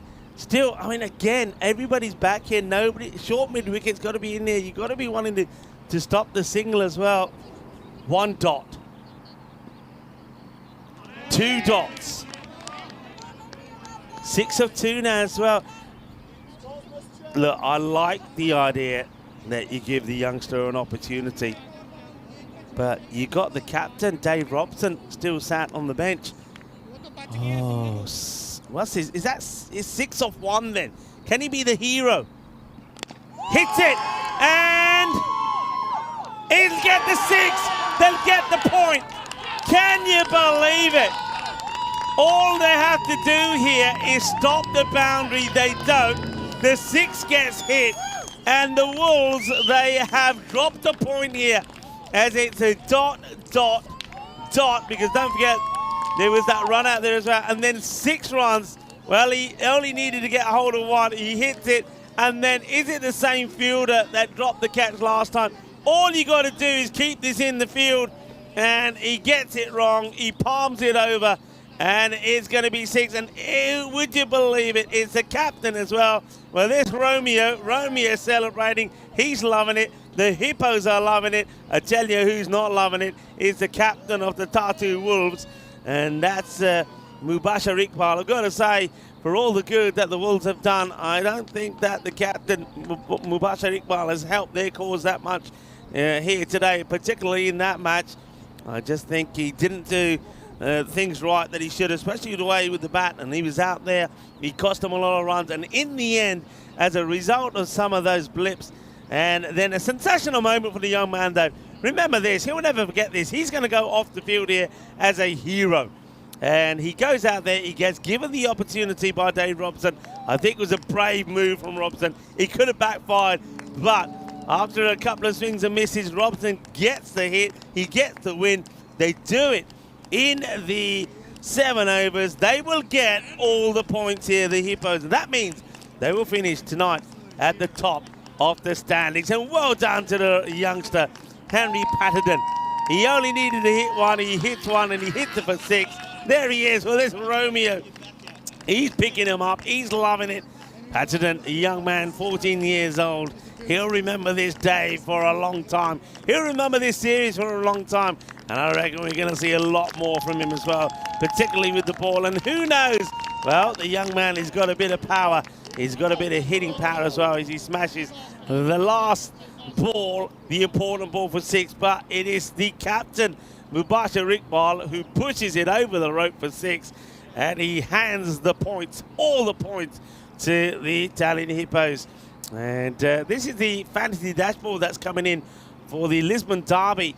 That's about to kick off in, well, I think around about 10 minutes' time or so there at the Coimbra area of Portugal at the Morana de Corbo cricket ground. The Lisbon Supergiants take it on the Lisbon Capitals. The Capitals, they got Najam Shazad in this side, Dinesh Siddiqui as well. Watch out for them. As well as Narinder Rana and Sunil Patel, the captain. Watch out for E-spin. For the Giants, Amardeep Singh in the side there. Jaswant Singh as well. Hardik Kumar Patel. And they've got some good players. And also Jiwan Giri in the side there as well. I think that's going to be quite an exciting match. I hope, fingers crossed, that the weather is good there tonight as well. Okay, let's have a look at the highlights of that match, and what an exciting one it was. You just had the feeling right from the start that it was the 4 points that the Italian Hippos wanted this time, and I like the move of having Marco at the top of the order. He certainly supported Stefan Gooch very well. He played 26, had some shots as well, and powerful shots, good timing. Little things like that, though. That's where you not just lose matches, but in this format and with our new regulations, where you lose points as well. And I think in this match, with bat and ball, the Tartu Wolves is just too much off that. Stefan Gooch liking his batting, hitting the ball well. That's another one. This time, though, all right, the catch doesn't get taken, but at least he does stop the ball going to the boundary. But nobody's stopping that one. That was a beautiful shot. And needing things to happen. That was another one that gets clubbed straight back over the bowler's head. But just the way the bowlers were used there as well. I mean, they tried something different at the beginning. And going with Usman, I don't mind that. Then Mohammed Sumran, it doesn't go well with him with his first, but they go back to him again with another one. That one, for me, is where the mistake happened. You had to go with someone like Zikr Ali or come back with Usman. And when they did go with Usman again and Zikr Ali, the opportunity there of getting and saving a point, at least from this match, was back in the equation. And in fact, it should have been first is that mishap. That also was Mubashir Iqbal, who should have taken the catch and in the end concedes the boundary. But then this was a big moment, wasn't it? Stefan Gooch getting run out. And I think everybody was surprised when the young man came out there.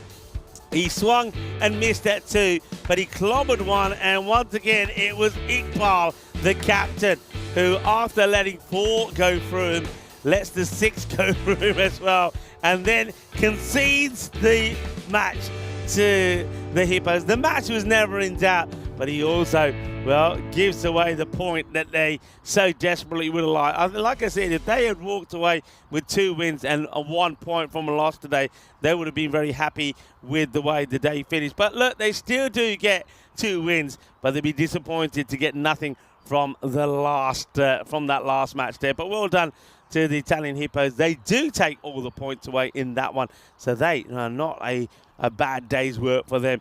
They go home with 7 points, and also they go home at the top of the standings. And there's the bowling that you see there. And yeah, look, 1 for 28 from Sumran. They give him 2 overs. That means the likes of Sanu and Zikr Ali, who only goes for 12, and Usman, who bowled a very good second over. You know, they just didn't rotate and use the bowl as well. So there's the match summary there for you. Well done to the Italian Hippos. They get a victory. And it's time for me to wish you all farewell. And thank you all very much for tuning in today. I hope you've enjoyed all the action coming from this beautiful ground here in Estonia.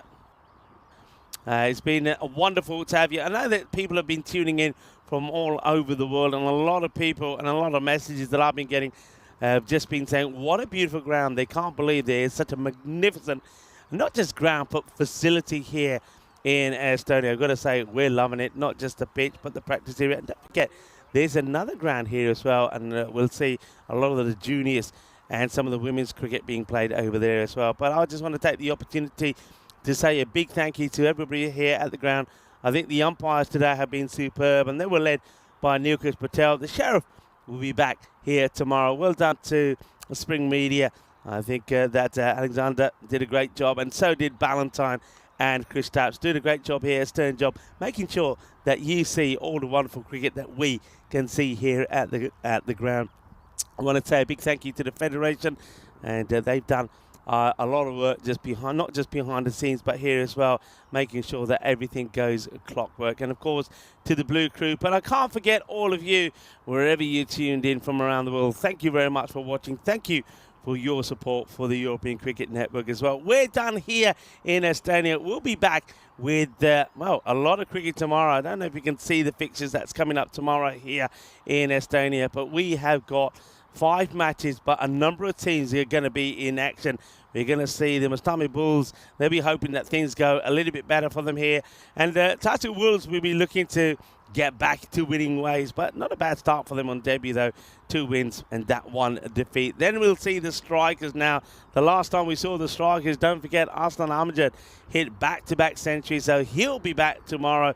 And we're going to see the Tartu CC for the very first time. They're taking on the Tallinn United side. United, of course, they've got a few big hitters in their side as well. So a lot of cricket tomorrow. And then, of course, the cricket also continues in Portugal. And don't forget that the Netherlands starts tomorrow as well. So we'll see and hear a little bit of Vinnie Sanders. So it's going to be a super Saturday tomorrow. 5 from here. We've got Portugal also going to have the one T20 match from the Netherlands, which I believe is the Netherlands taking on Scotland. So only time for me to thank you all very much. I know that the highlights of the day are being queued up for you to enjoy, and we've certainly had some highlights. We've seen some great batting, some great bowling, some good fielding, and then also, like always on the European Cricket Network, we've seen some bloopers as well. Thank you all for watching. Thank you for all your support. And like I always say, be good, be fair, be happy, be safe. Hasta mañana. Shukriya. Thank you for watching. Adios, mi familia.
Thank you.